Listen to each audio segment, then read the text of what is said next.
Good morning, everyone. My name is Jennifer Gordon, and I'm the director of the Nuclear Energy Policy Initiative at the Atlantic Council Global Energy Center. Welcome to the U.S. Nuclear Industry Council's New Nuclear Capital Symposium, hosted in partnership with the Atlantic Council and C5 Capital. We are live in our studios this morning at the Atlantic Council, and we are also live streaming to social media. Please follow us and watch this broadcast on Twitter at AC Global Energy. We have a fantastic schedule today of incredible speakers who will all help us understand the notion of taking a multidisciplinary approach to nuclear finance. Those of you who attend Atlantic Council events regularly also know that we dispense with long and formal introductions for our speakers because you know that they are so illustrious and accomplished that we would never get to our programming and the content if we were to read their full bios. So with that, I would like to say just a few words about our keynote speaker. The Honorable Clarence Bud Albright is the former Undersecretary of Energy, and he now serves as the President and Chief Executive Officer of the U.S. Nuclear Industry Council. Bud has devoted his career to the most compelling and challenging issues in nuclear energy policy, and I'm delighted to introduce him and to learn from his insights into nuclear finance.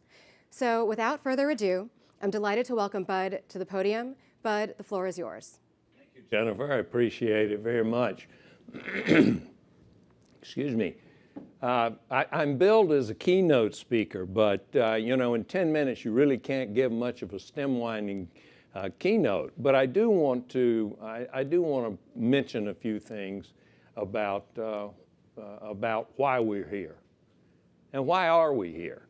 I think if we were to sum it up in one word, it would be opportunity. Opportunity to evaluate the status of a progress in the advanced nuclear world. An opportunity to evaluate first movers in our industry. The opportunity to get a better handle for those of you in the financial world, a better handle on risk. And an opportunity to meet and talk with nuclear leaders from throughout the world.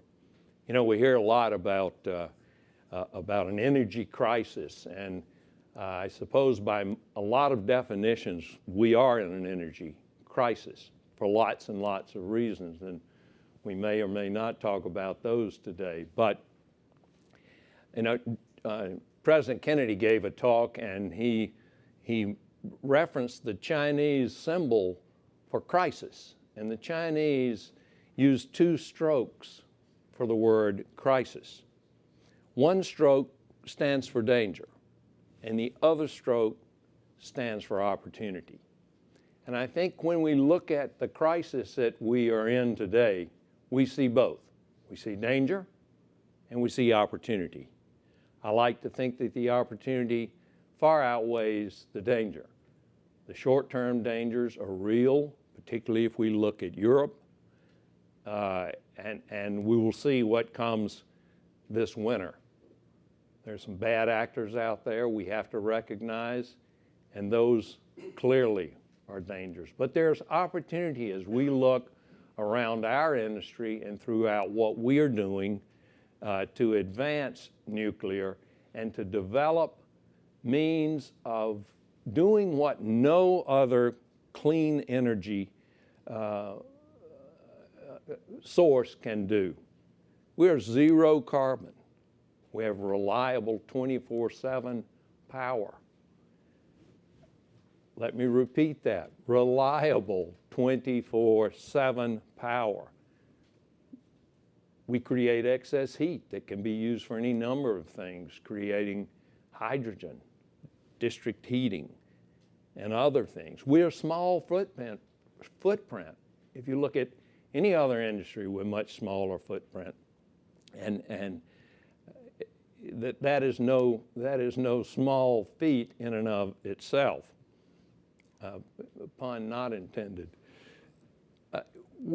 To build a nuclear facility and to operate a nuclear facility takes less toxic material than any other means to generate electricity. That is very, very important. And the other thing I think is very important is that we recognize as we talk about waste, which so often comes up in our talk of our industry. What are you going to do with the waste? What are you going to do with the waste? Well, we know exactly what to do with the waste. As all of you out there, each of you knows we know what to do. We know where every molecule of waste is, or spent fuel, I should say. We know where every molecule, we know what to do with every molecule. We don't have a scientific or an engineering problem. We have a political problem in what to do with our waste. Look at any of the other clean energy industries.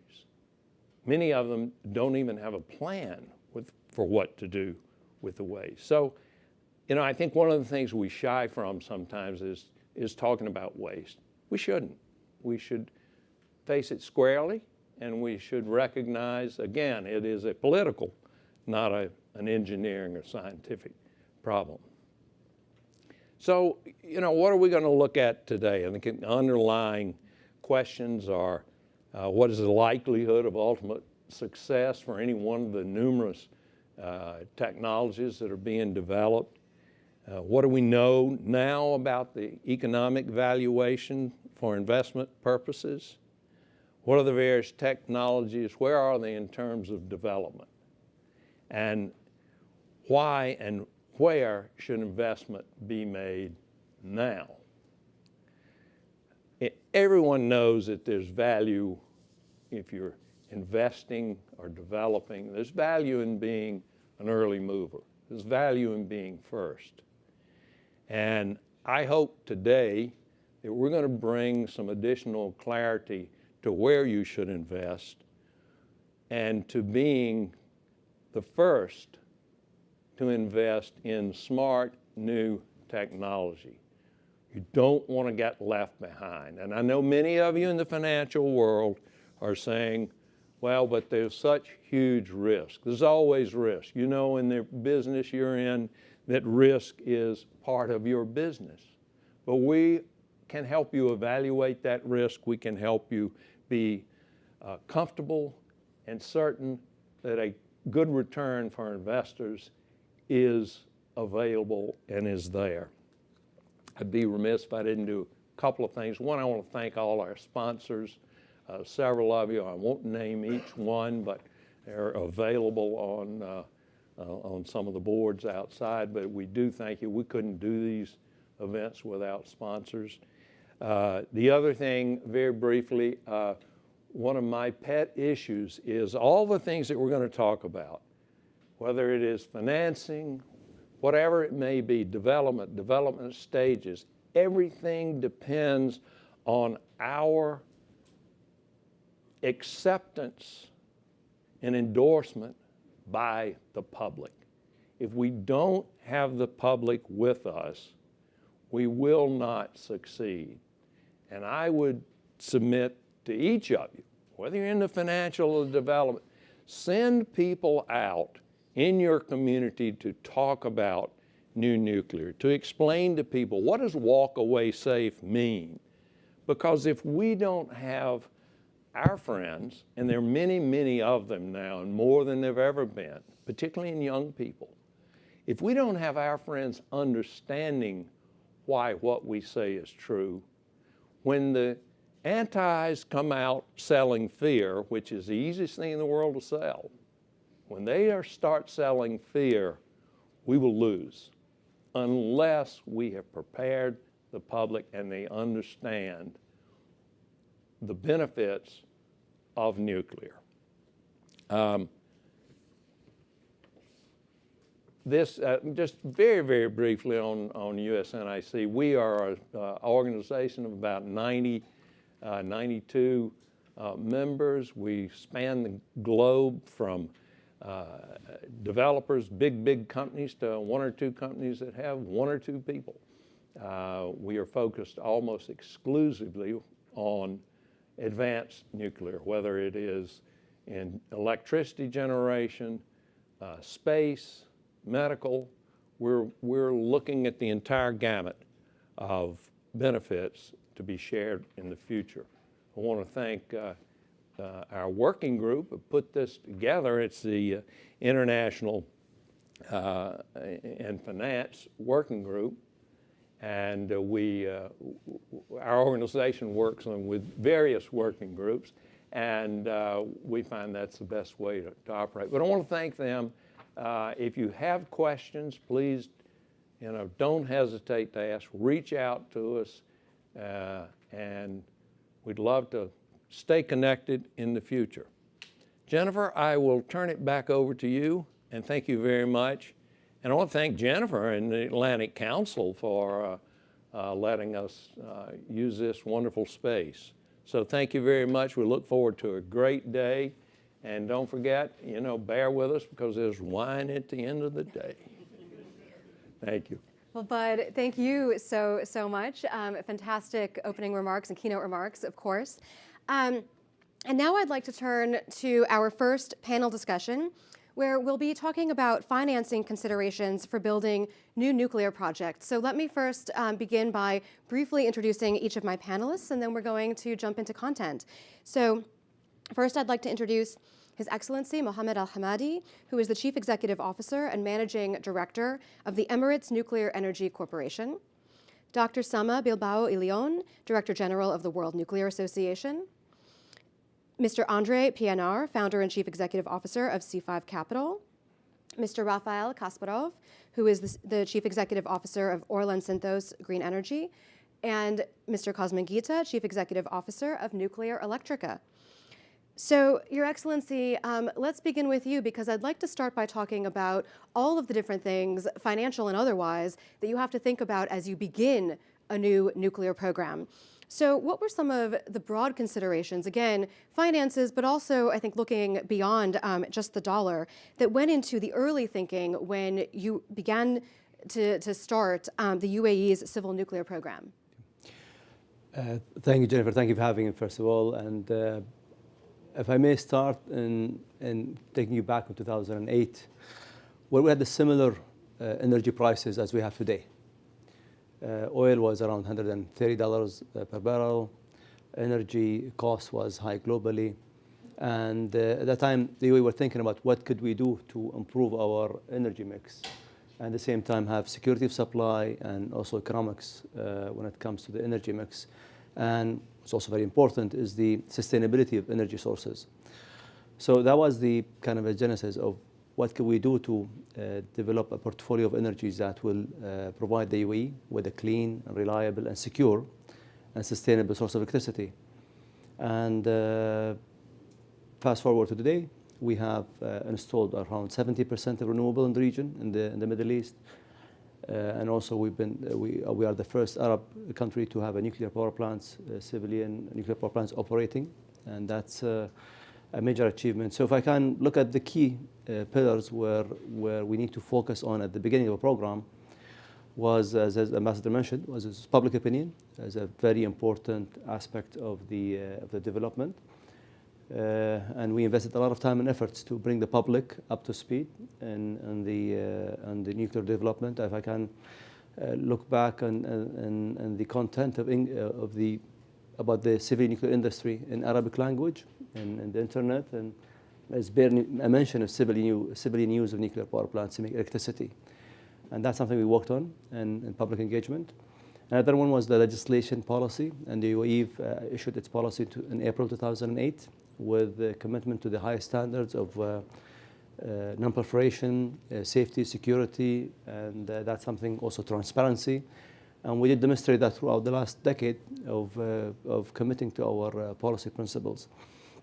And now, what makes nuclear energy unique, it is the abundance of electricity that it generates, also the security of supply, so having the fuel for or a reload or some content of fuel could secure you for over a couple of years without the need of any external security supply.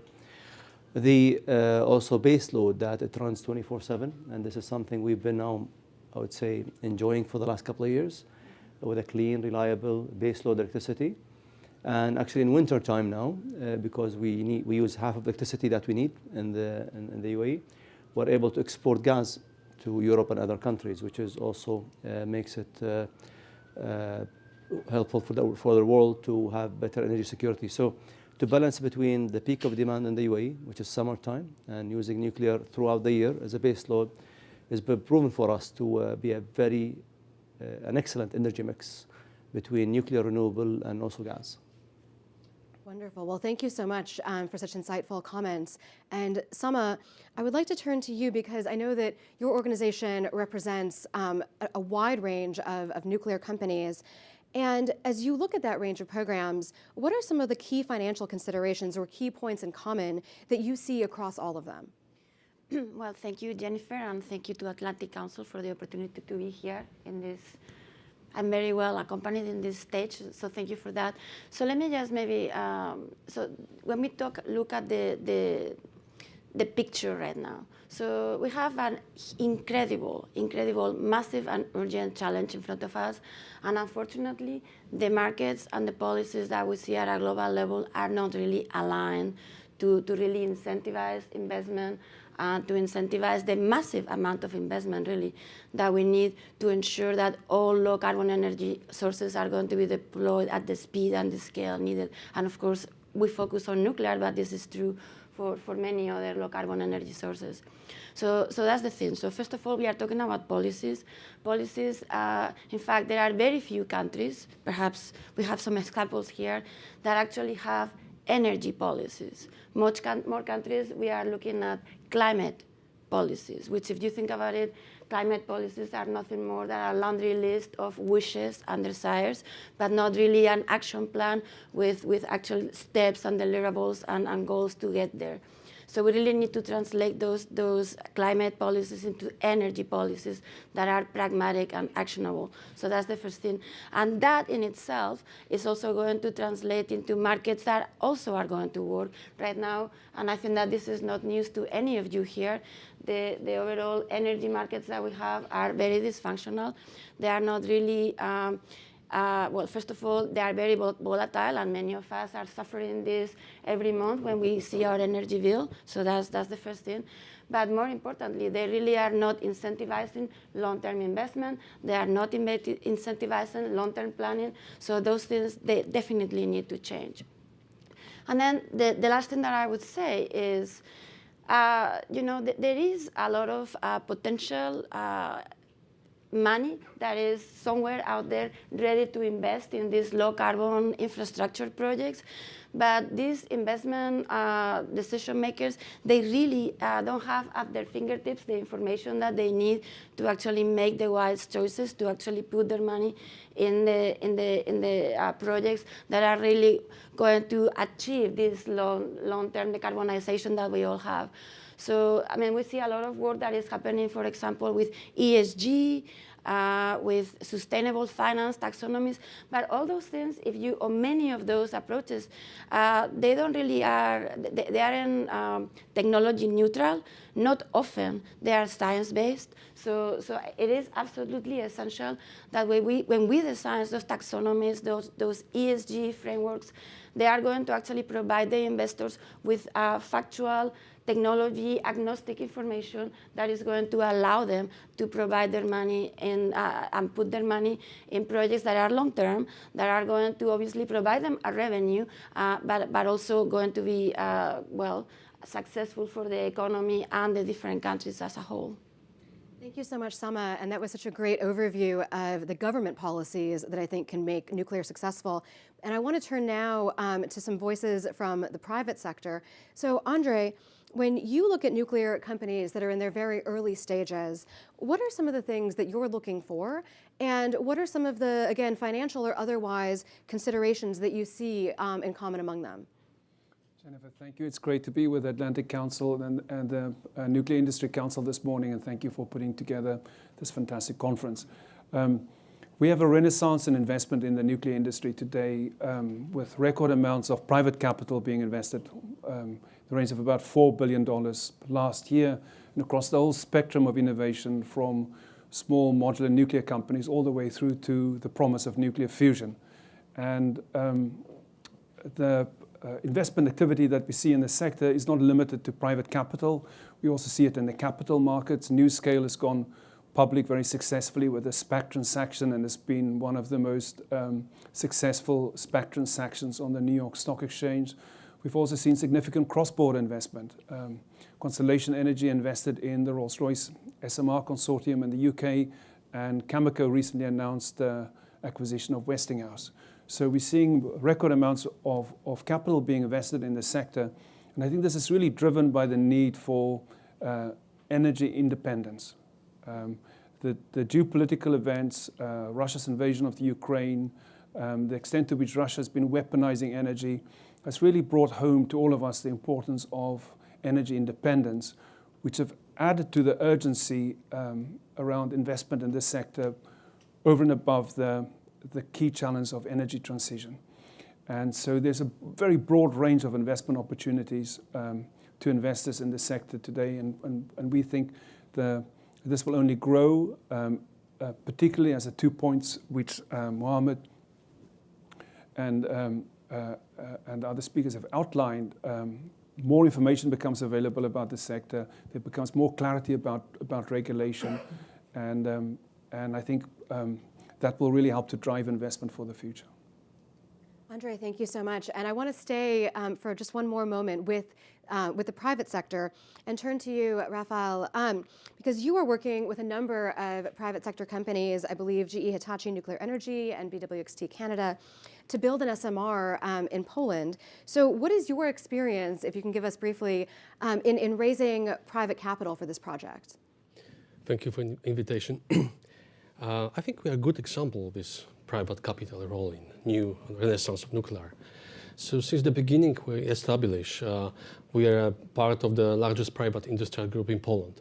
No nuclear experience, but a chemical company producing polystyrene, synthetic rubber, #1 in Europe. And simply on the beginning, it was a company owner, we have a lot of idea for the deep decarbonization of the industry of chemical business. But the beginning was difficult because $35 per megawatt hour, it was a price at this time. Try to convince somebody to build nuclear when you have 35 euros per megawatt hour. But you know, all the environment has changed dramatically since this time 4 years ago. With the current energy prices with 200 euros per megawatt hour in Central Europe, I would say simply there is no such big problem to convince that nuclear is economically achievable. Yes. So the people are calling every day from meat packaging companies, can producers, chemical business, and asking, do you have these SMRs? Can you deliver? We pay cash, yes. Because this current situation in Europe looks this way. But I think what is important that we very quickly realized that it's not just one project to build one reactor with next of the kind for after the Canadian first of the kind of GE Hitachi. We start to look on this as a solution for country. We have to decarbonize almost 20 gigawatts of energy.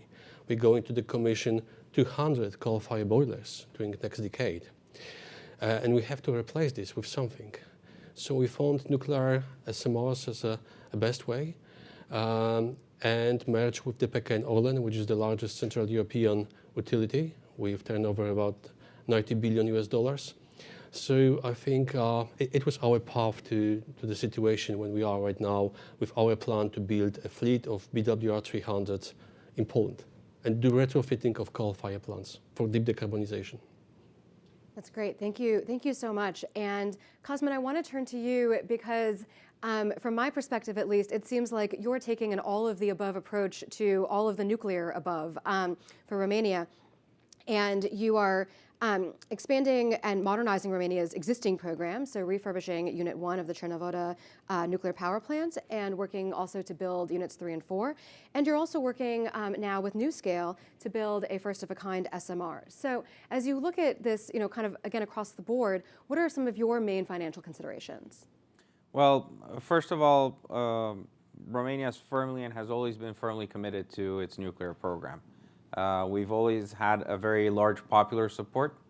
The latest rating shows as much as 87% popular support for this, and we've always been, the commitment has always been there.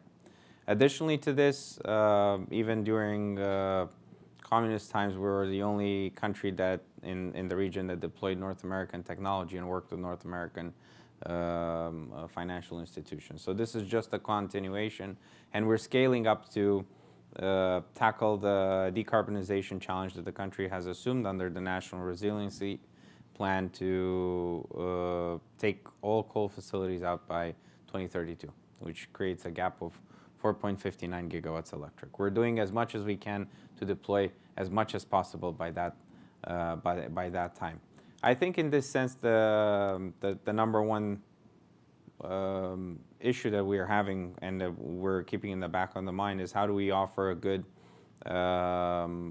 risk mitigation mechanism, even if small modular reactors, and this is where we balance, amidst technologies. On one end, you have advanced reactors that definitely have a very high manufacturing percentage and lower cost overrun perspectives and construction risks. On the other hand, we have large technologies, but brownfield for us. So basically, working out to create a mitigation mechanisms together with the Romanian government, and looking at those particular financial institutions that can give you enough breathing space during construction time is exactly what we're looking at this point in time. Additionally, also, as Sama pointed out, we're also very much hopeful that we'll see these complementary delegated acts under the taxonomy being moved forward, as it will open up a levelized playing field for nuclear as a technology, as opposed to other technologies, to actually be part of the decarbonization risk. As you can imagine, EU funding is quite substantial in this sense, and quite attractive. And if we allow other technologies to start off projects, you can have imbalances in the grid coming on forward. So you don't allow for a well-rounded, well-planned mix to be sustainable for the grid's health. Absolutely. Well, thank you so much for those insights. And I want to look at the medium-term impact of having a nuclear energy program. So, Your Excellency, I'd like to turn to you again, because since 2020, you've brought 2 reactors online, and now the third reactor at Reactor is online. It's recently connected to the grid, and it's already generating clean electricity. So, again, from your perspective, how has having nuclear energy supercharged the UAE's energy mix, and how has it affected or impacted your decarbonization strategy and net zero goals? Thank you, Jad. That's a great question. UAE have announced the 2050 of net zero target, and nuclear is part of that energy mix, looking at the future. Now, as of today, as you rightly said, we have 2 units commercially operational. Unit 3, it's around 50% now of energy, and it's providing electricity to the grid. And Unit 4, just 1 year later on that. So that will provide around 25% of electricity for the UAE in 2 years from today. And that will enable us to avoid around 22 million tons of CO2 emissions annually. And that's a major change for the country, and a major transition for the country when it comes to base load, security of supply. And this is only the beginning, I would say. We are looking now into the future of being able to work in the nuclear industry for over a decade today. We see a brighter future for nuclear industry. We are looking also at smaller modular reactors. We are looking also how do we, in a systematic way, integrate this with hydrogen. And as my colleagues mentioned earlier, this is a solution of energy is a systematic approach. UAE have a clear policy and a clear strategy when it comes to energy mix. We have a diversified portfolio today of energy mix between the gas, renewable, and nuclear. And that paves the way for us to kind of expand in other areas. Hydrogen is very promising to be able to be used as energy storage, as a catalyst. Mixed with a smaller modular reactor, big reactors, could also create commodities that could be also transported to international market of selling hydrogen internationally. So the opportunities are big and are huge, and I do thank the leadership of the country who've been very persistent, very visionary when it comes to planning of the future. As one of my colleagues mentioned in the panel here, you need a strategy, you need a vision, you need a policy that you drive toward. And I'm very happy today in the UAE. We started in 2008 with a policy. We've been very consistent in delivering it in a systematic approach. And the good also thing I'm personally very proud of is that we've committed ourselves to the high standards when it comes to safety, security, non-proliferation, and also the energy target goals that and sustainable goals that we put has been, I would say, very positively achieved. Wonderful. Well, thank you. And Sama, I know you've seen some countries bring nuclear programs online, and others, you've seen them expand their nuclear programs as well. So, looking at that range, what are some of the benefits that you've seen those countries achieve through their nuclear programs? Well, I mean, I think that it's very important that we remember all that. And the energy problem, the energy trilemma has 3 legs. So yes, we talked about decarbonization, very important. We talked about energy security, very important. But the third part, the part about equity and sustainable development is very important. So we have seen that historically, nuclear power programs have been a catalyst for economic development, for industrialization. So we've seen this decades ago. We saw that in France, in Korea, in Japan, and we continue to see this in countries moving forward. So that is number one, something that is very important. But and it's not only new programs. I mean, obviously, new power plant construction is going to bring a lot of jobs. It's going to bring a lot of trickle-down economic development for the industry that is going to be created surrounding the unit, for the economy at a local level, at a regional level, at a national level. So that is very important.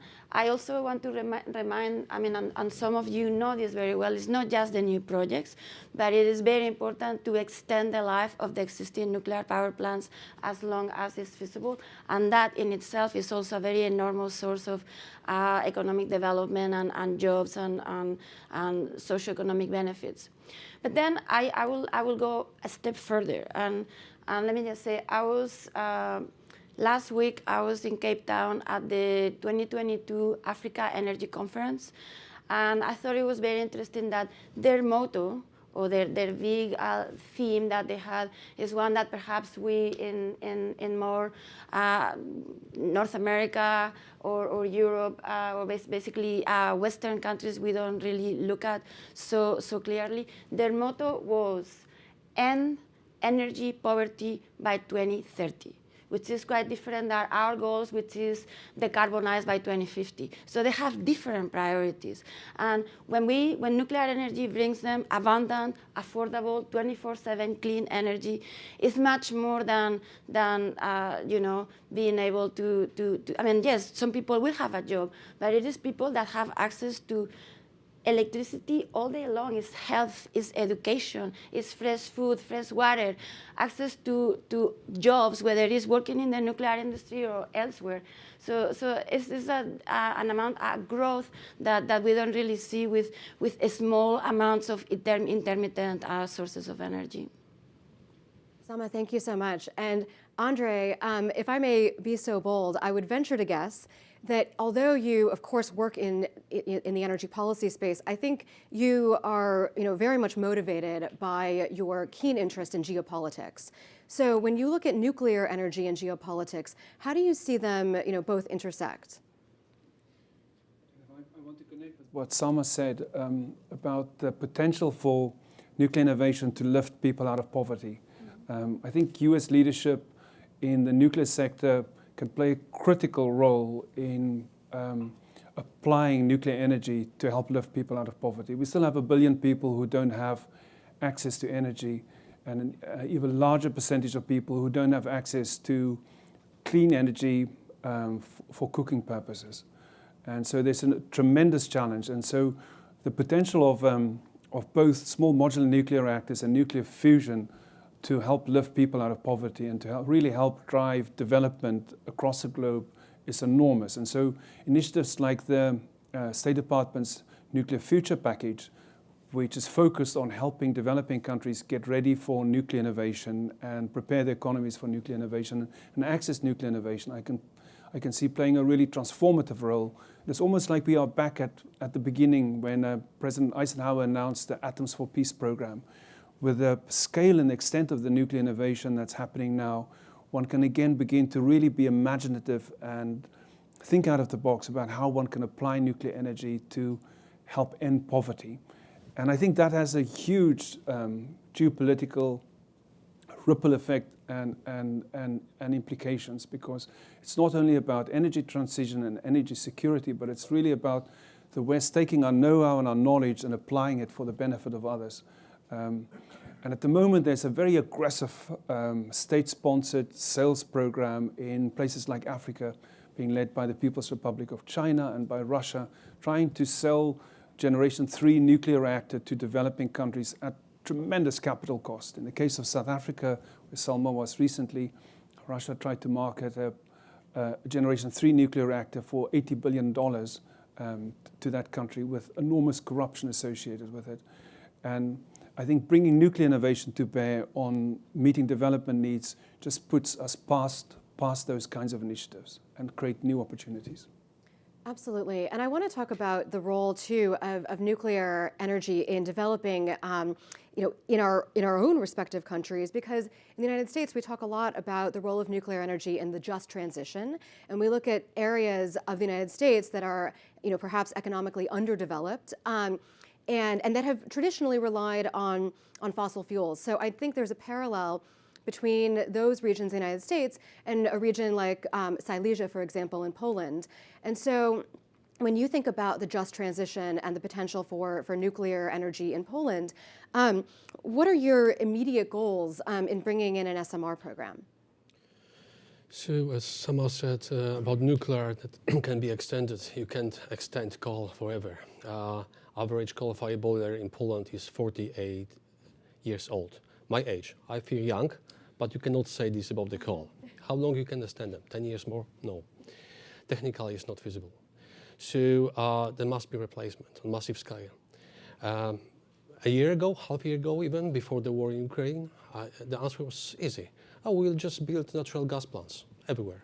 That was a solution for Central Eastern Europe, not for Poland only, for all Central Eastern Europe. So right now, I don't know anybody who is crazy enough to invest in natural gas plants in Central Europe with the gas supply cut and the prices we all know on top. So nuclear, just miracle solution. It's appeared as a miracle solution for Central Europe with the population almost 80 million people, because there is no other possibility to build stable supply of energy, security, and be competitive on the economy market. And Poland, as a heavy industrialized country, we need definitely cheap and stable sources of energy. We cannot get them from other sources than nuclear. Absolutely. Thank you so much, Rafael. And Cosmin, finally, I want to turn to you because I know you also have thought a great deal about the geopolitics of nuclear energy. And how do you think that Romania's nuclear energy program will have an impact on your region? And are you looking at power purchasing agreements with other countries to achieve a more secure and stable energy supply? Definitely, I think it's when you're developing large programs, you need strong off-taking agreements and off-takers to help finance. So that bakes into your previous question as well and previous point. But I think it also has to be a collaborative mode.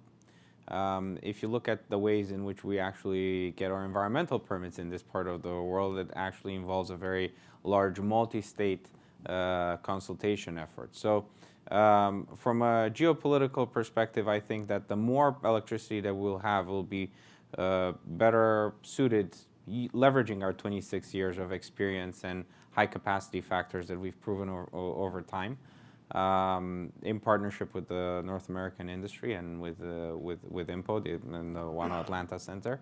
we've managed, we can provide a source of electricity and stability, whereas others will start building their programs. We're very excited to help other countries that are looking to deploy this exciting new technology to share our experience with them, as other countries shared their experience with us when we've implemented our programs. In that sense, we're having a discussion with KGHM in Poland that are also looking at the same technology as us as NuScale, but also we hope that other countries will be able to participate in not only in off-taking agreements, but also to consult jointly around regulations and preparing the right operatorship schools to support the new generation of nuclear professionals that will be helping out in delivering this exciting form of electricity to the grid. Thank you so much, Cosmin. And Your Excellency, I want to go back to you to stay on this theme of helping others and leveraging your own expertise. So please tell us what's next for the UAE's program, and how will you share this tremendous knowledge that you've gained over the last more than a decade with other countries? Jennifer, if I may just want to pick up one of the kind of key points. I think one of the theme I got to just want to cover before I go on to that point. To be able to, and since this is also the panel about financing, to be able to finance nuclear power plants, be it bigger or small, you need to gain the trust of the not just private sector, also international institutions, that this will be done in a reliable and safe manner, and will be in a way that is for betterment of humanity. Very important to have a clear vision and strategy of the government that want to develop it, because if prices goes up and down, and energy prices are cyclical, and we know the cycle. So having a clear vision, a clear kind of a mandate to do this in a systematic way, in a consistent way, prices will go up and down, and that those nuclear power plants will run for 40, 60 years, and that has to be seen through. If I can share the UAE model, we've baked that on the foundations of everything we've done in our energy mix and in our energy strategy. And we've been consistent. We've gone through financial crisis. We've gone through many difficult issues until we got our power plants operational. And we've been steady in our progress of that. And that's required. Banks won't put money. A deal won't be bankable if there's no good foundations and basis behind it. So that's my advice in this audience and this panels, because it is very important to be consistent and take this all the way through, from development to operation to all the way to decommissioning. These are long-term commitments. I don't know if I may switch to your question. Yes, we are in the UAE today. We are very happy that we're now enjoying these clean source of electricity. We are looking also at business opportunities we can embark on in all over the world, and we are looking at business opportunities, be it in the SMR or the current generation of reactors. We are technology agnostic. We are interested in the winners and successful companies that be able to develop this. As I said, we managed to do it in the UAE because we've seen this technology develop somewhere in home country, and we brought it to the UAE in a also systematic way. So we will definitely do something similar in the future. But what's very, very important today is that technologies evolve and develop. Today, US is one of the leading and when it comes to the SMR development. I've been here for a couple of days in the US looking at hydrogen companies, also at SMR technologies. And the UAE is really, the US is leading in that front. And that will be required between the government side, between the private sector side, need to unify all their efforts to be able to have the successful technologies. And the opportunity is huge today. If I can compare this again to 2008, today is even a better environment for success of nuclear industry compared to 2008. So to the audience here and also to the technology providers, you have the best time that you should capitalize on this opportunity and really take your technologies to the next level, so we can, as users, to be able to pick and choose the best technologies, so we can put our efforts and money and investments on those. Thank you so much for the insights into the financing, and then also, of course, into advancing the technologies. And Sama, we talk a lot, or we all think a lot about 2050. and everything that we do seems to be done, with an eye towards 2050. But what are some of the concrete steps that you think we should be doing right now to ensure that nuclear energy is playing a role in the power mix, and really that we deploy enough nuclear reactors by 2050 to have an impact? Well, I would say that the first thing is something that His Excellency just mentioned, which is, of course, having leaders, whether it's political leaders, financial leaders, both of them, to have bold, pragmatic, long-term visions. We cannot make energy policy. We cannot build energy infrastructure in 4-year terms. I mean, this needs to be a long-term plan. So that is, I think, that a boundary condition, if you wish, for all that. But then the second thing that I would say, and this is now to the nuclear industry, not just, I mean, it's good to have the good framework, but as His Excellency said, we have not seen a better time for nuclear energy. We have the interest, we have the eyes of the world looking at us. So it is up to us right now, the global nuclear industry, to actually deliver on the expectations and perhaps the promises that we've been making. And so from my side, I really think that we need early successes. We need plenty of success stories as soon as possible, because the world is not going to wait forever for new nuclear power plants to be up and running. So I think that the first thing, or one of the first things that we need to do is for the global nuclear industry, number one, to work together, and I will tell you how, but also we need to invest in ourselves. So there is, for perhaps a few decades, we have not paid as much attention as we should to our infrastructures, where they are human, institutional, regulatory, technical, so perhaps we really need to make sure that we rebuild all those, we strengthen those, we invest in ourselves, so we truly are ready to go when all these finances and these projects are coming to success. And then the other thing that I will say is also we really need to work on things, as we've discussed from some people, regulatory challenges. We need to make sure that the governments, the regulators, and the industry work together to truly streamline our regulatory processes, so we can actually launch these projects as quickly as possible internationally. Remember, the success of many of these new nuclear power plants is going to be to make sure that we reach to the nth of a kind as soon as possible, meaning that we are actually achieving very, very quick learning curves so that we can deploy these units quickly. So of course, this means that we need to expedite the regulatory processes. And as I said before, make sure that we have the supply chain, the know-how, the capacity to actually launch all these projects at the speed and the scale that is going to be needed. Thank you, Sama. And I think you've really brought us back to what I hope will be one of the overarching themes of today, which is how do we advance a multi-disciplinary approach to nuclear finance, but also just to nuclear energy overall. And Andre, I know you've also spent a lot of time thinking about some of the key areas that quite honestly need to change, from the regulatory to the human capital to the financial aspects. So can you give us a little bit of a deep dive into those issues? Jennifer, yes, I love this theme of a multidisciplinary approach, because we truly, for finance to be enabled, we need all these other aspects that Sama pointed to: harmonization of regulation, really refocusing on the development of our workforce and the broad economic development impact that advanced nuclear has, which goes beyond the fantastic ability to have a scalable, always-on clean energy resource, but has a much broader economic development impact, which covers space, which covers industrial applications, which covers medical applications.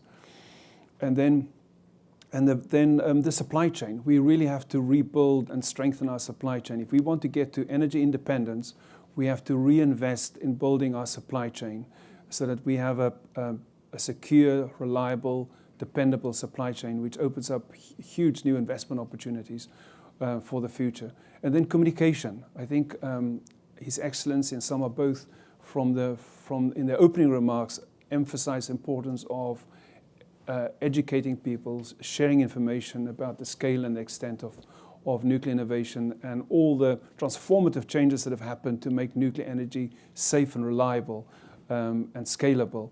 And so I think there's an organization like the World Nuclear Association, the Nuclear Industry Council, the Nuclear Innovation Alliance, all have a crucial role to play in these 5 areas. And I think if we start these work streams in earnest, I think our ability to scale and mobilize finance, whether it's through public-private partnerships or through private capital and venture capital, will just grow. And I think the work that the US Department of Energy has been doing in this area to really share information and to express and signal the government's commitment to the nuclear industry has really been transformative for our ability to invest in the industry. Wonderful, Andre. Thank you so much. And Rafael, other than picking up the phone when everyone calls you to ask if you have the SMRs in yet, what are some of the steps that you're taking, again, in the near term to ensure success? And are you also kind of thinking of this time frame as this, what can we do by 2050? I fully agree that the nuclear technology is not a product yet. Regulatory frames, international cooperation, they're crucial things for nuclear to exist, to be deployed, especially in countries like Poland without nuclear experience. So there is a market definitely for next 2 decades for SMRs, for any kind of nuclear, 3rd generation, 4th generation, absolutely. But to go into the point, to have the nuclear renaissance, we need much more than technology. We need international licensing cooperation. We need support from NRC, CNSC. I hope, I believe that Polish regulator will be able to join assessment with NRC and CNSC, for example, to do licensing for BWR 300 smooth and well with the international environment. So I'm optimist, so I see the path into the future because war really changed everything. So we need to rebuild energy system. And there is a lot of space for nuclear technologies from US. Definitely this is a technology we would like to have in Poland for many reasons. But to achieve this, to achieve nuclear renaissance and something we call green wall through the old Central Europe, not splitting, but securing our energy supply and also decarbonization of industry and energy generation. To achieve this, to not go into the Middle Ages, but to Renaissance, we need support from the licensing point of view, for the US policy point of view, to support us with the licensing and regulatory issues in Poland and I believe also in all Central Europe. There are new technologies mostly, so we need to have international support. Wonderful, thank you. And Cosmin, finally, tell us about your timeline and your goals as you look out to 2050. So I'll put it into short term, which is 2032 for nuclear, and then long term, medium term, which will be 2050. Long term, we're going to talk in the hundreds, and these are nuclear timelines. By 2032, I think success would be by having these projects commissioned. Actually, the first one that's looking to be commissioned would be the NuScale SMR around the same time with the close of the refurbishment. And then immediately thereafter to kind of be able to leverage that experience to multiply the effect into a deep decarbonization that would be phase 2 in Romania's national plan. Definitely, I think that leveraging on the good experience that will be developed in this new build can help others in the region and operations to do that and deploy on scale. Wonderful, thank you. And we just have a few more minutes left. So I want to ask, I think, the same question to each of you and see how each of you interprets this differently. But, Bud Albright in his keynote remarks talked about public acceptance. And, and I think there's kind of a public acceptance on the one hand, a political will on the other hand. How do we get all of this done? How do we make this case? So I would love to hear quickly in the remaining time that we have left from each of you, how do you think through either political will or taking this out to the public and educating the public to understand that actually nuclear is clean and we know what to do with the waste. How do you approach these issues? This is one of the key elements for success, specifically for the nuclear industry. The nuclear industry is unique in this aspect specifically, and that's something which needs a great investment of time and effort in public opinion to make sure that public is aware of the use of nuclear and the benefits that nuclear industry brings to the public. And as of today, if you look at the future, even from policy point of view, the 2050 targets that we have that with the net zero as the UAE is committed to, that cannot be done without nuclear being part of the mix. And this is a fact, and this is something that the UAE committed to do, and we will continue that for decades to come, welcoming all technologies to be able to meet our net zero target by 2050. So that's something that needs to be communicated to the public. People need to be aware of. If I can share with you, and time is tight, but in the early stage of the project, we wanted to hire people. And you need to hire people, you need to convince their families that their boys and girls will go there and work in the nuclear industry that will be commissioned in the future. So without them having the confidence and the trust that this technology is safe and reliable and will provide prosperity to the country, it will be difficult to attract people. Today, I'm very glad to announce we have the highest ratio of women in nuclear industry in the UAE, in Baraka. And that was the fruits of our early investment on the public opinion. And this is continuous. We are teaching teachers about nuclear physics and nuclear technology. We are teaching the youth about nuclear technology. Even in the curriculum of the school today, nuclear has been introduced as energy sources for the country, for a nation to prosper and to grow. That's very, very important. And that impacts all the way through, from the labor people you want to hire, to supply chain, to government officials in the future. They need to know about this and how safe and reliable for the prosperity of the nation, because those reactors will run for 60 years plus. Absolutely, thank you. And Sama, thoughts on public opinion? Yes, well, obviously, World Nuclear Association does spend quite a bit of time thinking how to best convey exactly the messages that we were discussing, how to reach, and of course this is multifaceted, right? So clearly we need to make sure that policymakers, the finance community, decision makers in general, truly have all the facts on their fingertips, and we can actually develop this trust that His Excellency was bringing up. I mean, trust is essential. It's not just telling them or educating them, is actually making sure that they feel and they see every day, day in and day out, how the nuclear industry and nuclear energy contributes to their communities and their regions. So that's very important. But the other side, of course, is what we also heard from His Excellency, which is develop an overall vision of what nuclear energy truly is. So that means starting from very young people to make sure that they, first of all, do not develop some of the wrong ideas that perhaps some of us older people have developed in the past. So make sure that from the beginning they already understand the facts and the realities about nuclear energy and nuclear science and technology in general. So I mean, and it's really changed the how we articulate this energy. Yes, the technology is very important, but also we need to tell the human story. And this is what I was saying before. I mean, it's not just lots of energy that we produce, which is very important. It's how that energy changes people's life. I mean, this is true for anybody, but I would say, for example, women often are some of the people that are more impacted by energy poverty. So that's one of the examples. But again, education, health, all those things are very important for people to understand that this energy, this technology has a huge potential to make their lives better every day. And that, I think that is really a game changer. Absolutely. Thank you so much, Sama. And Andre? Well, in C5, we say we are not only venture capitalists, we're mission capitalists. And we really became deeply interested in the potential of the nuclear industry and investing in it because we could see the potential for the industry to really make a difference to people's lives, to make people's lives better.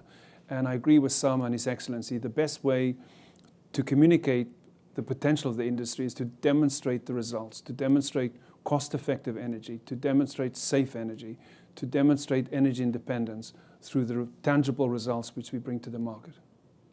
Absolutely. Thank you, Andre. And Rafael? I think that His Excellency proved that from the scratch it's possible to build a nuclear business in a decade. So this is something what we have similar ambitions. But to achieve this target, I believe that in these days we cannot wait for the long perspective, as Cosmin said, 100 years. No, we don't have so much time. Me too.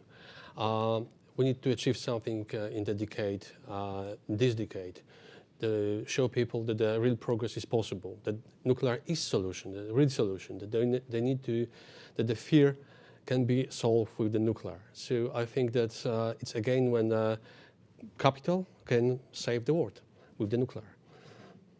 And Cosmin, with your 87% approval rating for nuclear? Well, definitely, I think keeping it up, having more enthusiasm, and you know, our vision at Nuclear Electrica is to build a sustainable future for the next generation. So, from my point of view, if we manage to develop a business model and programs that support this vision, accelerated, and embed this exciting development into 100% of the national psyche of the new generation, I think that should be success. Okay, great. So we're targeting that remaining 13%, right? Exactly. Is that the goal? Well, wonderful. Well, thank you all so much. On that note, I am delighted to invite everyone here for a coffee break in the foyer. And please come back, importantly.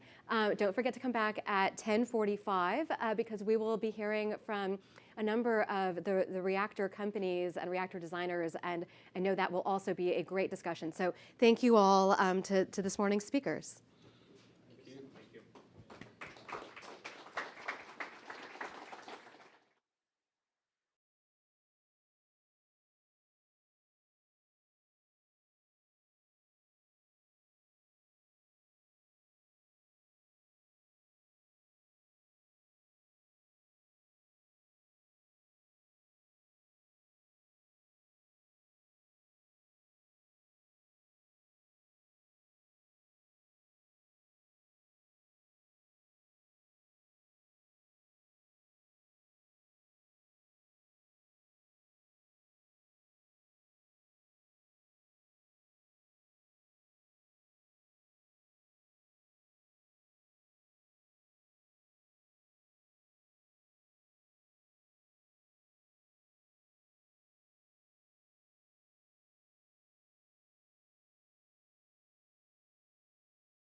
Welcome back, everyone.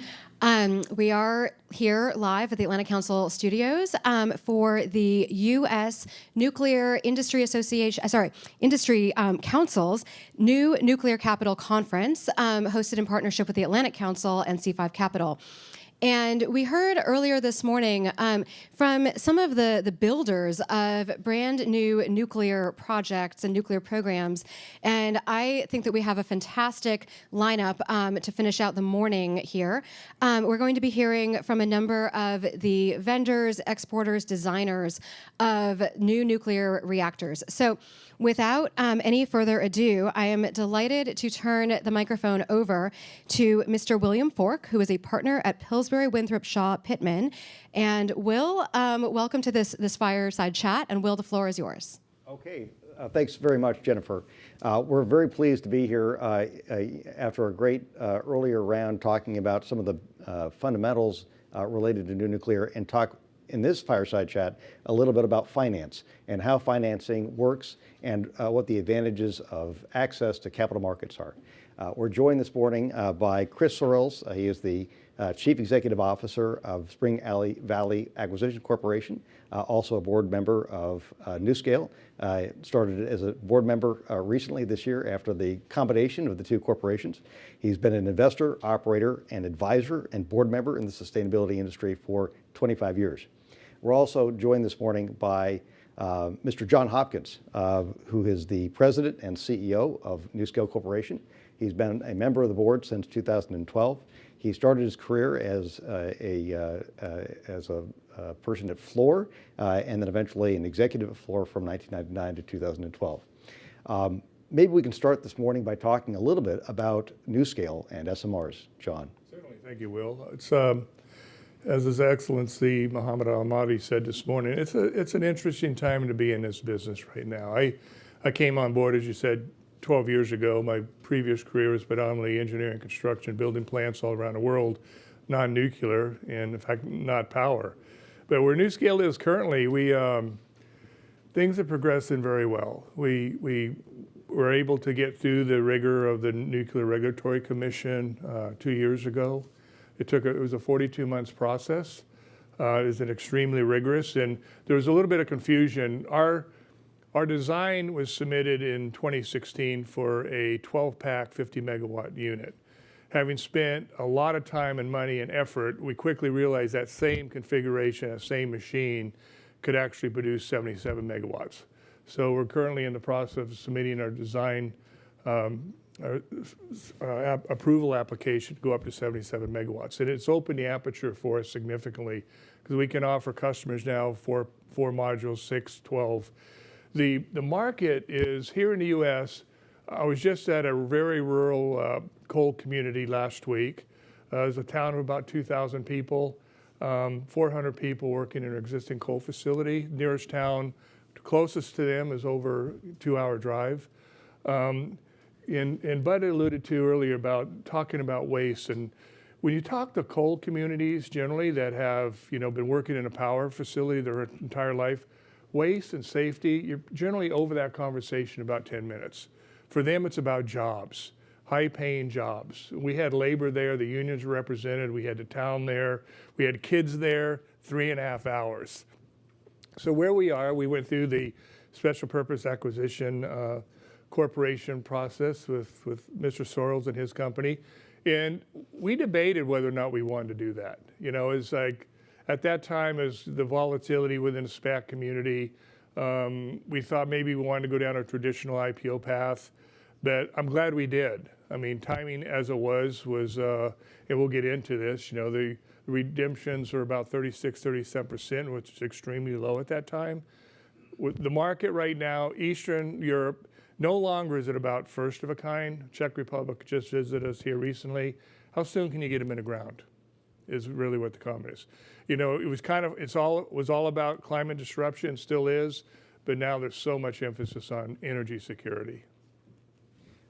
As you mentioned, in May of this past year, you made a determination that the timing is right for NuScale to make the move into the public markets through the SPAC process. Chris, can you talk to us sort of from a financial perspective, from your perspective, why the timing was right for NuScale and for you? Yeah, sure. Thanks for having me. It bifurcates into 2 points. One, you have to start with the macro. And we announced in December, closed in May, and then here we are at present, almost a year later. So the first phase and why we had confidence to proceed was net zero. Nowhere in the world, at least developed world, is net zero not at an urgency in terms of level, and nowhere is there a credible plan without nuke. So that started sort of the foundation of this macro trend. 2, innovation. Today, you can place an order and you can get an in-service date for an advanced reactor. And heretofore, that really had not been present. So those were 2 of the key foundational blocks in December. We then moved forward into the first quarter, and you had the Russia-Ukraine war, which highlighted 2 key issues that every politician is super keen on addressing: energy security and the volatility of the commodity. And the volatility of the commodity is certainly driving, because what politicians mostly focus on is getting reelected, and when you hit people at the pump and with their power bill, it grabs attention super quick, especially when you reach unprecedented levels. Then you ended up, with the kicker in August. You had IRA. So the passage of that bill is transformative. It's generational, and I think we will look back in time and find that to be a pivotal moment for all climate tech. Almost overnight, with the swipe of a pen, across a whole host of technologies, including nuke, we cut the capital costs by 30 to 50% through investment tax credits, production tax credits, and other forms. So that was the backdrop that created an opening in the capital markets to have a successful outcome. Within NuScale, they had 4 or 5 key characteristics. They had a commercial project, super important, with a stated date of completion. They had gone through the NRC process, and that took 42 months and $500–600 million. So it was a barrier, and it also showed rigor in terms of third-party validation. They had a massive IP portfolio. They had a robust sales pipeline. They had raised $1 billion plus of capital, both dilutive and non-dilutive. They had strategic blue chip customers, which spoke to the supply chain. They were using the existing supply chain. And so those characteristics allowed us to come into the market with a product that, for those not familiar with finance, the SPAC product was tainted. And so you had a tainted product, but you had a great company at a great point in time. And here we are 6 months post-close, and the performance of NuScale is one of the best performing SPACs there is across all industries, and that there are about 600 of these present in the market. So it's a real testament to John, the team, and the interest in the overall sector by the financial community. And I think we can say there's probably a change with respect to the financial community. And what we're seeing now is the financial industry, and part of the reason we're having the conference is that they want to learn about the nuclear industry in a way that they probably had not thought about or learned about in the past. Access to capital markets provides opportunities. John, do you want to talk with us a little bit about what opportunities with the capital markets NuScale has that it didn't have before? Yeah, we, again, having gone public, it provides us access to capital to continue to grow. And also being on the New York Stock Exchange, just the global recognition we're getting as a publicly traded company, which allowed us to, and somebody mentioned in the earlier segment about key suppliers and the importance of suppliers. Many of our suppliers are in fact majority shareholders. Samsung, Doosan, Japan Bank of International Cooperation, government entity invested into NuScale with the intent to help finance NuScale projects. and obviously JBEC would also like to work with DFC or, XM. So that piece of it was critically important to them. And so just the availability had, like I said, timing was good for us to do it, and we're glad we did. To talk a little bit more about the strategic investments, can you tell us a little bit about why strategic investors found NuScale at this point in time, once it had become public, a good company to invest in? I believe a lot is what Chris said. We're that far ahead. We've been doing this now since the original concept actually was in 2000 with our chief technology officer. But where we are today, there's a robust market. We're seeing, as I stated before, it used to be I'd go to countries and it'd say, we'll be number 2, but we don't want to be number 1. Now, because of the circumstances globally with the energy security crunch and that, we've scaled everything up. So when they come and they do due diligence and they come to Corvallis and they see what's been accomplished, we're a conventional fuel. We're not high assay fuel, so it's less than 5%. Fuels availability, the 400 reactors around the world are generally working with light water reactors with fuel. The supply chain we can deliver modules today by 2027 with the existing. And the model also is predicated, I don't want to build a one-off plant. Key for me right now is get one module in the ground operational so we can showcase. I don't necessarily need to build a plant. Our modules are scalable. Each module itself, it's including containment, is 77 megawatt, but it's 76 feet high, 15 feet in diameter. So when you talk about first of kind to nth of a kind, each module is scalable. So once you build the first one, the second one is basically what you've done already. So by the time you get to third and fourth, you're almost at nth of a kind. Small bore pump, the safety factors are critical. Had to prove to the NRC, in fact, that for a 12 module plant, we don't need 3 operators. And quite frankly, I don't even think we need them, because if you look at the safety design of this unit, there's no need for AC/DC power for the plant to self-cool. It's unlimited coping period. No need for operator intervention. There's no big button anybody pushes. The operator sits there. And no need for, I said ACD, no need for additional water. The plant, so that safety is critical.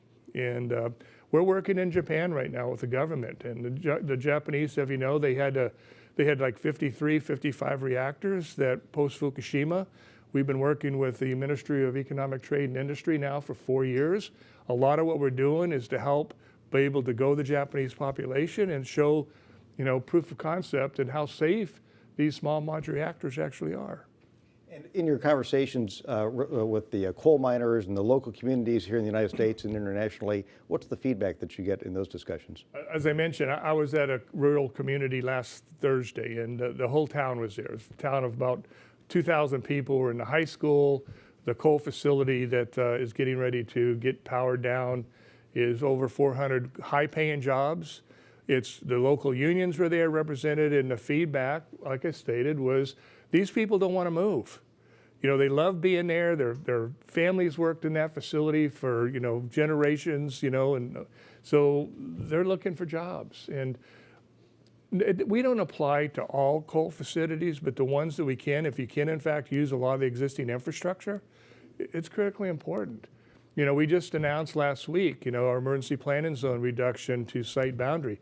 That took 7 years to get through the Nuclear Regulatory Commission. 7 years. I mean, it was absolutely, and it only applies to NuScale. Now, others, when they go through the rigor of the process, it could hopefully apply to them too. But right now, it's only applicable to NuScale. Right. With respect to the decision-making process in the last year and a half or so, as NuScale considered whether to take on public funds, can you talk us through a little bit about the decision-making process, maybe Chris, about the advantages and disadvantages and why the public markets were the right choice for NuScale for you? Sure. I think it's a viable option, and why do people look to the public markets? Generally, cheaper cost of capital, cleaner capital structure. There's transparency. There's a halo effect. It can be detriments too, and it's time-consuming. It's expensive. It's not a guaranteed outcome. The market is very unforgiving in the public realm. Even a modest miss on a milestone or a financial projection can evaporate hundreds of millions or billions of dollars of value almost instantaneous. So it's a good product. It's not for all. I think people that want to contemplate such things need to do honest self-assessments on their state of readiness. That is not just technology. It's back office. It's investor relations. You need capital to undertake the process. And I think sometimes I've watched people make missteps there because they say, well, I'm going public, and it's a 6-month process, and I have 8 months of cash or something. The public markets are incredibly volatile, and 8 months sometimes can be 18 months. So then raising capital in the midst of going public, it's possible, it's done, but it's complex. So I think for someone looking in this next generation to go, and there will be, I suspect in the next year, one or more that will attempt traditional or a SPAC or some other means, domestic or international listing. NuScale is at least a blueprint, and it certainly can be improved upon, but that is a blueprint for sort of what needs to be there. And I think a commercial project with a date is a very big thing for investors. I think the process with the NRC is huge. And I recommend being through that process. If you are not, and if we get frothy, or if there's enough enthusiasm, someone may get through without an approved license. But you're going to really have to be able to tell the investor, I'm through in 3 months, and have the confidence, or 6 months, which can be tricky with the NRC. You need a very viable sales pipeline. You need blue chip strategic customers, suppliers and customers and investors. That validation from the third party is very important to the investor. And then depending if you're light water or not, the supply chain. That is a question that comes up a lot, where you can build it and you can do these things, but can the supply chain keep up, especially in this environment where supply chain, even for traditional stuff, everyday stuff, is in question. So it should be something people consider, but I note caution as well. And probably part of one of the things that the financial community looks at is it is unaware, or it's learning about the Nuclear Regulatory Commission, how it operates, what its timelines are, what some of the criteria are. And so the process that NuScale is going through, in a sense, is a way for investors to understand the process and what the risks and the benefits are as you guys go through. Maybe you could talk a little bit about, on sort of the business side, what some of the opportunities in the future for NuScale are, and maybe some of your milestones that you're focused on. Yeah, we're looking to secure a second customer. We have, it was mentioned earlier, we had a Nuclearelectrica Kosmingeo in Romania. We're also with a process plant. It's a mining company in Poland, KGHM. In fact, I was just there recently, and they had a economic forum in Poland. They put an enormous amount of money into to get NuScale front and center. But I look at how we became successful. We are truly a public-private partnership. We couldn't have done it without the U.S. government support and continued support going forth. I get asked a lot from analysts, is the government going to stay with us? Because that is a critical piece to all of this. The other side we're seeing is when we go overseas, our competition is state-owned enterprises. It's not the American technology. In fact, I call them competitimates. I look out there, I see JWAM or GEH. We're in this together. And the market is such now that predominantly it's electricity, but if you're at COP26 and what you hear talk about a lot, it's hydrogen production. It's direct air capture sequestration. It's reverse osmosis desalination. All of this are huge energy hogs. You can do it with renewables. You can do it with fossil fuels, which people are trying to segue, or you can do it with advanced reactors. But the market itself, you're hearing more and more about process companies now wanting process heat. An advantage I think we have is, from a safety perspective, NuScale doesn't have to be connected to the grid for safety purposes. So we can in fact be right up next to the end user, and that end user needs process heat, or if they need energy for hydrogen or ammonia production, whatever. So we just can see the aperture continue to open on a global basis. Africa, I was talking to Sama earlier.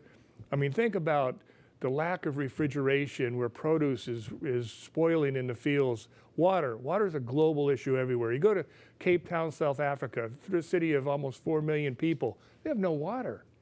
I mean, so you need a lot of energy to provide desalinization for these countries, and I think the U.S. advanced technologies, nuclear technology, is going to be there. It's unless we get totally blindsided somehow, this industry is moving forward at a very quick rate. And it really is interesting with respect to the hydrogen piece. We've seen a lot of changes just here in the United States with respect to hydrogen, the benefits that are provided under the IRA with respect to hydrogen. Are you seeing that mostly only in the United States, internationally? Has that changed your business plan significantly at all? Hydrogen everywhere. I mean, the trick about hydrogen is to get it to commercial scale. So you need about 200 to 300 metric tons a day at a price point somewhere below a $2 per kilogram. Hopefully get it down there below $1.50 per kilogram. But this is a global, hydrogen is going to happen. Why? Because there's a lot of government interest around the world to make it happen and to help fund it, and industry wants it to happen. So I think this time around we're going to see hydrogen, come to fruition. Something else that's interesting from the financial markets as they're learning a little bit about the nuclear industry relates to leadership and culture. The nuclear industry has a very unique culture that is safety-oriented, but also effectiveness-oriented. You're a leader in this area. Do you want to talk a little bit about leadership challenges, and how leadership has impacted your success? We wouldn't be where we are today without the team and the complement of people. My company's made up of 500 individuals now. 40% are less than 40 years old, 27% are female. We have military veterans, and then we have the younger folks, all of them working together. And the thing with leadership is getting more difficult to attract right now in the current environment. But you're not going to get there without the proper leaders. And that comes into succession planning also. We're in the process right now as a publicly traded company to ensure we have proper succession planning in place, getting more women into it. Sama's, she's a champion of this. Women in nuclear. I mean, it's a different environment. I came into this 12 years ago, and so I had to learn things I never expected coming out, like a chilled work environment. What was that all about, a chilled work environment? Well, you have to learn about it because it's there, and from a safety perspective, somebody could say, hey, I have an issue. So you gotta, from our perspective within these 500 people, communicate, and over-communicate. Let everybody know what's going on, no surprises, critically important, and get them engaged. What's your mentoring circles? So you have kids out of college that are less than 5 years, they have different needs than those who are coming, getting ready to retire. So it's a double-edged sword. If they don't feel like they're really contributing and being recognized for what they're doing, they'll go somewhere else. So very important, mentoring. And with respect to the safety-conscious work environment, if you're in the oil and gas business or you're in another renewable area, a lot of those ideas don't really exist in other areas. Do you find that it's easy to train up people into this kind of nuclear culture that combines together quality assurance and controls and documentation to as part of a culture and not just a program that enables the execution of a particular goal? I came out of DuPont Corporation. DuPont always prided in the gold standard on safety.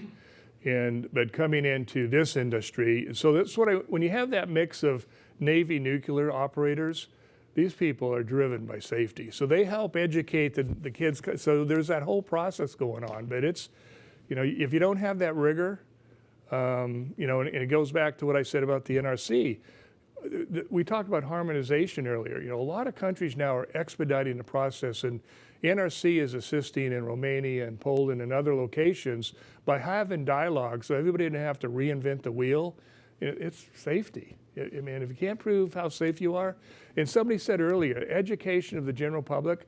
When I speak at universities, the younger kids are much more pragmatic than somebody my age. They typically say, maybe there's some problems with nuclear, but we do believe it has to be in a mix if we want to attain the goals of climate or whatever it's on their minds. So, Chris, you have experience in private equity in all kinds of deals over the years. Are there lessons learned in your experience in private equity that you're providing in terms of your advice to NuScale as it's growing? Yes, one, do what you say, and that's like a broad lesson, for Nuke in general. We need to get a project in the ground on time, on budget, and then that changes, I think, the perspective for all, and so we're cheering for that. But in the public markets, it's just incredibly important. I mean, you don't get a second chance often, and if you misstep, it can take years. And so that we drill home quite a bit. And then the importance of partnership. You in a new opportunity like this, there's no way you're the expert in everything. So you really need strategic partners to help accelerate both your time frame and increase your probability of success. So we certainly harp quite a bit on that. So we have just a little bit more time left. I'd like to open it up to both of you for any thoughts or advice that you have for other companies in the U.S. nuclear industry that are looking at public markets financing, about your thoughts at this point in your journey in a company. As I mentioned, we really debated whether we wanted to go through a special purpose acquisition company. If it wasn't for, we went through a competitive process again, and Spring Valley, when they came on, they had a very good appreciation of what it would take. We had Guggenheim come on and work with us, Jim Schaefer and his organization, and it made a tremendous difference. And so, would I do it again? The answer is yes, I would. Yeah, it's all partnership. Like as John, choose banks correctly, choose partners correctly, investors correctly. That is at the core of everything. And then do that honest self-assessment. I cannot emphasize that enough. Just because someone else has done it doesn't mean you should do it. Okay. Thanks so much. Thank you. Thank you.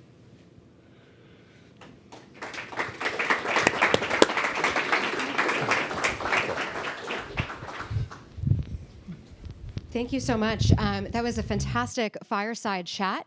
And, we have a rule at the Atlantic Council, which is that if you are name-checked in a panel or name-checked in someone's remarks, you then have to go on and speak. So I think we're going to follow that rule because I know that a number of themes that were just brought up by Will and his panelists will be followed and brought up in this panel and also, I think, throughout the course of the afternoon.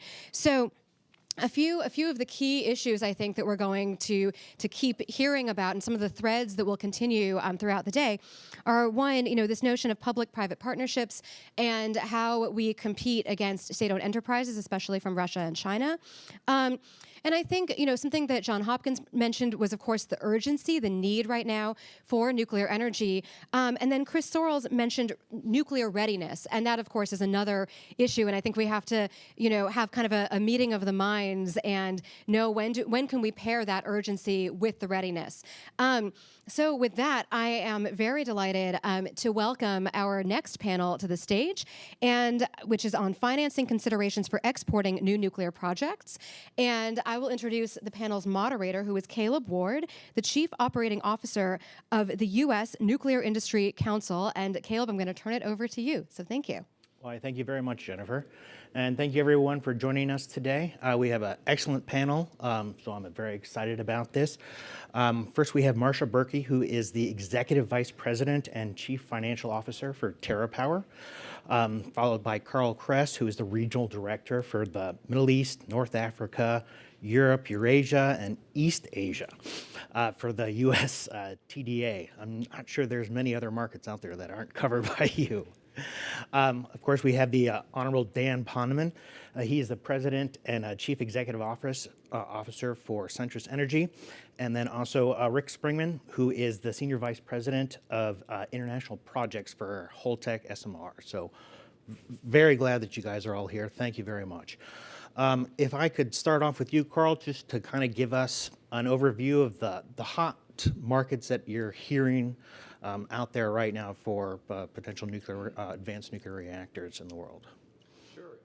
Thank you, and it's really a pleasure to be here. As I think people probably, for the most part, know, is we work in developing and middle-income countries. So for us, that's what we're focused on. Starting sort of working our way around the globe here in Europe, Romania has been really a key country for us. It was great seeing Kozmin on the prior panel. I've gotten to know him very well in the last 2.5 years. We've got a lot going on in Romania. Also, we have actually a technical assistance going in Ukraine that's been able to keep going forward despite the current war. Also, we're seeing some interest in Bulgaria, and we have also done a series of technical workshops for SMR development and deployment throughout Eastern Europe. So that has been something that throughout that can also be beneficial for some of the high-income countries as well, to try and set the groundwork for SMR regulation, working with the EU and so on. In sub-Saharan Africa, we don't have anything specific right now. There's been some discussions, Ghana, Kenya, I think a few other countries. Moving into Latin America, we haven't really had too much at this point, sort of some listening. And Southeast Asia has been interesting. We have some things in the works, I think, with Indonesia, the Philippines. There's been some discussions with Vietnam. And so, and I'm sorry, I forgot with, of course, well, it's not SMRs, but there's definitely a nuclear interest in Poland. We're doing a big project with Westinghouse and Bechtel there. So it gives you kind of the survey of the countries that we've been talking to and listening to at this point. Oh, that's great. Thank you very much. I mean, it sounds like it's a very exciting time for nuclear energy right now. Marcia, if I may, you just led a large capital raise. What did you learn in that process that are on the minds of capital providers? Sure. So at TerraPower, we've been fortunate to have courageous and committed support from our investors for quite a long time. We've been in existence since 2008. But we did just, following the award of our ARDP demo with X-Energy, the 2 demonstration projects, decide to raise again. And we went back out into the capital markets. This is a private placement, different from NuScale's IPO. And we realized we had to cast a broad net. So nuclear demonstration, first of a kind, is not an easy sell. So we went to global capital providers, touching on sovereigns, strategics, private equity, venture capital, as well as family offices. And in the process of that, we learned some things that won't be surprising to some of you who are in the capital markets, that there is a growing recognition that nuclear must be part of the mix. And many of the investors that we talked to came with that thesis, having been carefully studied and put together and run up through their boards, and that was certainly helpful. But still, there are concerns about the long construction cycles, the questions on regulatory predictability, on predictability of price, on nuclear new builds, and on and off, again, government support. And so I think those are some of the headwinds that we see. And then I would say some of the tailwinds include some things that have been mentioned earlier today. It's a small footprint. It's a very dense energy form. It certainly addresses energy independence, and that's a growing concern and preoccupation, not just of providers, but of investors. And I think in summary, there's growing appreciation for nuclear's role, and a desire to see innovation address some of the risks to make it reach its optimal potential. That's very interesting. I really liked family offices when you had said that. It was not something that I had initially considered. When you were going through the different investors, could you say who were more willing to listen to you or more interested in investing with you? You know, Wall Street, venture capitalists, family offices.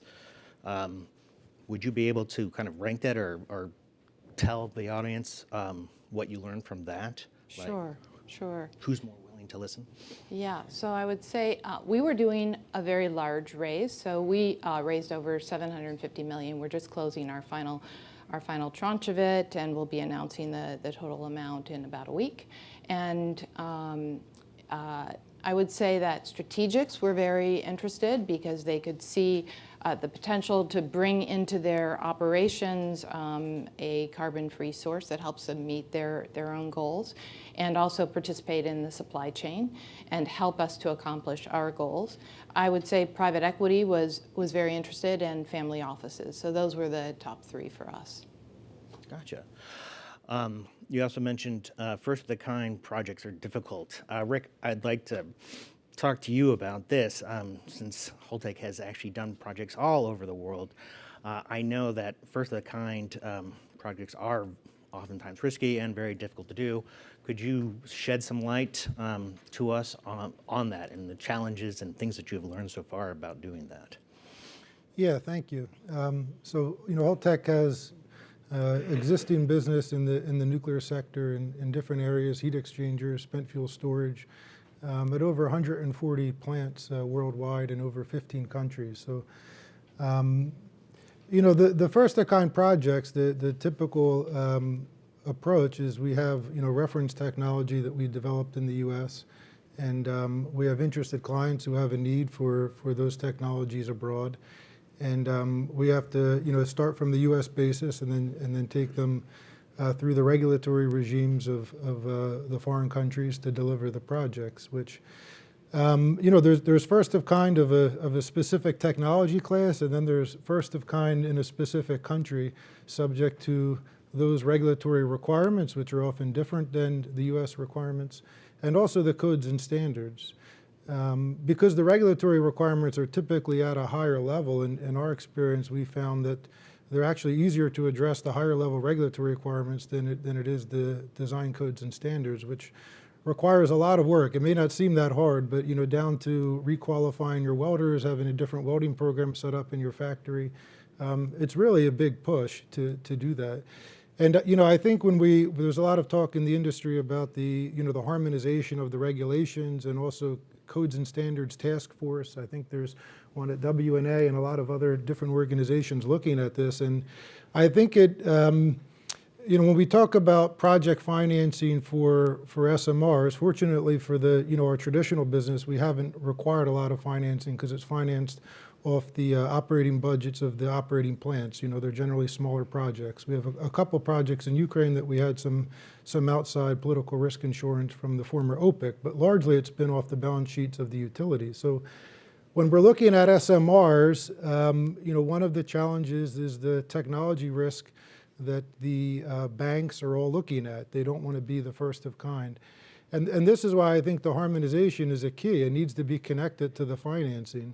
Because if you take a U.S. technology with a U.S. regulation and you go abroad and you change it, you're going to end up with a different plant, period.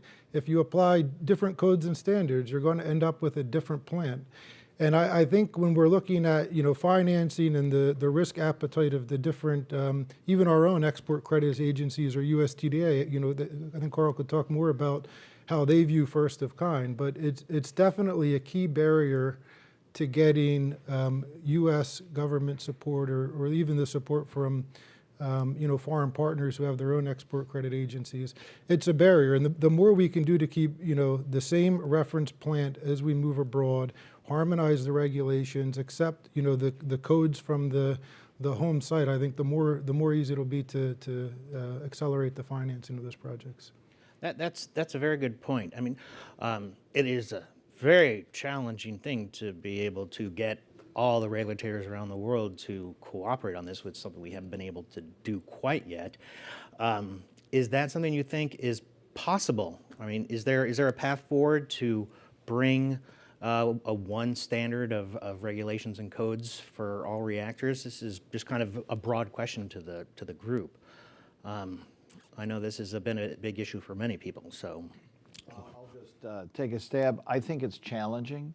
I think one of the great advantages of the United States is that we do have a highly evolved and highly respected regulatory process. We're not alone in that, but I think what you can see, Caleb, is some coordination and harmonization. I don't think sovereigns are ever going to just give a proxy to third countries, but I think that there is and conversations have proceeded, and Romina Velshi of the Canadian regulator has coordinated very closely with the U.S. NRC. I think progress can be made, so it's not like a case of first impression every time, but I suspect, and others may have a different view, that each sovereign is going to insist on their own satisfaction of a regulatory regime having been satisfied from a safety perspective.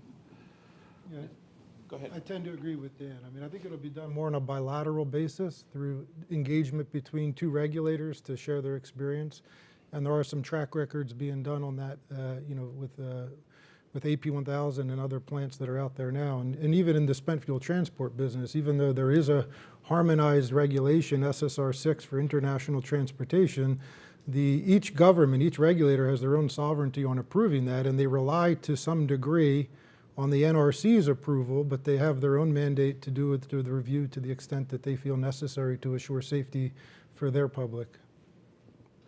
I was just going to say that I think, as I mentioned, we're doing these technical workshops series of trying to get regulators speaking with each other and in the same room with industry in Europe and also with the NRC there. So I think I would tend to agree that it seems unlikely that we're going to get one unified standard, but at least if we're getting people talking, creating those platforms where they can interact and hear from each other and see what best practices there might be, what they can go forward with. And actually the technical assistance that I mentioned for Ukraine is a licensing gap analysis, which is for them looking at their existing regulations. What do they need to do to be able to license SMRs in the future? That's all makes lots of sense. One of the things that I had discussed with our Canadian colleagues in Vienna the other week was the bringing in Canada, the U.S., and possibly the U.K. to build a common regulation that we can export abroad, because it's very hard to go with too many cooks in the kitchen, per se. So is that something you see could possibly happen if you have a few big players coming together to talk to then spread it out? Is that something that would be open to other countries, you think, or not? Or would they still want to have their own say, have their own chef in that kitchen?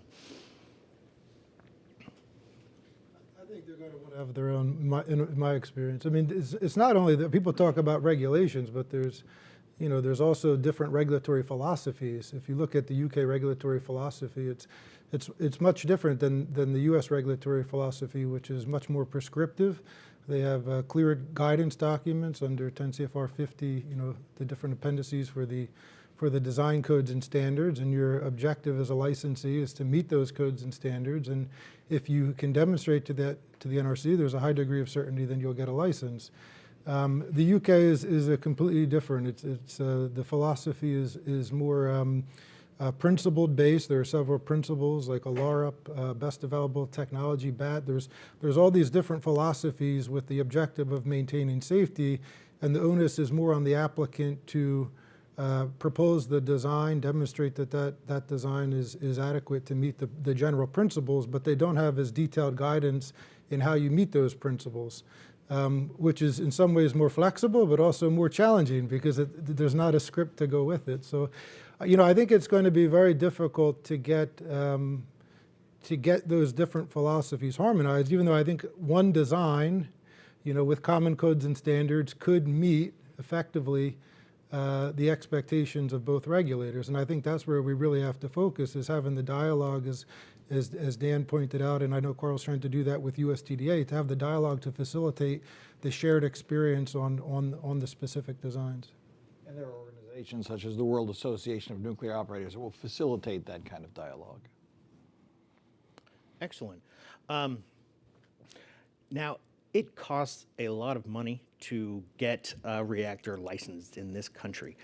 That cost is, of course, put on the developer that is trying to get their reactor licensed through the NRC. How is the cost in the U.S. comparable to the cost to do the same in another country? I've never regulated a reactor in a foreign country, so I can't help you on it.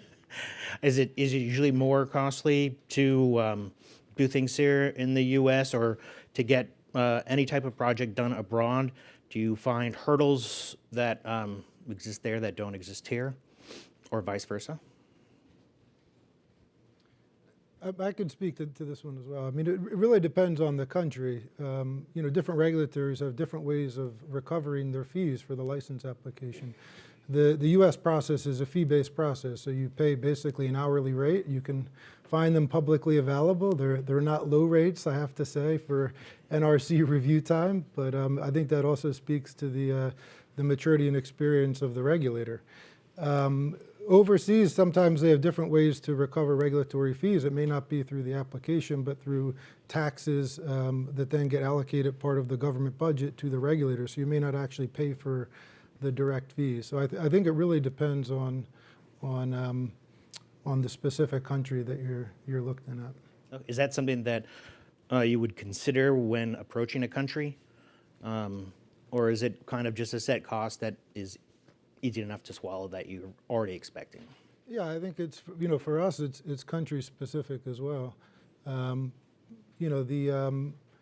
Most of our effort right now, we're not planning to do Part 52, despite that, others have pursued that. We think for the first of kind build, the Part 50 process, the traditional process that most power plants today have been built on, is a two-part process. So you apply for a construction permit application, and that really starts the meat of the application process with the NRC is when you submit a license to construct a nuclear power plant at a specific site. And then the second phase is the application for the operating permit, so the OLA. So it's a two-part process, which is different, but basically under the two-part process here, in a lot of foreign countries, they typically follow that. Bulgaria, Czech Republic, a lot of the mature countries have this two-part process. They don't have a design certification. And so your licensing fees are typically budgeted as part of the project capital that you need to move forward in the project. So we don't always look at it as a separate package because of our view on licensing. And we think the two-part process for a first build is a more practical way to approach the project, because there's inevitably going to be some design changes, and if you have your design frozen and fixed under a design certification, then every change you want to make essentially has to go through the NRC. And we typically do not want the regulator in critical path of a construction schedule. And so this is why we're looking at the two-part process. We are too, Caleb. We're following that same process for the demonstration plant in Wyoming with Pacific Corp, and we think it's the right process for a demo. And as we think about other countries where we go beyond the demo, we're going to be focused on countries with experience with nuclear, countries that may even be familiar with fast reactors or sodium fast reactors. We think we have to be in those markets, but to bring that cost curve down, and as our chairman likes to say, bring that green premium to 0 or less before we can broaden to the rest of the world. But as Sama, I think, touched on this morning, addressing energy poverty is a very important part, at least for TerraPower, but I think our start's going to be in countries with a lot of nuclear experience and strong nuclear regulators. Thank you. Let's talk about fuel for a little bit. Dan, if I may, in terms of the United States' ability to win exports of reactors, how important is it to have a domestic nuclear fuel supply chain, particularly in light of the uncertainties created in Ukraine and Russia's invasion? What steps should the United States take to make sure that it has the supply chain necessary to support exports? Well, first, Caleb, thanks to you and to Nick and to Atlantic Council for hosting this excellent conference. I would sum it up in one word: essential. It is essential. And many of us are students of history. Think about Henry Ford wandering around in 1907 looking for investors. There are steam cars, there are electric cars, and there's this thing called the internal combustion engine. He said, I've got this thing, I call it the Model T, and it goes 42 miles an hour. You get to town much faster than on a horse. You can pull your plow. Well, that's great, Hank. What do you put in it to make it go? Well, I call it gasoline. Do you have it? Well, no, but, no, it would not work. And so we've had this, to me, frankly, somewhat weird conversation for years, where there's a wonderful bow wave of enthusiasm for reactors, and fuel has been like the unspoken aspect of this. And it is tragic, but it is a fact that it really took, in important ways, Ukraine to focus people on this. Can this be done? Of course this can be done. Unlike the new reactors, when it comes to nuclear fuel, there is not technology risk. There's decades of track record. The business models are well established. But, and Marcia was indicating, when it's difficult to raise private capital for something where there's regulatory risk, cost risk, schedule risk, it really helps to have government backstopping. That's why the Advanced Reactor Development Program has been so fundamentally important to getting that whole process going. That is a model that works. A lot of people in this room, I see, there's probably about 3,000 years of nuclear experience in this audience. Everyone knows about shipping port, right?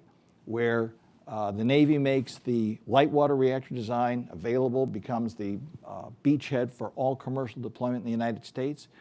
1 year before, in February 1956, Eisenhower made 88,000 pounds, 40,000 kilograms of uranium-235 available to support commercial deployment of nuclear. Half of that was dedicated to the U.S., half of that was dedicated to foreign markets. That's $1 billion worth in 1956 dollars. That's about $11 billion today. Not a crazy number. If you're talking about the level of deployment that Maria Korsnick and others have been talking about, we're going to need that kind of fuel. The good news is, however belatedly, this is now, I think, a consensus among folks in our industry. We were very gratified to see bipartisan support for the $700 million for this new special kind of high-assay, low-enriched uranium that is being made through the Inflation Reduction Act. There was a request for another $1.5 billion that did not make it through the Ukraine supplemental. But there's a very intense conversation even now going on in the Congress to get the investment required. And I strongly believe, having spent a lot of time on the loan guarantee program when I was at the Energy Department, if we get a beachhead of federal investment, it will, especially since there is not technology risk, et cetera, it will bring in private capital, both debt and equity. And once that happens, boom. I mean, I think we're off to the races. You always make things sound exciting, no matter what question is posed to you, Dan, I have to say. And he knows a lot about races. Yes, yes. I do think it's important, though, to distinguish the different types of advanced design reactors. We qualified under the DOE Advanced Reactor Demonstration Program risk reduction pathway. We were funded, our reactor is considered advanced because of the unique passive safety systems, but not necessarily the fuel type, which the work you guys are doing is very important to ensure the future supply of the high assay fuel. Our plant is a light water reactor, PWR, that has essentially a standard PWR fuel assembly, 17 by 17. And the work we're doing with Framatome to qualify essentially a standard assembly for our reactor, the operating pressures, temperatures. We think we have a robust fuel supply chain from day one. Of course, there's things we'd like to do in the future, looking at accident-tolerant fuel and potentially higher enrichments that could be compatible with our reactor. But on day one, we think we have a viable supply chain for the fuel. I'd like to comment on that, because I think Rick raises, as always, a very important point. And Caleb, it goes back to your question about Ukraine as well. Up until February, just say 24th of this year, the challenge, and many people in this room have discussed it, is the classic chicken and egg thing when it comes to advanced reactors that do require this new form of so-called high-assay low-enriched uranium, which is no one wants to order 10 reactors without a guaranteed fuel source, and no one wants to invest in a guaranteed fuel source without 10 reactor orders. So how do you bridge that gap? And we were working on it. Then comes February 24th. And now it's a sad fact, but the United States has fallen out of the global supply chain. And when it comes to enriched uranium, there are exactly 4 major suppliers of enrichment, and they're all state-owned enterprises and not all from friendly countries. And so now you have significant concern about LEU, which we rely, I'm sad to say, as an American, 100% on foreign imports, would never be tolerated in the oil or natural gas sector, but we allowed ourselves to fall into this unbelievably bad situation.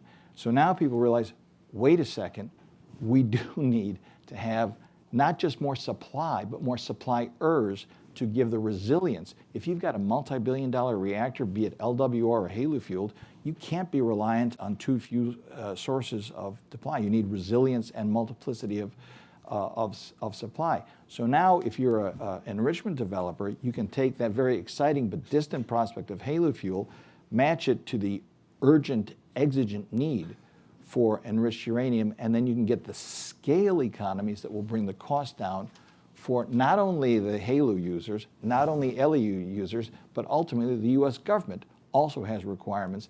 And so there is actually a coherence that I think the country is now finally beginning to address. And we need to do that because the geostrategic aspects of this are profoundly important. That's a very good point. I'd like to follow up with you on that, just because we're talking about not just the financial benefits, but also the benefits that you can't see, such as a job, state of life, that I hope you could expand on, non-proliferation issues that we have.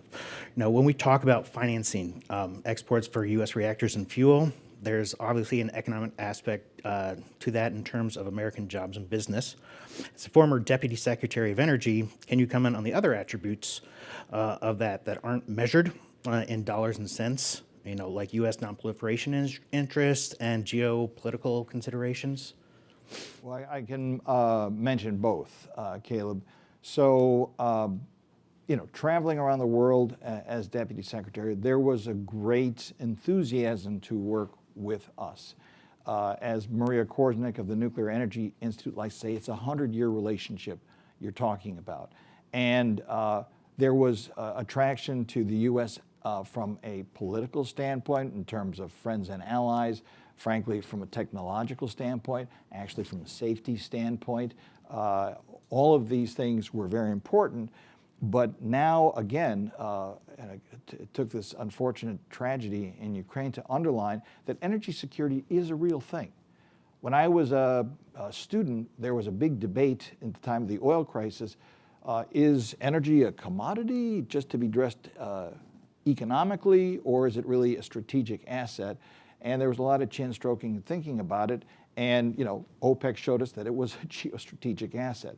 Somehow we forgot that lesson, and now Ukraine has brought it back home, and people in the interim have allowed themselves to become overly dependent on single sources of foreign sovereign supply for various energy sources, and they're realizing that diversity is a critical path item to their own people's prosperity and livelihoods.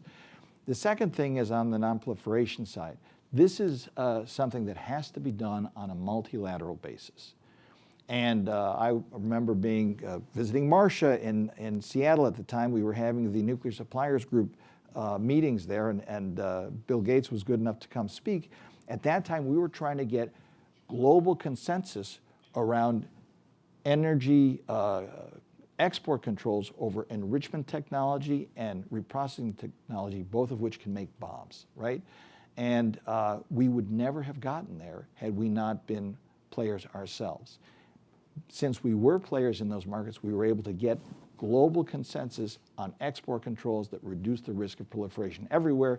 And just as a nuclear accident anywhere would be one everywhere, as we've seen time and again, if we have a proliferation accident or incident somewhere, it is going to redound to our collective misfortune. So the United States and our global leadership, which we exercise in partnership with other members of the Nuclear Suppliers Group, International Atomic Energy Agency, has a critical role to play, and it is still a very respected role to play.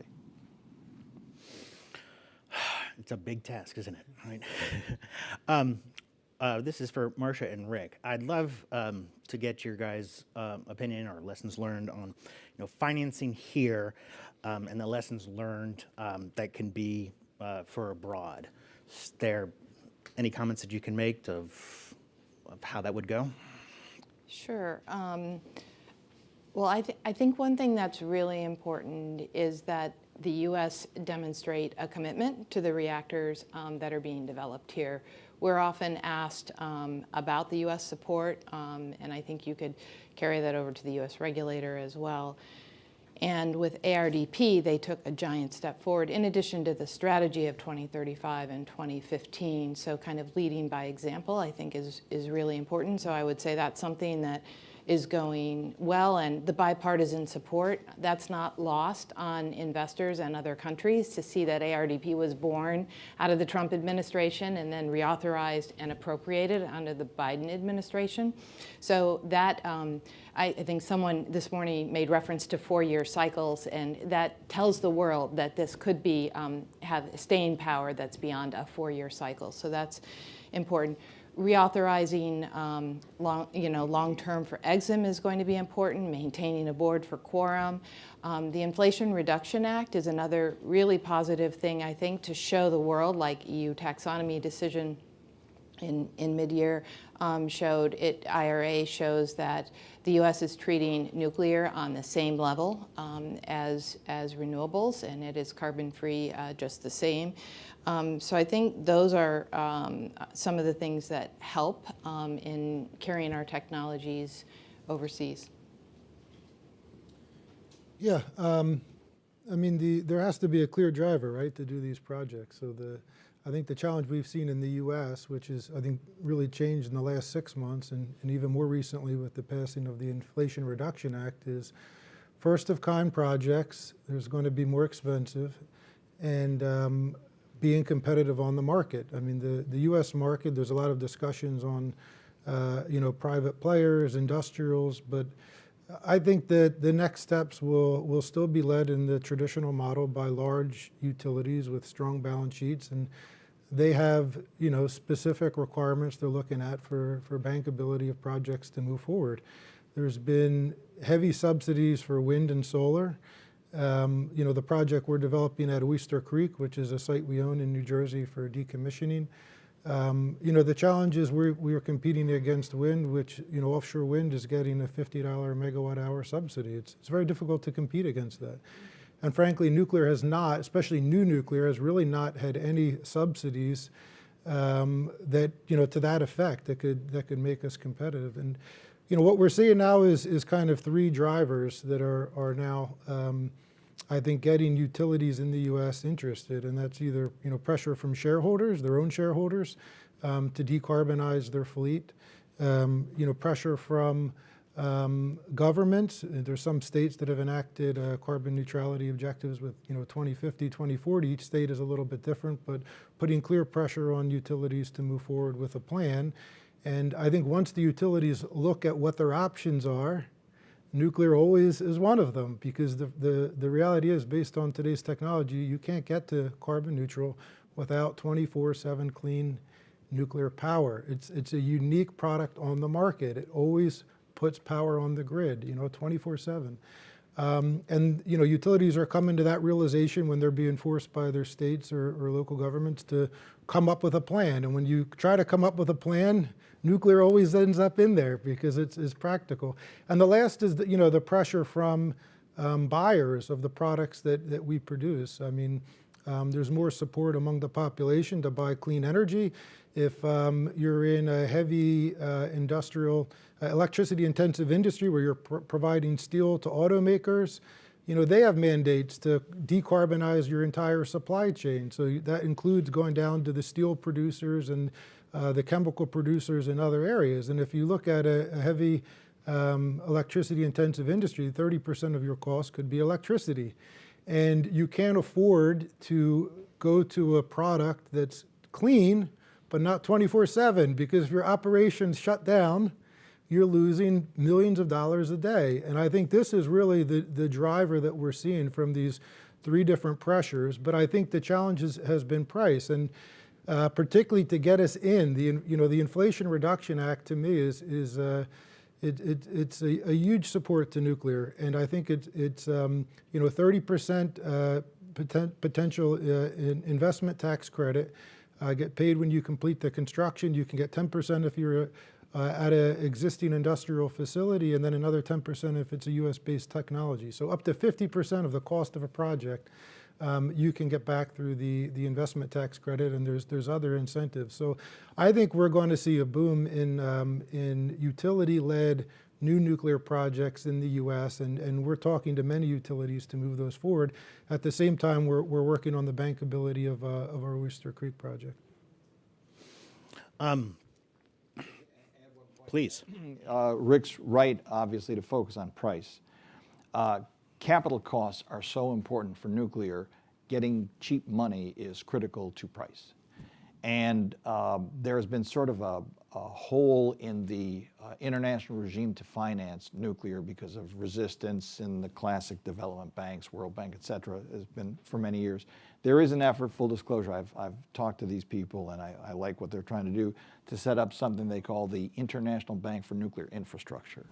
And the idea, and this is a good one for Carl, maybe he's talked to these folks, is to create a mechanism that would not replace, obviously, but would supplement the classic EBRD, Asian Development Bank, World Bank mechanisms, but focus specifically on financing nuclear in a multilateral format that would reduce overall capital costs, both debt and equity. And if something like that could be created, that would really, I think, help bring down capital costs, which in turn would help bring down price. Let's explore that a little bit more.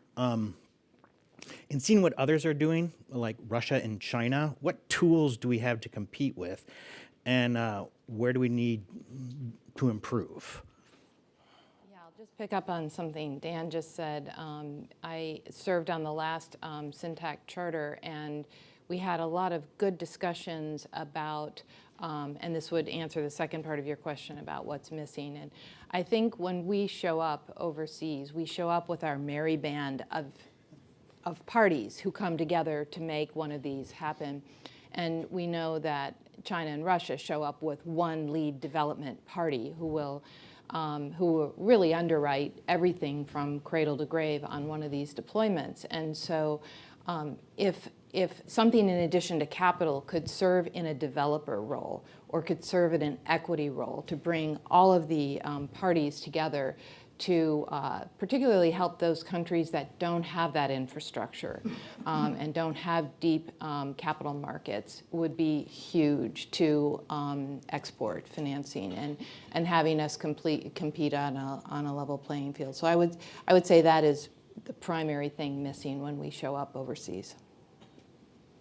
Anyone else? I strongly agree with that. I've had these conversations, and without naming names, we suffer for the balkanization of our efforts, and we do have a merry band. And I remember one competitor, foreign sovereign competitor, saying, "You know why we're beating you globally?" And I'm saying to myself, "There's no way you're not going to tell me, right? Because you're dying to tell me." He goes, "We go in and we say we'll mine the uranium, we'll mill it, we'll convert it to gas, we'll enrich it, we'll fabricate the fuel, we'll build, own, operate the reactor, we'll finance the reactor, and we'll take the spent fuel back. Your move." And, we just can't, we'll never be able to do that, but we can, and in my view, we should do more. And I think it's both in the vertical integration of our own supply chain, and to point Marcia and others have made, and Carl, it's the backstopping that with a coherent set of funding institutions. I really enjoyed when I was at Energy Department traveling around with TDA and OPIC as it was then known, and Exim Bank, and we really tried, but I think it's something we got to do better. Yeah, I agree with the comments. It's, I think that there's a recognition now that, of the other geopolitical risks associated with doing business with Russia or China. I think if you look at the security concerns. There's a recent example in Czech Republic for the Dukovany tender where they had a security vetting process, which they were able to, through that screening, determined it was too high of a security risk to invite several of those countries to the bidding process. But we have to have a viable alternative, and that's the kind of, it's okay, we get it, there's a security risk, and I know I've heard that in a lot of government-to-government industries where meetings where industry is invited and they highlight the security risk. And it's a real risk, countries recognize it's a real risk, but they have to have a viable alternative. And as the team is telling you up here, the financing package that we can offer simply isn't competitive in terms of rate, coordination, timeliness to close. And the people we're talking to, I'm sure also you guys, they'll tell us that, it's very difficult to work with U.S. government in terms of financing and how to navigate that. So I think we have to come up with maybe a single point of contact or good luck, right? But let's become Carl. Carl, can you tell us what is USCDA's role in supporting financing for nuclear projects? Well, I guess as one of the merry band that shows up. I mean, I think that, and just to address what was just discussed in the previous one is I think that there is a recognition of this issue. I think that, there are other countries that come in with one-stop shopping, but that doesn't mean that everyone is going for that one-stop shopping. I mean, the easiest path may not always be the best path for a given country. So, and TDA's role here is to try and support that early project planning. And I would note that there is, as part of this recognition, not that there wasn't a recognition before, but I think that there is a coming together. Looking at our Poland project that we put together was really a whole of government, state and DOE and commerce all working together. And then now we're putting together something for Romania, a similar FEED study focused on SMRs, which likewise has had at the very highest level of the US government a focus of trying to get it across the line. So for our purposes, as I mentioned, we do the technical workshops, trying to get people talking to each other and encourage that dialogue. And then also we have the technical assistance for things like the licensing gap study or a FEED study or things like that. And we, TDA, we're stepping out of our comfort zone a little bit more with this area in the last couple of years, because our model has typically been, we need to see something, this has been built here and now somebody wants to build it over there. We're not really that into technology risk. We know that our colleagues at the Department of Energy are doing a lot of work on the research side. Our job is to try and find, this worked here, let's work it over there. SMRs are in the gray area at this point, but we also know that if we wait around for it to be built, it's all over. So we're pushing that right now of trying to find those opportunities and then working with our colleagues, and this goes all the way to even OMB and so on, others getting involved to trying to make things happen where there is a country overseas that is really interested in seeing a US solution coming in. So I think sort of as a concept, our job at TDA, we can't really push a technology or a project into a country, but we can help them pull it in. So it's where there is somebody who's really interested, we can try and find how do we put a package together that makes sense. We've been talking about evolving our practices and to meet current markets. Can you talk a little bit about how USTDA used to do things compared to how they're doing things now, how you changed to meet the markets and your new customers? I'd love to hear that. Yeah, I think that, I mean, most simply, so looking back in the 90s, TDA was doing some work, a bit of work in Eastern Europe with cleanup or safety, security sort of work. Then in the 2000s, there wasn't a lot going on. We did a few reverse trade missions, bringing delegations from Lithuania, Vietnam, Romania, and Thailand to the United States to look at technologies and so on. And then it sort of went dark again for a while. Part of it is because for traditional nuclear, the scale is so vast that our funding is just not, we just can't really get a grip on it. But then now in the last few years, where the advanced nuclear technology is coming more to the fore, some of the costs are not quite at the magnitude that the traditional is, then we've been able to put together these packages. So it's, and all throughout that also is, again, looking at our criteria. we remain fairly hard and fast about not wanting technology risk in most areas, but in this area we're opening. But again, it remains a bit of a gray area, so it's harder to talk abstractly about what we might be able to do. We want to see what is that specific opportunity and then see what we can pull together for it. How best would you advise companies what they can do to work with you? How can they approach you? Can you give any pointers of what's the best way to pick up the phone and give you a call and get your help? Well, that's really the best way to do it, is pick up the phone, give me a call or one of my colleagues, or send us an email. We never want to see a 30-page proposal of any sort for anything. We don't want to waste anybody's time.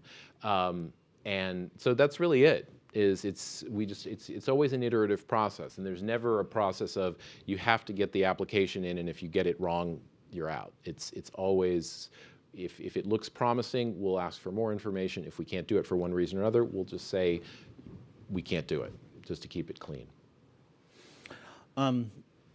With that being said, I'd love to hear the rest of the panel's thoughts on possible other financial tools that would be beneficial for the U.S. Thoughts? Yeah. Top on my list would be that DFC, can be active on the equity side. I think that would be a super giant step forward in the agency realm. I would endorse that, and I think that was one of the major points of progress in recent years when they got that mandate. That was an intense struggle. It's interesting, again, when we were running around the world doing these various missions while I was at Energy, candidly, there was a very deep-seated antipathy, frankly, towards nuclear within OPEC, as it was then known. It's really wonderful that that's gone. And Exim Bank, of course, had traditionally been supportive, but there were funding challenges there. But I think, Caleb, in addition to the financing, I think we got to step back just a little bit, because it's necessary but not sufficient to have good financing instruments. The United States has got to make itself, in my judgment, a good partner in overall major nuclear projects. And in specific, this is something we've struggled with, frankly, over the last decade or so, is the rules under the Atomic Energy Act. We have to have a so-called Section 123 agreement to get into a major nuclear deal with a foreign country. And for many, many years, the United States worked very hard to keep that as a very strong global nonproliferation measure. And in fact, in 1978, the Non-Proliferation Act was passed, and that made the United States actually increase a lot of unilateral export controls, which if you're trying to be competitive internationally and you have a bunch of spiked up international controls that no competitor uses, then you're going to lose. That's how things work. We worked for 20 years, as I mentioned a few minutes ago, with the Nuclear Suppliers Group and other fora to basically levelize those controls. And then came an idea which His Excellency Mohammed Al-Hamadi would be able to tell you all about, is the so-called gold standard, which wasn't gold and wasn't standard, but it became kind of an albatross. And if we were actually serious about imposing that extra level of controls, which many people would view as beyond the requirements of the Nuclear Non-Proliferation Treaty, et cetera, the serious way to go about it is to go to the other suppliers and say, how about you guys? But we never did that. So unless we can get to a position of basically putting ourselves in a cooperative posture with foreign governments, we're not even going to get to the finance question. So I think, in part of this panel, I think what we like to call reality therapy is the United States, which used to be a dominant player, is no longer a dominant player. We really have to work for it, right? And we won't be able to compete toe-to-toe with the all-in approach that some countries can, but we do need to be able to sort of put out, I think, these agreements, which then provide a basis upon which to build a relationship. Once you're in a relationship, then you can help use that relationship to put higher non-proliferation standards in place. But if we hold the bar way up there and no other competitor does it, we're just cutting ourselves out of the international market. And I think that's a big mistake for American business, for energy security, for non-proliferation, and for geostrategic influence. Yeah, we really need to put together a good team in order to go after competitively to the rest of the world. Rick? Yeah, I think all of these points the team is making is they're absolutely critical. But I kind of want to distinguish. I think for Holtec, we're 160 megawatt power plant, so we're a smaller plant, smaller project size.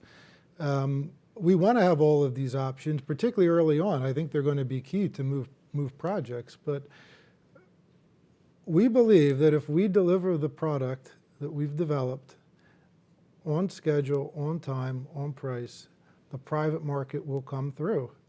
And we'll be less reliant on the US government as we continue to prove out the technology. And this is really why we've been focused on project delivery model. We believe we have the right technology. It's Fukushima proof. I was just in Japan last week. I had an opportunity to tour the site. And being on site really kind of drove home the importance of what we're doing. We conceived the idea right after Fukushima, where the owner of our company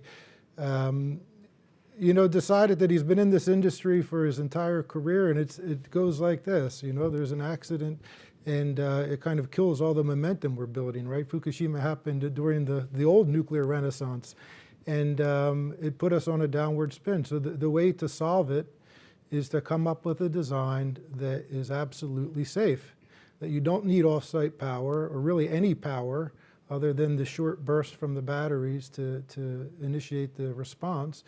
And you don't need any external cooling water. And so our plant is Fukushima proof. And so that's what we've been focused on. But as we've been engaging with clients, we're engaged in over 15 countries now. We don't always do announcements for all of our engagements. But the question kept coming. We know Holtec, you're a nuclear manufacturer, right? We have 3 manufacturing facilities in the US, 1 in India. We're the largest nuclear exporter of manufactured equipment in the US right now.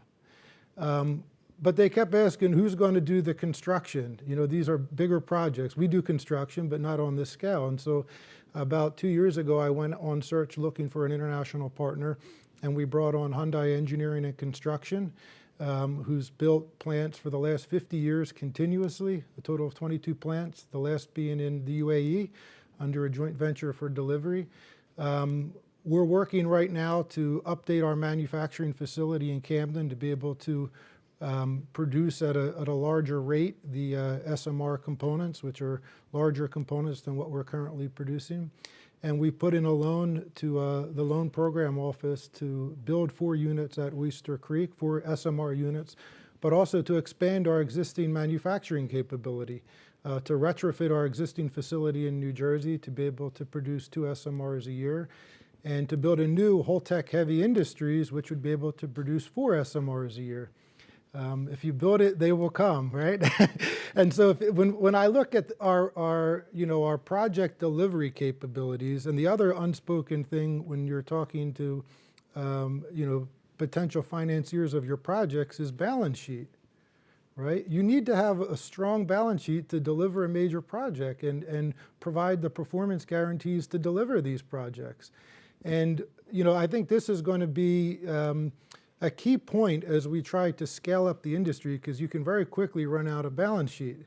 And if we're talking about doing 4 projects, 10 projects, 20 projects in the US, abroad, it's a key point. And we're also working right now, despite being a very healthy company, we're still looking at ways right now to deepen our balance sheet to make sure that we have the capital on hand to deliver projects. Could I just add to that point? Rick said something very important we should really focus a moment on. That's the Loan Program Office. I saw Ed Davis was here. I believe Jigar Shah is speaking. That is an incredibly powerful tool. And again, under the Recovery Act, there was no grid scale utility solar photovoltaic in this country. There was no technology risk. They survived that first valley of death, but they had construction risk and operational risk and market risk. With the loan program, we got $30 billion out the door in about 3 months, and we spawned the first 5 of those solar grid scale projects, with the loan program giving the full faith and credit, cheap credit that then did bring Wall Street and other investment income in, and after that the market took off. So they still have a lot of, and in fact, of course, that's what got Tesla started, and it's what got Vogel started, and we're very happy to see fuel loading there. So that's an incredibly powerful tool. There's still a lot of authority in that program, and I think in Jigar Shah, who's been an incredibly dynamic leader, there's somebody who can really knows how to put that capital to work, and it provides a lot of the financial wherewithal, Caleb, to bridge some of these risks that the private sector otherwise would not wish to undertake on their own. Now, partnership seems to be the best way that we can compete abroad. I mean, with Marcia, with TerraPower and GE's global nuclear fuels announcement that you guys just made, that's very exciting news. You now have the ability to offer not only fuel, but also a reactor. Is there a way, I know that you said it would be, Dan, you were trying beforehand that it'd be hard to do this, but could we create a consortium where you have the fuel, you have the reactor designer, and then we have the cleanup? I mean, you have 3 of you people right there, to take that offering abroad and go into a room as one offer, as Russia and China do. Is that something that is possible here with us? Because it seems that you guys are... Yeah. So you're right, and we're not just working with Global Nuclear Fuels of GE, which was announced on Friday, the beginning of the plant for fabrication of the fuel, but we're working with GE Hitachi. So many of you know GE Hitachi has been working on their PRISM technology. We were working on our traveling wave reactor. I like to call it a 1 + 1 is 3, and we have Natrium that we're working together, and Bechtel is our builder in Wyoming, and I think you're absolutely right that we could work to try to scale that model, and we will be trying to do just that. We'll be having an announcement soon on an ability to kind of ramp that up. And the other thing that we're working hard on that helps for scaling is simplicity. Working really, really hard on making sure that the plant is as simple as possible so that it can be built quickly. So the plant is able to thermally store power, so we're able to ramp 150% of the nameplate capacity, and that is all non-nuclear. So we're able to construct simultaneously and bring that construction cycle down and keep things simple, and also separate the steam cycle from the nuclear island. So many things that we're thinking of together as a way to deploy faster and try to standardize, and as I said, bring that cost curve down. Well, I have monopolized the time here. I'm very sorry about that. I could just keep going and going. We have just a couple minutes left. Is there any way I could ask the audience if they would like to have a question, if we have time for that? All right. Then I would like to thank everyone here today. Thank you so much for joining us. Really, this has been a wonderful conversation. We could keep going, and I look forward to carrying this conversation on again with all of you and our audience. Thank you very much. Jennifer, can I turn it back to you?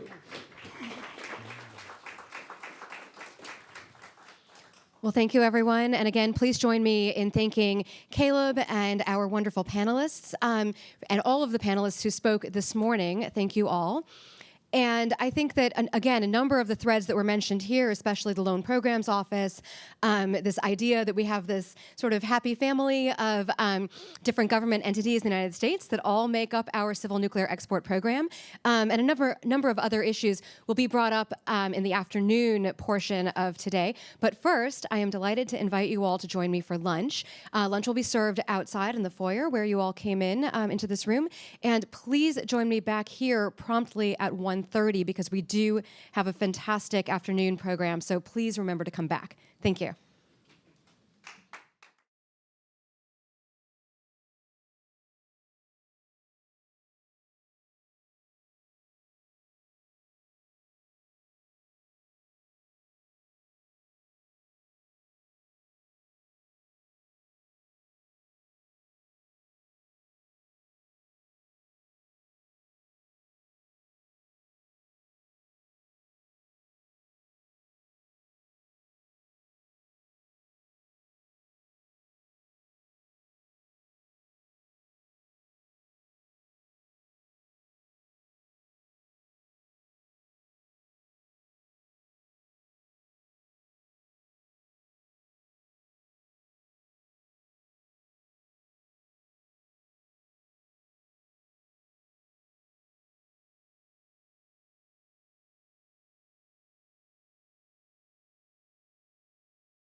Good afternoon, and welcome back to the U.S. Nuclear Industry Council's New Nuclear Capital Symposium of 2022. So thank you all for joining us back at the Atlantic Council. We are here live in our studios and also live streaming. And I think it is a testament to the incredible speakers that we have for this afternoon that I think everyone has come back. So there's almost not an empty seat in the House. So I will just say very briefly, in the morning sessions, the Loan Programs Office was mentioned several times. So now we're delighted we're going to get to hear from the director of the Loan Programs Office. But first, let me introduce, I'm delighted to introduce Landon Darrence, who is the Senior Director of the Atlantic Council Global Energy Center. And of course, Jigar Shah, who needs no introduction, and who is the director of the Loan Programs Office at the U.S. Department of Energy. So Landon, welcome, and over to you. Wonderful. Well, welcome everybody, and it's great to be here at the New Nuclear Capital Symposium with the U.S. Nuclear Industry Council, C5 Capital, and of course the Atlantic Council. Excited to be here with Jigar Shah, the director of the Loan Program Office at the U.S. Department of Energy. And Jigar, given your experience, both in the private sector, now the public sector, it's hard to imagine anybody that is this uniquely qualified to talk about today's nuclear finance and nuclear sector. You're obviously known for your expertise in renewable energy, probably clean energy policy more broadly, but those that follow you on social media, those that follow you in recent presentations and interviews, we recognize that you have a growing passion for nuclear energy and its role in the clean energy transition. So I really just want to start by having you provide a little context about how your interest in nuclear energy has grown over the years, and share your insights into your experience working in nuclear energy so far to date. Oh gosh. Yeah, I saw Rod Adams in the audience, and Rod and I have had this conversation on his podcast. And so if you want to see how my point of view has evolved, I think it's all there for people to listen to.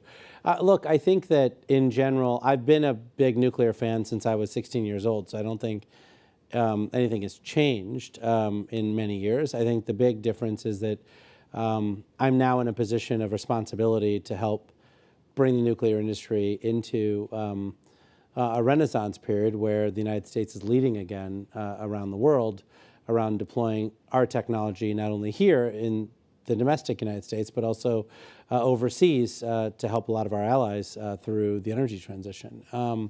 And I do think that the nuclear industry in general has been, a big capital, big government, big institution play. And I think the level of dedication that we've had to those kinds of plays has been very low for the last 40 years.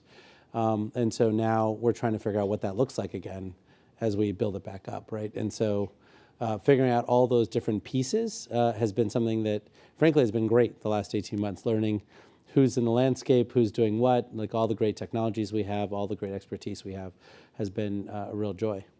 So I've heard you describe the Loan Program Office as a bridge to bankability. Yeah. A bridge that just received a major multi-billion-dollar boost from the Inflation Reduction Act. Can you unpack this concept of a bridge to bankability for the audience and tell us what it means for the nuclear industry? Yeah, we're building a lot of bridges these days here in the United States. I think, look, I think when you look at sectors that are actually at scale today, right? These are like solar, wind, EVs, lithium-ion battery storage. You're looking at a minimum of $100 billion of private sector capital before you get real market acceptance from the commercial banking sector. And so to me, there's lots of technologies that are sort of in different phases of getting support, right? Hydrogen, carbon sequestration and storage, nuclear, and others that are coming into Loan Programs Office. And there's some rhyme or reason, but not a lot, right? Like it's not based on the readiness of the technology. It's based on who's promoting the technology, who that CEO is, and their ability to raise capital, right, in the marketplace, some of which comes from their previous roles and experience, and some of which comes from who their sponsors are and, and where that support is coming from. I think in the nuclear industry in particular, it is quite difficult. I'd say that the bridge to bankability, just to define it, is really 4 stages, right? So there's first of a kind deployment, right? And that's, often the hardest part. Then you've got second through fifth, right? Which is really more engineering excellence, figuring out how to cut costs by, not over-engineering something. And then the third is this sort of learning curve that somehow everyone's become an expert in these days. And then the fourth is this, market securitization, right, phase. And all 4 phases require the Loan Programs Office's support. And we've got applications in all 4 segments, not only throughout all 20 sectors that we have applications for, but also even uniquely within the nuclear industry. We've got applications are probably in 3 of those 4 sectors. I think that the complication of the nuclear industry is several-fold, right? One is that, frankly, no one in Wall Street actually understands it, right? And every time I try to explain to them, they're like, wow, we just learned something that we didn't know. I'll give you an example, right? When you look at the GE Hitachi design, which has some momentum behind it given Ontario Power Group and Saskatchewan Power's announcements, as well as, of course, Tennessee Valley Authority, you would think the GE Hitachi is building the reactors, but they're not. They're actually designing the reactor. And so you're like, wait, what? GE has nothing to do with building the reactor? No, they've created the design for the reactor, and they're going to file for the Nuclear Regulatory Commission approval and work for 2 years probably to get through that process and get approval, right? And then there's a group called BWRX, and you're like, well, who the hell is BWRX? And then, you're like, well, gosh, they actually are going to do the procurement side of things, right? And put stuff together and make the supply chains work. Are they constructing the reactor? No, they're not constructing the reactor, right? Well, then who's constructing the reactor, right? And so then you say, well, Tennessee Valley Authority has its own people to construct the reactors because they finished Watts Bar, and so they have all this internal capacity, and so they're going to be the general contractor, and they're going to hire a bunch of subcontractors, and they're going to manage the process. Great. And so now you're like, well, Duke put, a number of nuclear reactors in their integrated resource plan. If they happen to pick GE Hitachi, who would they have construct the plant? I have no idea. Would TVA build it for them? Probably not. Well, then who would they pick as their engineering contractor? Westinghouse doesn't want to be an EPC, right? And so, would it be Bechtel? Would it be some other group? And so, part of the challenge here is if you're an investor and you're saying, all right, Jigger, we need $100 billion to go into the nuclear sector to actually get across the bridge to bankability over to full market acceptance, right? Who are the major players that actually get you across that bridge to bankability, right? And then, I see Dan Poneman's in the room, and Dan obviously is at Centrus, and then, we're obviously ramping up low enrichment uranium fuel production here in this country because, we got 28% of our LEU fuel from Russia last year, and so we've got to figure out how to build up the supply chain here. Then you've got HALEU fuel that we need for certain manufacturers, and so who's going to do that? And they're like, well, there's no commercial market for HALEU fuel because those other reactors are not commercial yet. So then whose responsibilities to that? Well, there's $700 million in the IRA for, the Office of Nuclear Energy to help stand that up, right? And you can imagine, someone like me as a solar guy coming in for 16 months, and I've got direct responsibilities. I'm putting all these pieces together in real time myself. Wall Street is like, what are we talking about here? I have no idea who I'm supposed to be investing in, which members of the supply chain, which one's publicly traded, which one should I invest in? How does that work? Is there a private equity play here? I just think that in general, the level of confusion around how this bridge to bankability actually gets built is very high. I mean, you're breaking down, obviously, a much more complex supply chain and process for the industry. Sure. But how does that translate and the brass tacks when industry wants to approach you at LPO?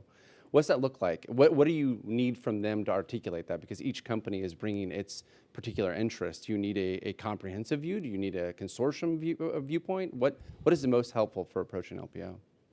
Well, I mean, once we have experts like Ed Davis, who's here in the room, works here at the Loan Programs Office and has been our, really foundational stone of our nuclear strategy.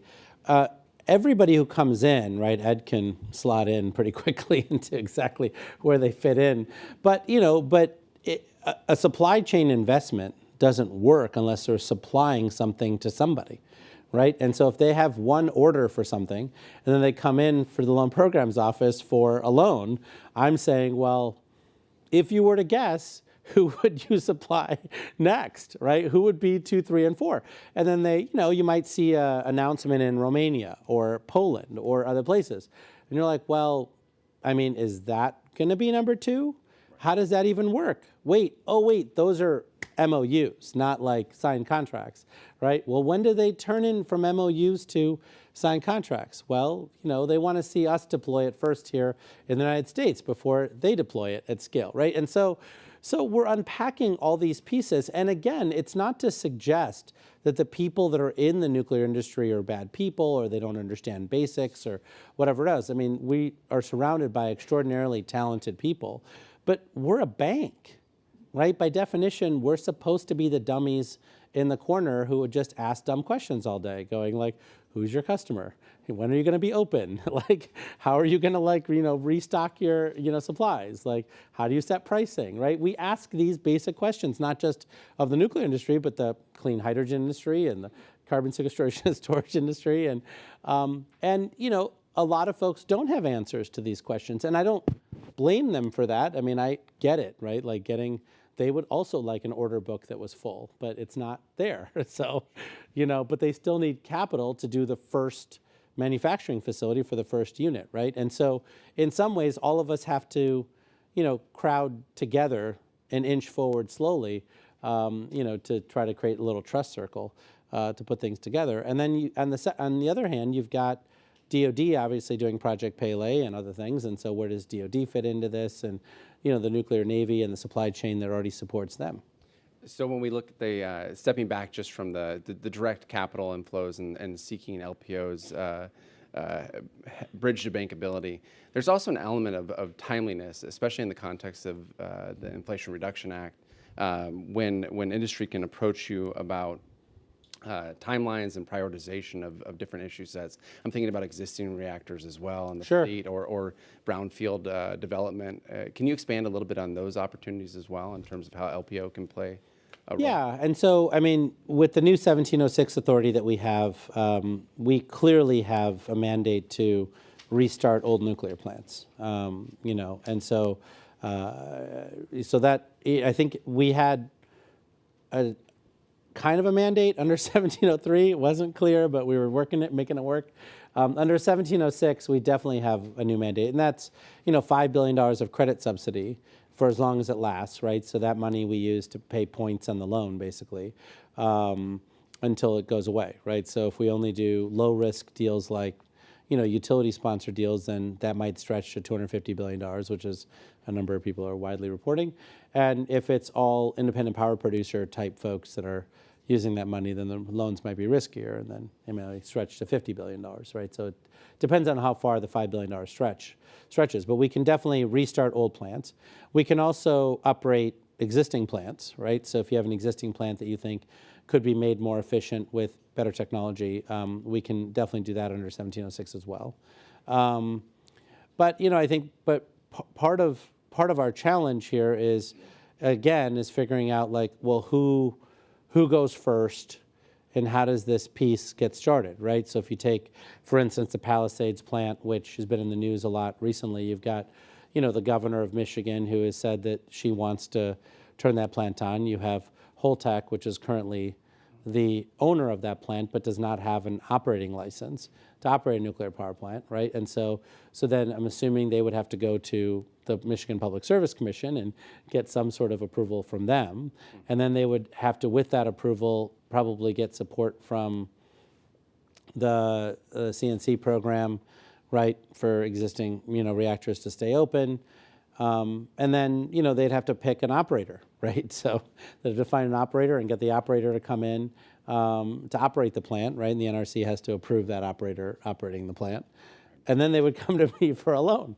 And so, to be clear, none of this stuff is stuff that I knew 16 months ago. So it's, it's one of those things where, I'm learning it for the first time and being able to repeat it 5 times fast.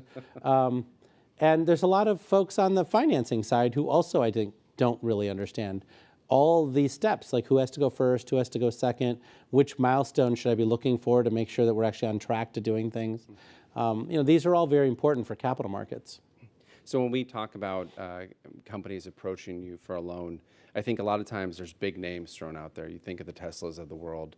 But when you think through the fullness of the nuclear supply chain, there's obviously a very multifaceted sense of scale in terms of the size of the companies. Does the size of the company really have an impact? Are you looking at everybody from the small guys to the ones hitting home runs as well?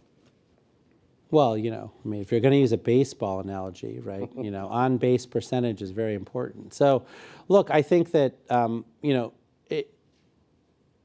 we're open to anyone who comes to us, right? Small companies, big companies, it doesn't really matter, right? We're really equal opportunity. That being said, the reason we're equal opportunity is we're doing project finance, right? Not credit finance. And so, whether it's a small company or a big company, they have to have a project that makes sense and that fits together, right? All the pieces are there. That somebody wants to buy the power, and somebody wants to supply the fuel, and somebody wants to operate it, and somebody who has the ability to get through NRC approval, and all those things, right? And so, we check for all those things.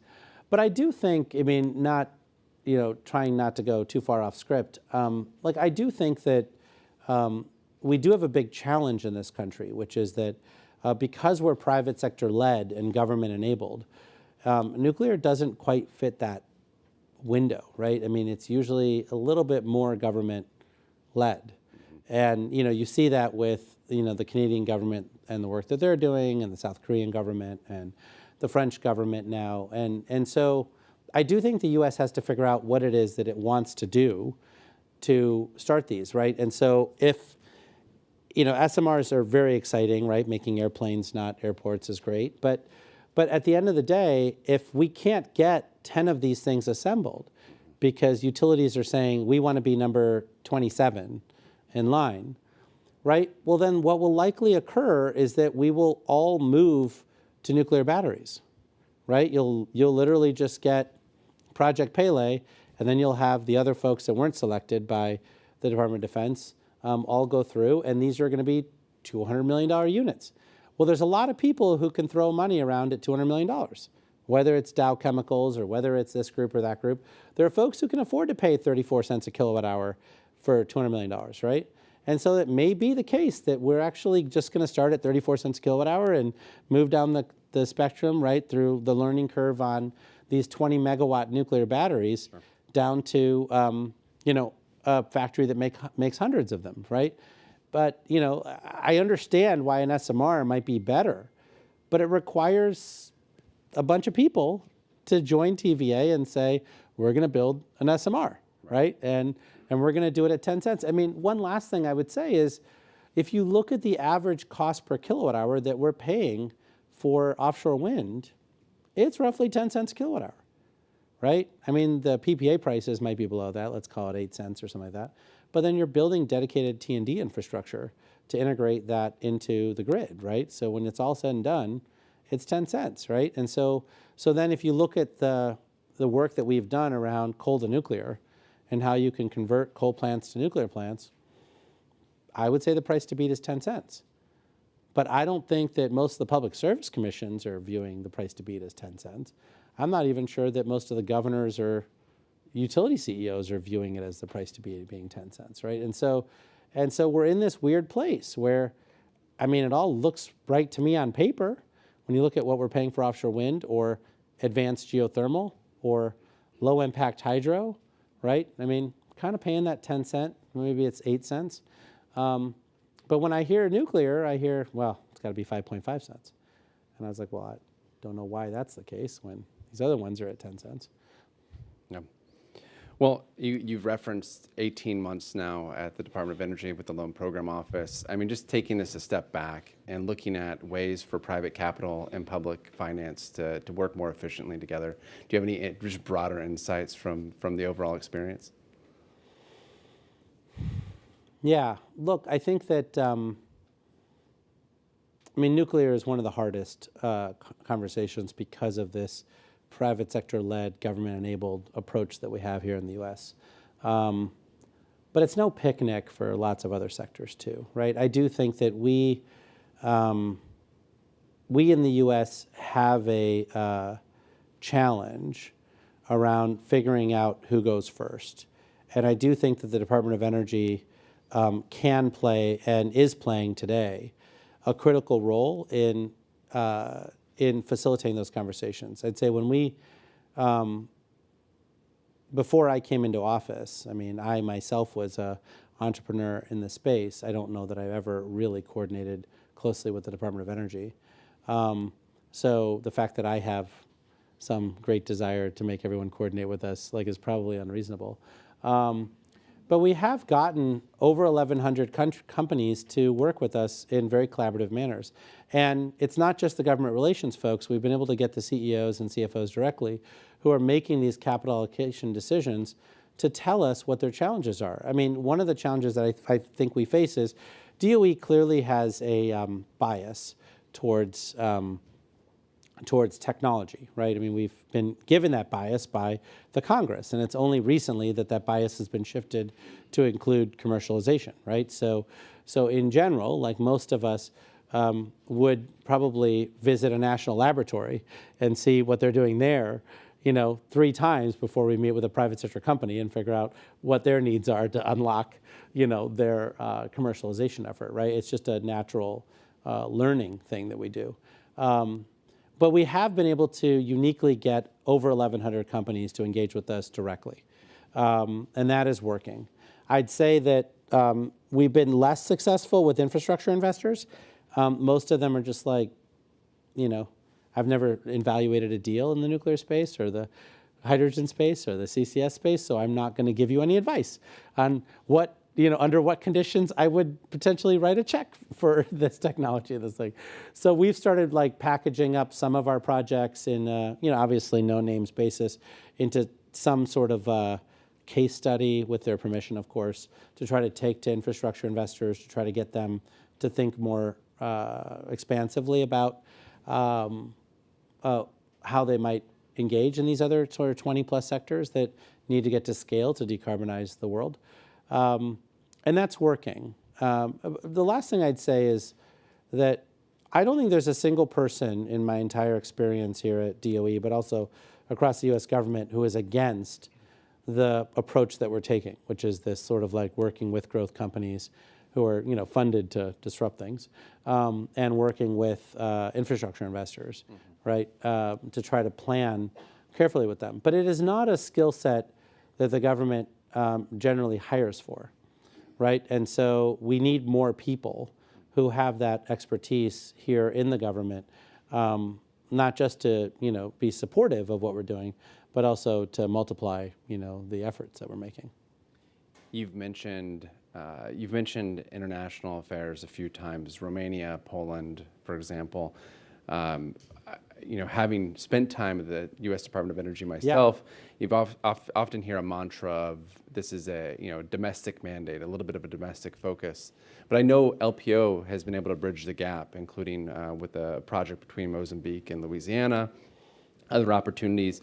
How do you see LPO's role in the international space in addition to just a domestic mandate? Yeah, so I mean, I started SunEdison in 2003. And it was around that time that the Germans launched their feed-in tariff, their sort of third-generation feed-in tariff, and then Spain launched theirs, obviously, and then Italy and others. And so I sort of saw what American competition looked like, right? California launched theirs, and then after that, played a big role in setting up the markets in South Africa, Brazil, other places, and so. It's a weird thing, honestly, being an American entrepreneur operating overseas. We have a lot of expertise around the world, and we have a lot of expertise within our entrepreneurship community. But these countries uniquely want to work with America. They really do. Even if China's giving them expertise today, or the Europeans are giving them expertise today, they all want to work with America. And they only work with all the rest of the players when America doesn't show up to help them.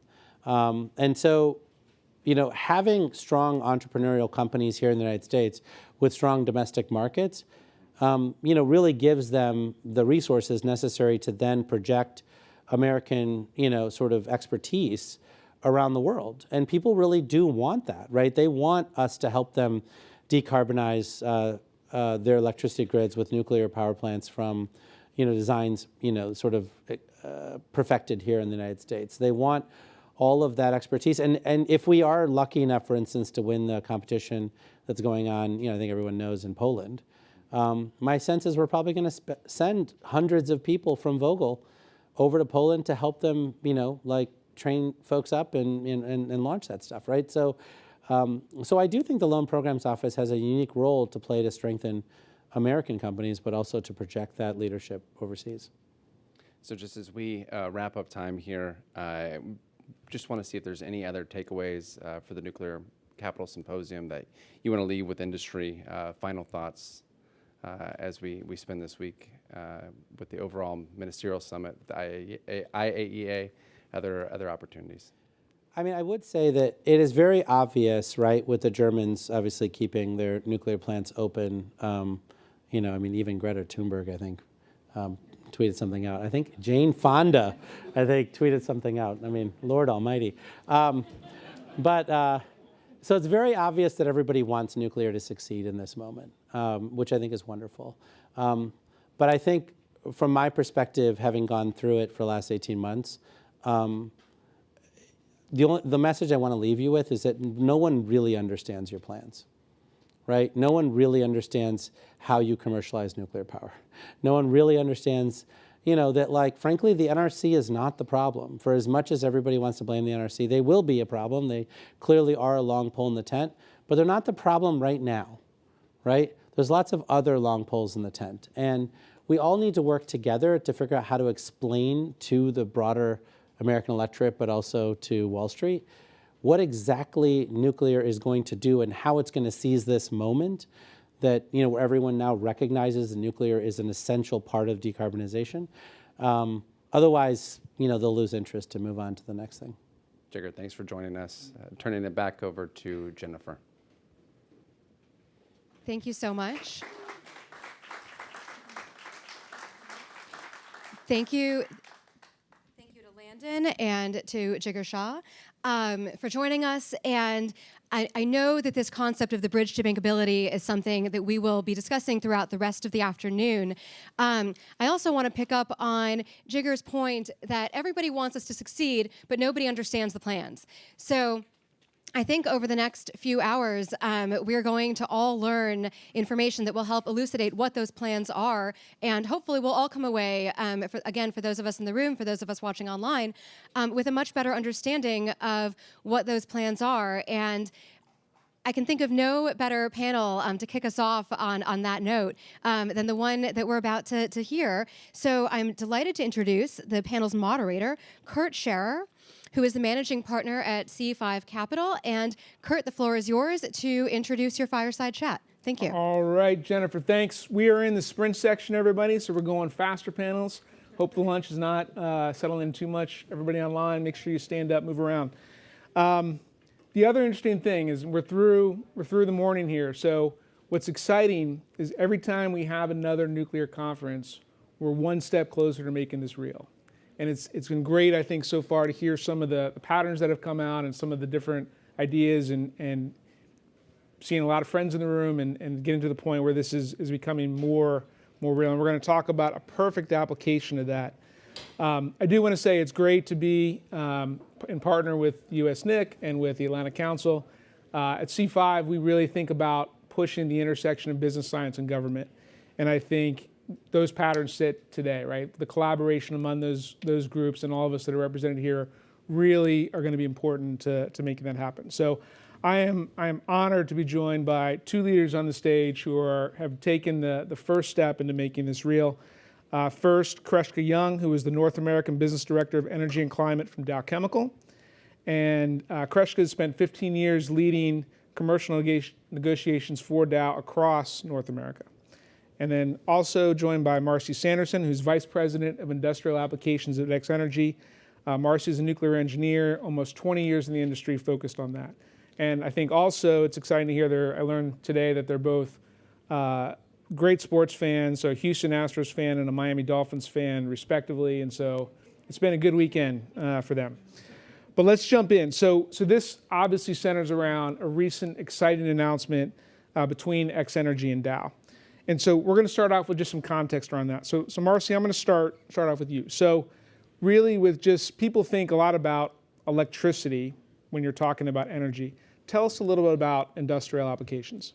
Sure, thanks Kurt, and thanks for moderating. Kreshka, thanks for joining us on the stage. I thought you were going to say you were excited to hear that we both hail from Canada, because that's also pretty exciting as well, that the sports event was a good turn as well. I think what I'll do, Kurt, before I jump right into that answer, I'm just going to give a really quick soundbite. I promise the engineer and me will not take us down a rabbit hole here, but just a little bit about the actual technology that we're talking about and how that factors into the work that we're trying to push forward here with industrial applications. So at X-Energy, we have a few different products. The product I'm speaking to you about here today in the partnership with Dow is the XE100. So that's our small modular reactor. It is a Gen 4 advanced reactor based on high temperature gas reactor principles. Again, I promise I'm not going to go into the science behind that, but effectively what's unique about Gen 4 technology and how it's applicable to the industrial sector is a couple of key points. Point number one is the safety case. Gen 4 technology, by definition, is walk-away safe. And I'm sure most in the room can understand that if you're someone like a Dow Chemical or any other big industrial player, why the safety case around a nuclear reactor facility going right next to your plant X is obviously of utmost importance.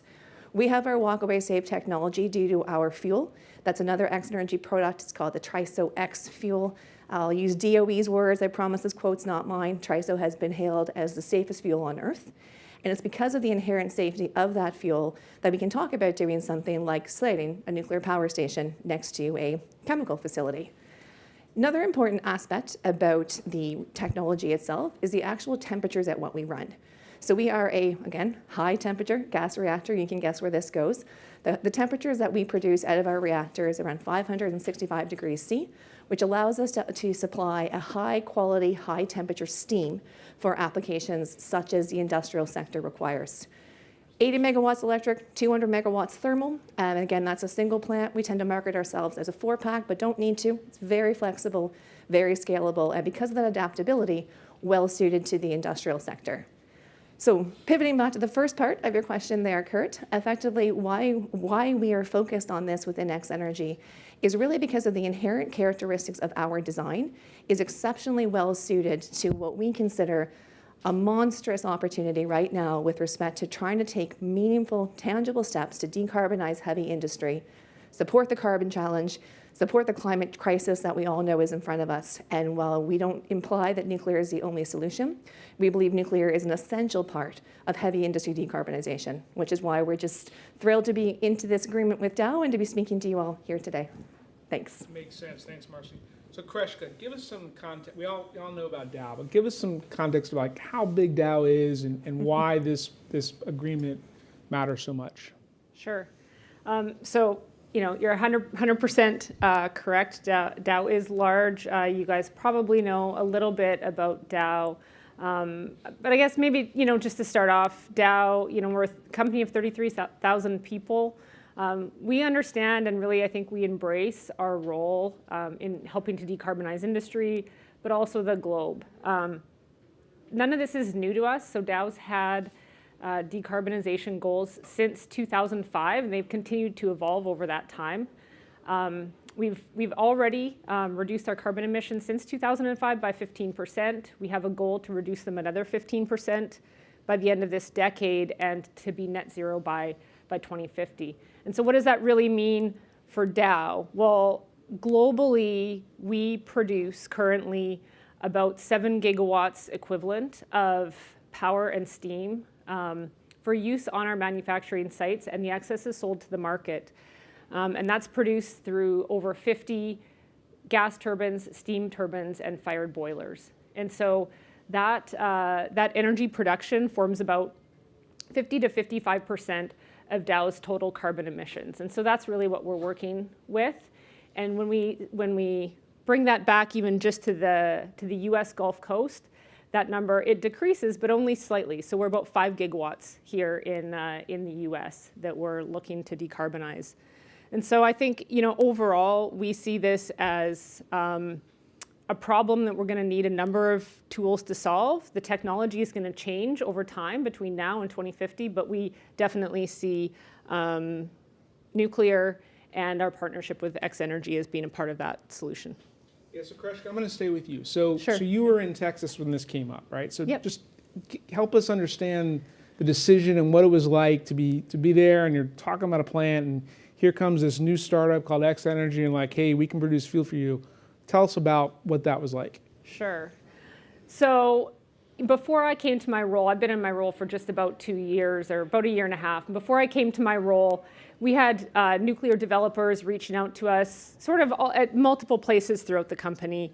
And when I started my role, I started to get pulled into those discussions.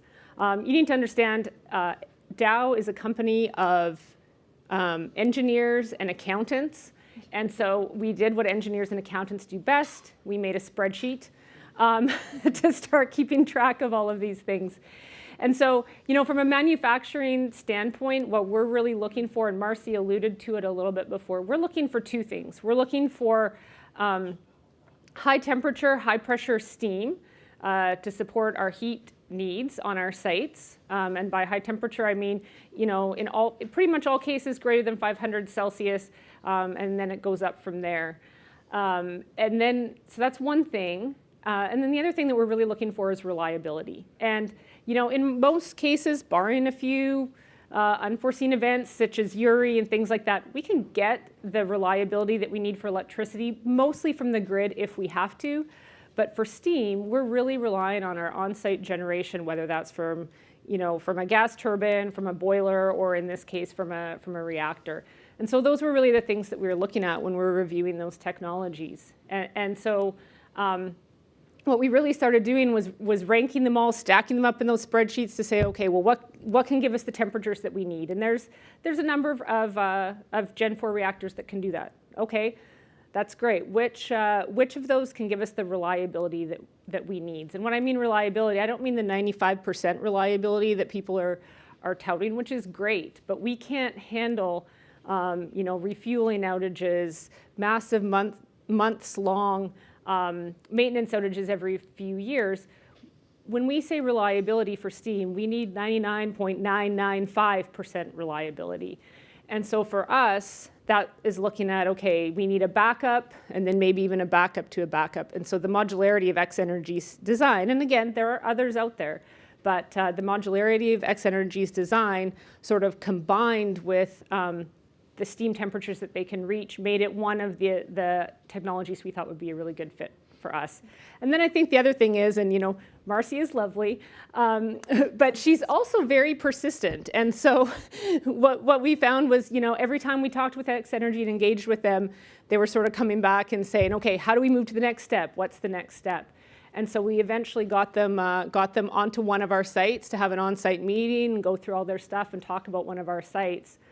And after they left, one of our technical guys and I kind of looked at each other and said, am I crazy, or could this actually work? And that's sort of where our collaboration with X-Energy started. All great innovation stories, I think, have that question, and they're like, wow, it's going to work. So Marcy, from your standpoint, so you're coming out of a startup company, Rockville, Maryland, everything's going well, but you've been used to dealing with governments and with the Department of Defense, and now you're talking with a commercial company. Tell us what it was like from X-Energy standpoint. Yeah, no, it's great, and Kreshka she can do my job for me now. She got all the technology reasons in her answers, so I'll skip over all of those. But for us at X-Energy, we always had a long-term goal of moving into the industrial sector. That was always a plan based on all of the technical reasons that Kreshka just rhymed off so succinctly. We know that we're really well suited for this type of application, but I'll admit it was a bit of a longer-term plan. Initially, we're sort of the 3 to 5 year time frame. We had other focuses that we were pursuing and thought, okay, this is the next step. And then as everything started to evolve around us, around the industry, around the globe, all of a sudden this opportunity was, okay, this This is something we really need to be looking at now, and maybe that's where that kind persistence came from, because I'm Canadian, clearly I'm quite kind, but we really said, okay, let's look at who could we partner with in a way that helps us bring credibility to this, make this legitimate, because again, it's one thing to say, I'm going to build a nuclear power station next to an industrial site. It's another thing to do it. And the words look good, everything looks good on paper, but it's different until it's real. So we were very excited by this opportunity, not just for ourselves, but for the industry. I think this is announcement number one of many. I think we'll see many others following the bold footsteps that Dow has put forward for us and saying, listen, if we're going to be serious about the climate crisis that we're facing, we need to get serious about doing something now, because it has to be now. And we appreciated the very aggressive targets Dow has set for themselves as a corporate entity. We felt a lot of real synergies at the company culture level, which is very important. In particular, for a smaller startup like ourselves, that is very important to be working with a customer and a client that is kind of, they're in your corner. We're in this together, and we felt that with Dow from the very beginning. So really, we see this as one announcement that will eventually lead to many. So I will say it was awesome. It was awesome. We're going to come back to the future announcements in it, but just going in it first. So what makes the culture of X-Energy the right setup to all the things you had done before that point to be able to move faster on your goals than you thought and to make this announcement? I think that, like our technology, we're a very adaptable organization. We've spoken of the fact that we are, we're a relatively young organization. We were founded in 2009 by Dr. Cam Ghaffarian, who entered into the nuclear foray with the most altruistic intentions one can imagine, really looking to not just tackle the climate crisis, but also to tackle the crisis of energy poverty in various regions of the world.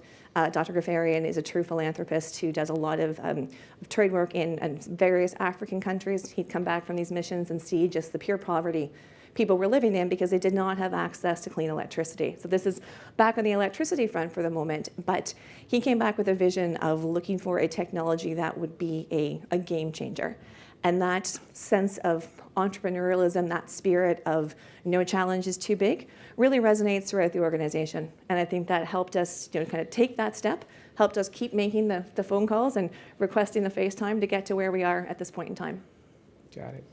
And then, Kreshka, from your standpoint, so Dow, you're making a bet on a new innovation on one plant right now. But as you think about the larger energy needs that Dow has, how do you see? We talked about the advantage of the heat, and the heat can be an input to the manufacturing. How does this fit into your broader set of energy assets and energy needs? Yeah, well, I think so again, going back to our scale, right? 7 gigawatts that we're looking at having to replace, and that's just on the energy production standpoint over the next few decades. So I think we really approach this as it's like a toolbox approach, right? There's a number of tools that we're going to need to use, and the previous speaker mentioned something about maybe the Dows of the world can afford 34 cents a kilowatt hour. We absolutely cannot. 34 cents is nowhere in our toolbox. So I think what we're really looking at is how do we do this in a way that meets our goals, but is also smart, right? So we're taking one of the things that we do across our fleet, and we've started to do across our fleet, is we've looked at putting together multi-generational plans for our assets at our top 25 sites globally, which accounts for well over 95% of our total emissions. And so that takes into account what the assets are that we have on site, what their expected lifespan is, what the configuration of that site might look like in the time when those assets are ready to retire, and sort of stacking that all together to see what that plan is going to look like. And so it's going to be different for every site. The sites that are where the assets are reaching the end of their life sooner rather than later, we need to look at the technologies that are out there that exist today. So we have been a large uptaker already of renewable energy. We have over 900 megawatts of renewable energy in our fleet. So I think that makes us somewhere in the top 20 of companies globally. So, we do that. But at the same time, we're also looking at and have announced some projects where we're going to use what we call circular hydrogen. It's a sort of a version of blue hydrogen because it's partly produced internal to our processes. but where we use that in conjunction with carbon capture and sequestration. And then, of course, we're looking at this with X-energy. So, those are the technologies that we know about now, and that's what we're looking at as how we solve our problems from now until, say, the mid-2030s. But we're also working on how do we develop what those next technologies are going to be to solve our problems, going forward. Costs need to keep coming down.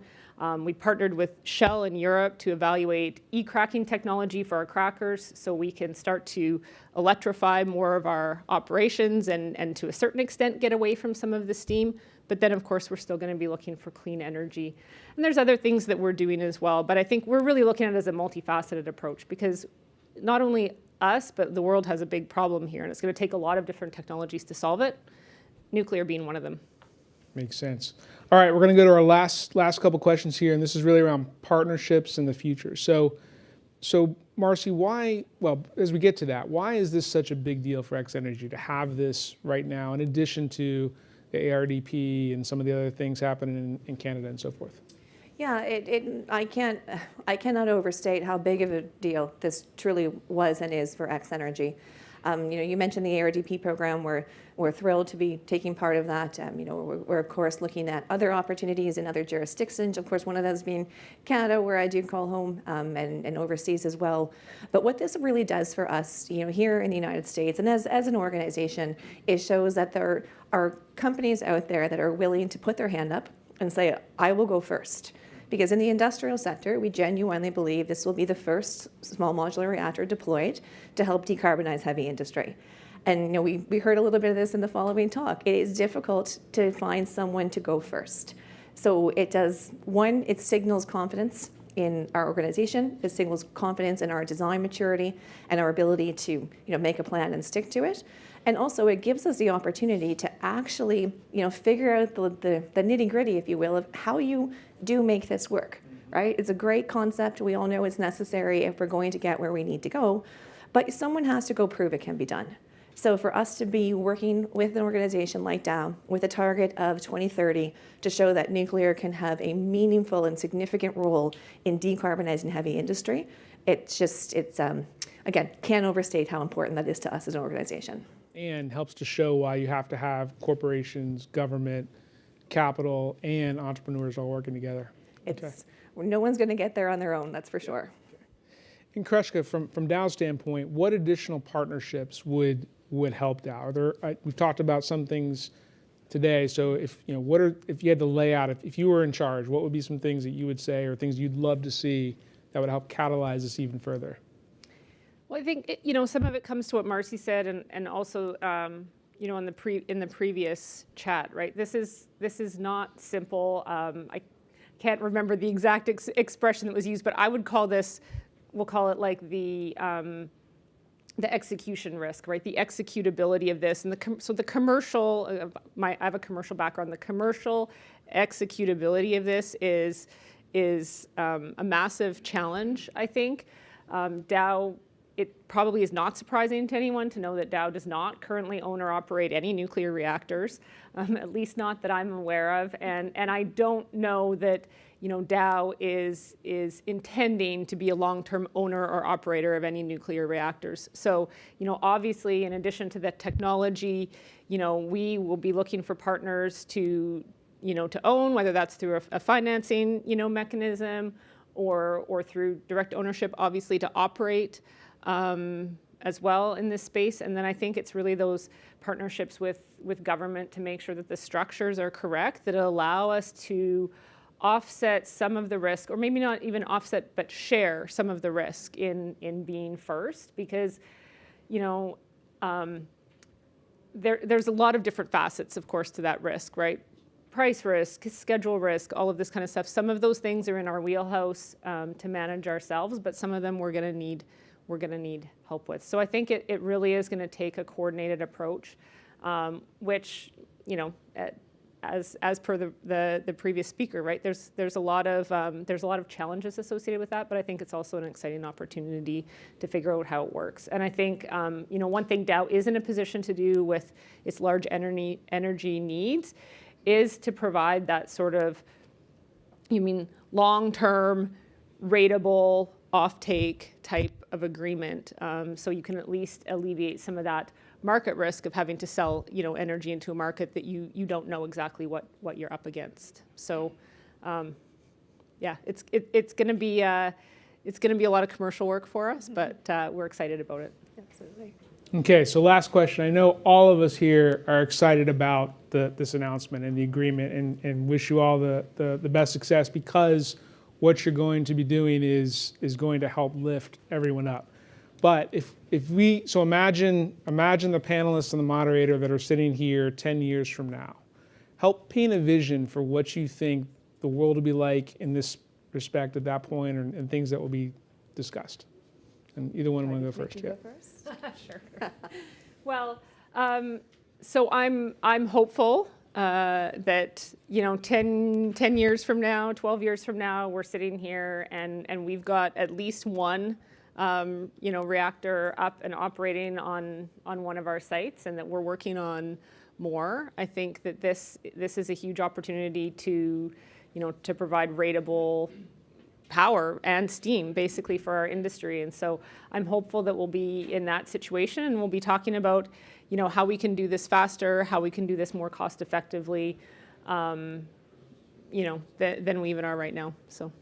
Yeah, and I'm very similar sentiment. I hope that 10 years from now, we're starting to work our way down the curve from first of a kind to nth of a kind. I think we could be taking good strides at that point in time. And moreover, I hope that Dow Chemical isn't the only industrial customer who has put up their hand and said, we have a global issue to address here with our climate. And to do that, we're going to take bold steps, and we're going to understand the role that nuclear plays in this. So I think that would be a true victory for everyone in this room if that's what we saw 10 years from now. Wonderful. Well, Marcy, Kreshka, thank you. Your leadership is inspiring. Your companies are paving the way for what some of the entrepreneurs and the commercial companies can do. And we look forward to your continued success. So thank you. Thank you, Kurt. Thank you. Good? Okay. Thank you so much to Kurt and Marcy and Kreshka. It was a fantastic conversation, and I think really wonderful of you to leave us with that vision of what nuclear can do and the industrial applications for nuclear energy. And for our next panel, I'd like to go back again to that notion of the bridge to bankability. We've called the panel the role of government financing and encouraging new nuclear projects, but maybe we should have called it the role of government in building that bridge to bankability. So again, without further ado, I am delighted to introduce the moderator of our next panel, Sydney McNiff-Johnson, who is a senior advisor at Denton's and also president of Galena Strategies, LLC. Sydney, the floor is yours to introduce and to moderate your panel. Thank you, Jennifer. And thank you to the Atlantic Council, C5, US NIC, and everyone who's here today. I'd like to introduce our panel for you. First, we have Dr. Kirsten Cutler, Special Advisor for Nuclear Innovation at the US Department of State. Dr.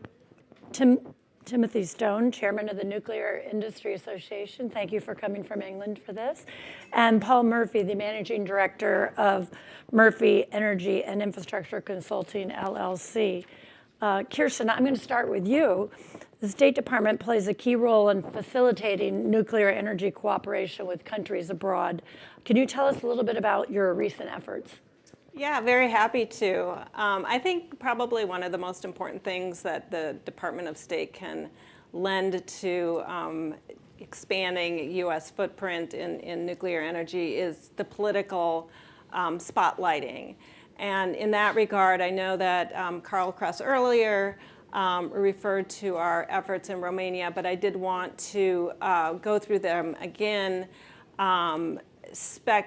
We were pleased to be able to have Special Presidential Envoy for Climate, John Kerry, announce at COP26 last year in Glasgow in November an announcement with President Iohannis of Romania, a first-of-a-kind U.S.-designed reactor in Romania.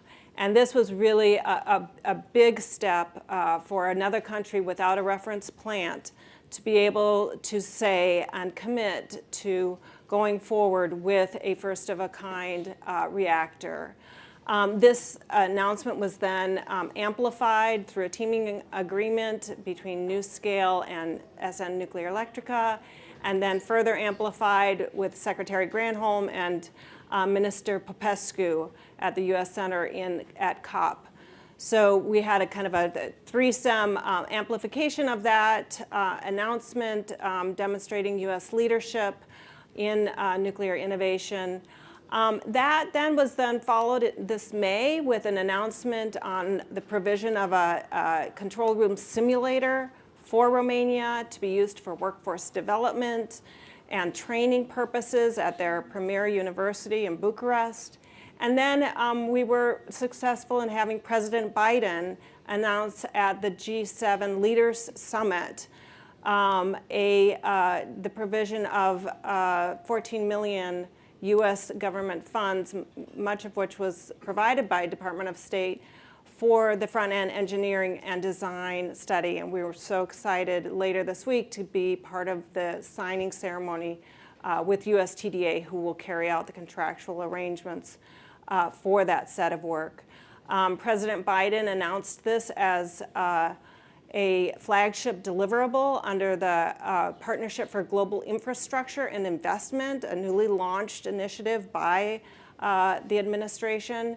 And so this was a really profound announcement.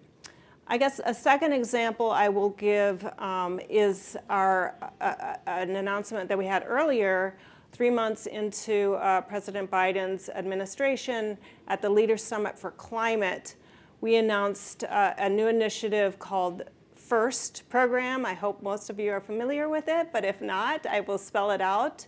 The foundational infrastructure for the responsible use of small modular reactor technology. And this is a capacity building program. We are carrying it out with 2 program offices at State Department. We also cooperate with other offices that provide funding into it. We have already 15 partner countries, 2 regional projects, many more countries clamoring to be part of it. It's a program where we engage with newcomer countries or countries expanding their nuclear programs to incorporate small modular reactors. And we provide training and support, 10 different modules, areas from safety, security, licensing, nuclear as part of the energy mix, spent fuel management, et cetera, workforce development, stakeholder engagement, to help these countries build up their programs to meet their clean energy goals under the highest standards of safety, security, and nonproliferation. So I guess that would be 2 examples of kind of our recent efforts. Really excited about them, and love seeing how this industry is really moving forward in a positive way. Thanks so much. Those are great examples. And we were reminded earlier by Dan Poneman that when the government really puts its fierceness into it, it's really easy to build bridges. And right now, with the new small modular reactors, we're looking at building a little bit of a different kind of a bridge. Yes, it's a new bridge, but I'm reminded by my husband, who's here on a daily basis, that he spent most of his life riding the seas above a small modular reactor. Our U.S. Navy's very capable of it and defends our country gallantly that way. So small modular reactors aren't new, they're just new to the private marketplace, if you will. So Paul, with that, in your opinion, how can we focus the government to support and facilitate this new private small modular reactors? And will we come to an inflection point where maybe government support transitions need to be changed in doing so? Sure. Thanks for the question, and thanks to the Atlantic Council for having me here today. I think the role of government, and I think Tim will have a lot to say on this as well about what's going on in the UK, and he'll do it better because he says it with an English accent, so it just sounds better. But you know, when you look at how governments can look at a project, they can take a long-term view. You know, when you model things at a project level, a financial modeler will tell you everything discounts to 0 after 30 years. And if we look at the current reactor fleet that was licensed for 40 years and is going to run for 60 or 80 years, and we assume that the new reactors, to just stay in the large reactor space for a second, will get licensed for 60, which means they'll probably run for 100 years. Yet, at a project level, you say, I only care about the first 30 years from a financing perspective. But logically, even though the numbers tell you that, you say, well, I'm going to have an asset that's good for another 70 years. That has to be worth something. And so when you think of decisions that are made at a project level, you go in one direction. If you think of things at a national planning level, you come to a very different conclusion when you think of energy security, energy diversity. You know, when back in, we were talking about this at breakfast today, where, you know, back in, right before Fukushima, Italy was looking at bringing back its nuclear program. And I'm half Italian, so I can criticize my own people. And so 1986, you know, we had Chernobyl, they shut down the fleet. From that point forward, France stuck with it, paying the cheapest prices for electricity, Italy the most expensive in Western Europe, Italy importing electricity, Italy importing fuel to run its plants. And you say, if I'm deciding at a corporate level to do the next project, none of that matters. But if you're the Italian government and you say, well, what was my impact on energy security, energy diversity, clean energy, disposable income, industrial output, all these factors you need to capture.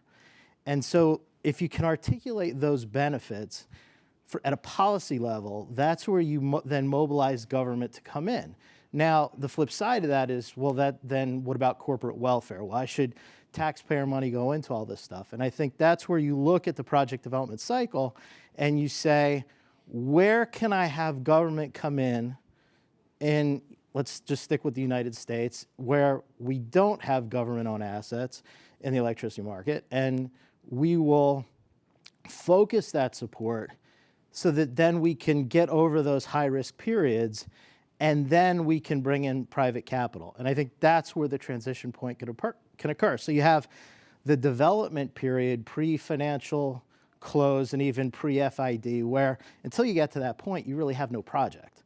Right? You have wonderful ideas, but no project, but you have lots of costs, lots of important things that need to be done. Where do I get the money for that? Who's going to put up the money for that? Then the construction period slightly different, and then operations slightly different. We've deregulated our markets in a lot of space, so we don't have that certainty on the back end. We've got to fix that.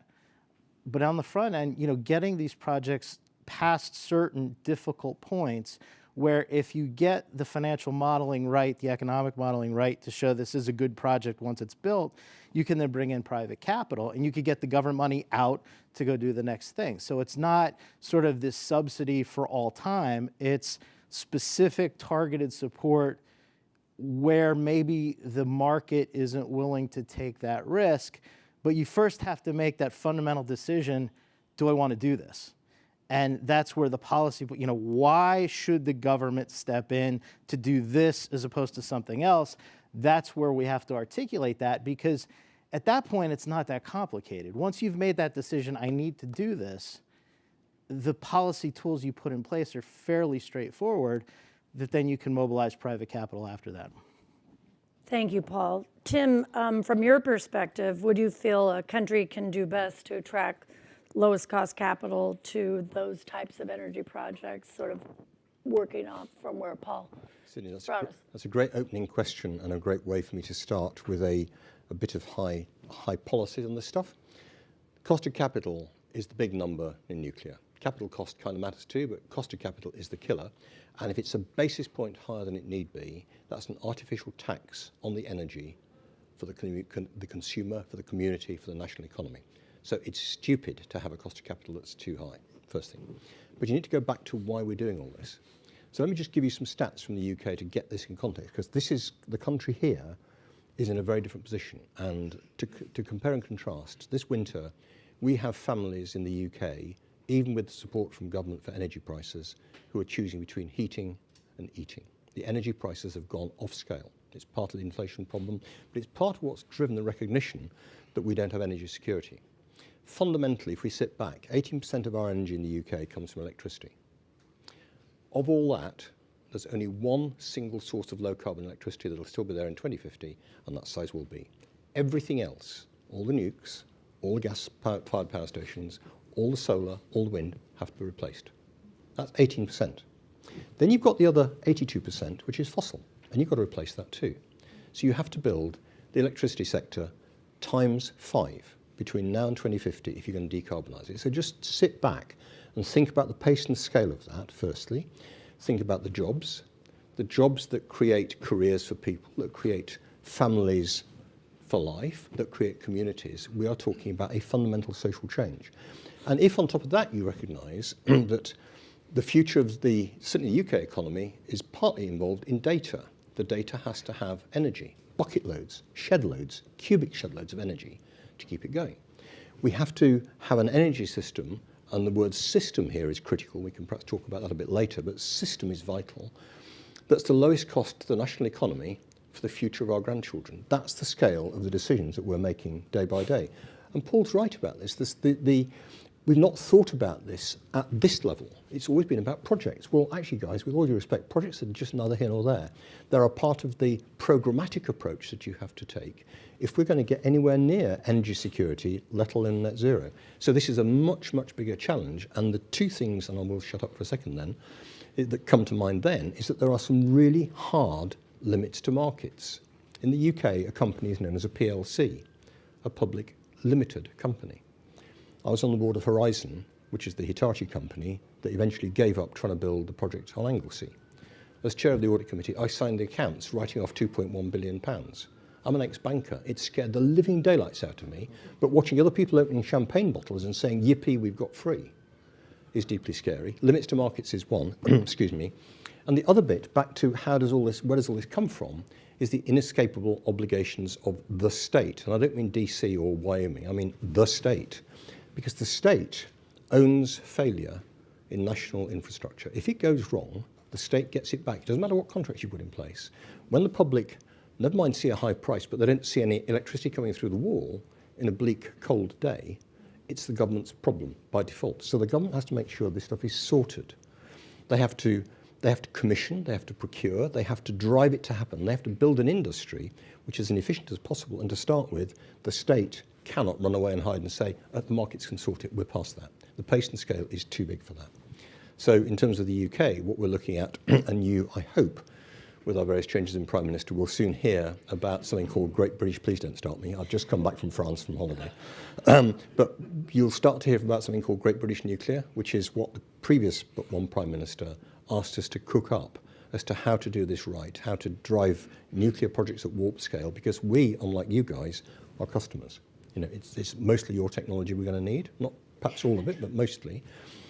But we're in a queue, along with other people. We heard a lot about Poland and the Czech Republic and Romania, and we have some esteemed Romanian clients here. We're just one of many, and I hope the UK is a good place to invest, but we have to prove that it is, and that's a very different world to simply thinking about a project. Those are great comments, Tim, and to heat or eat, or to be clean and green, these are really big differences and really big choices that need to be made in a fundamental, probably larger scale than perhaps just a private market. So it's really important to have government support, which brings us back to Kirsten. Let's go back to you. Non-proliferation is obviously a really key component in nuclear energy, but some say that perhaps the US had overemphasized that at some point, and that might have brought us to the position of a loss of competitiveness against some of the other bigger countries that seem to be a little bit more prolific. Luckily, that we've now noted that, and as someone who consults with Paul on a variety of international projects, if a U.S. company has been sought out, and we realize that we are competing against the Russian or other state actors in a procurement, we can have a U.S. corporation put forth in that. Tell us how you help in that process. And once one of those has been identified, how can we help promote a single technology in that type of situation? Yeah, I mean, just to kind of respond to the comments on nonproliferation, I mean, this is actually one of our biggest selling points, along with safety. The United States and our like-minded friends really take a leadership role and have for decades in establishing the highest levels of safety, security, and nonproliferation globally. This is an asset. This is not something that is holding us back. And in fact, it is something that we take pride in and that other countries recognize that this is an area where we excel. So I take a little bit different take on that and want to emphasize that when we're in discussions in bilateral, multilateral fora, that it really is recognized that we and our partners and other major like-minded suppliers have really worked hard for 6 decades to establish what we have today. There is a linkage between nuclear and weapons. We can't deny it. And we need to be thoughtful and careful in how we proceed to ensure that we all have the peaceful use benefits of nuclear technologies. I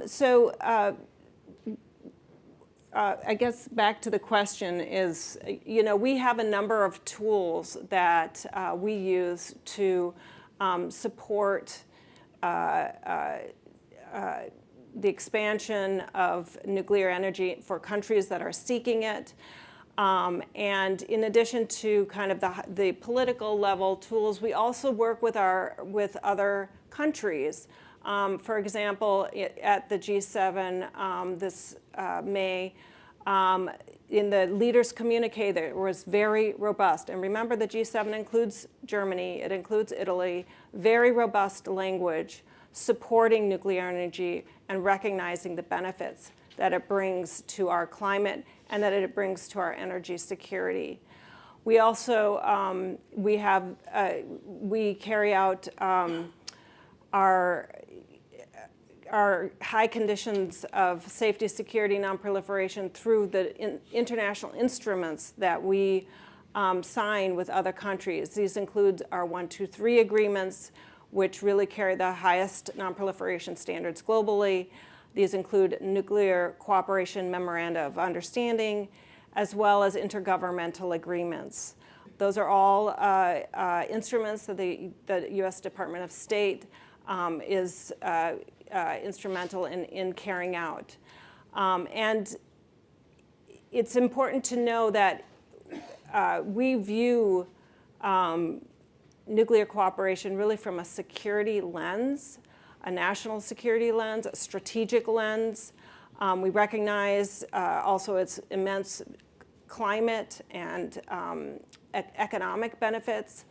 But by having a robust and large footprint internationally, we are able to maintain those high levels of safety, security, and non-proliferation that we've helped shape over 6 decades. And that's why it is so important for us that U.S. suppliers and like-minded suppliers go forward robustly and push back on suppliers from authoritarian state-backed entities that use their financial heft to rope countries into detrimental relationships in terms of debt, et cetera. So we have a number of tools that we use and are proud that we are maintaining our high levels of safety, security, and non-proliferation. Your work is really appreciated. Paul, I know that you're spending quite a bit of time educating, if you will, foreign governments that the U.S. is working with, as well as sort of drilling down into their regulatory bodies in those different countries. Can you tell us a little bit about that and what you're seeing overall in receiving U.S. help in the different deals that you've been working in? Sure. First, I just want to make sure I'm looking at the camera that lowers 10 pounds instead of adds 10 pounds, because I'm not sure. But no, it's a great question, because when you look at what needs to be done from a climate change perspective and from a development perspective, we need countries to get electricity, we need it to be clean, period, full stop. So this has to happen a lot faster. And when you look at, Mohammed Al-Hamadi was here earlier today, talked about the UAE, what a wonderful success story. However, 2007 is a start, first unit, 14 years later, which is wonderfully successful, but not good enough if we want to do all the things we want to do for delivering nuclear to scale for what's needed to meet the needs of the world. So you start to say, how do you do that? You know, the UAE is a unique case. They had a lot of money. A lot of countries aren't in that space. Having a lot of money allows you to bring in the best and the brightest at the earliest stages to advise the program. A lot of countries don't have that money. It's very hard to go to the national government and say, I need lots of money now to hire fancy consultants to come in and tell us how to do this when we may not have electricity for 10 or 15 years. It's a losing argument. And so the question is, how do you get that knowledge into the country faster? How do we make this process go faster? I think at the IAEA level, you know, the milestones document that people use was written in 2007. It was updated several years later, but it's really written for large reactors. And then in 2012, they did one that was focused on research reactors. And they took the 10 to 15 year period for large reactors and shrunk it to 5 to 10 years. You say, well, read it and why? Well, because they say that, you know, things have to adjust because of reactor type and size and different technical considerations. Well, now put SMRs into that space. You can make really good arguments that some of the SMRs are much closer to a research reactor than they are to a large reactor. So where's our guidance right now to tell people how to go faster? You know, how can we standardize things? How can we bring that knowledge into the country faster? Because what unfortunately is happening is, you have to remember, the IAEA puts out guidance. They won't give you commercial advice. And so countries have to sit there and start with a blank piece of paper and say, okay, what do I do? And you know, the first program will start introducing a lot of those concepts, you know, to these countries. But then you say, okay, great, wonderful. But if they have to then go back and figure it out for themselves, they're going to be spinning their wheels. You look how many countries are stuck in phase one of the 3 phases of the IAEA milestones process. Most of them. Why? It shouldn't be that hard, right? But they need good advice early on to go quickly, to make decisions, to not read a bunch of papers and draw the wrong conclusions, but get people that have actually done it before, know what the heck they're doing, and say, yeah, it's your country, your program, do what you want, but there's the minefield, and I would recommend that you don't sprint into it. You know, let's be efficient about this. And so I think that there's ways that we can help individual countries by providing more and sustained advice over time, which of course costs money, but also working collaboratively with similarly situated countries at the same time. Because a lot of this stuff is universal. Yes, there's country-specific things, but so much of the stuff you could share among countries so that they don't have to figure it out.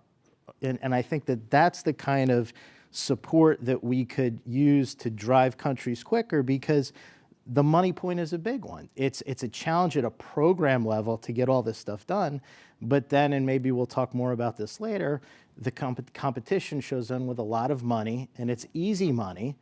And you know, when we think about how we want to put good money into these projects, you have to create a good project, and that's building those foundations.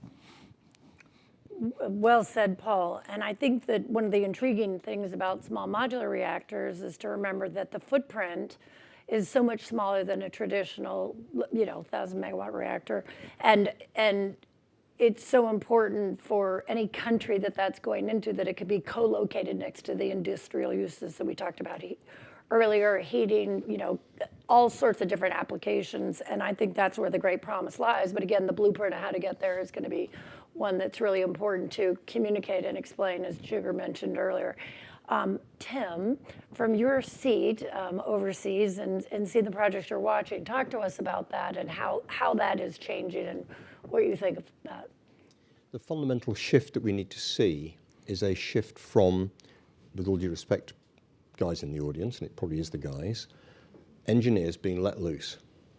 We need product. When I was at Chase, I used to finance aeroplanes. I didn't finance engines.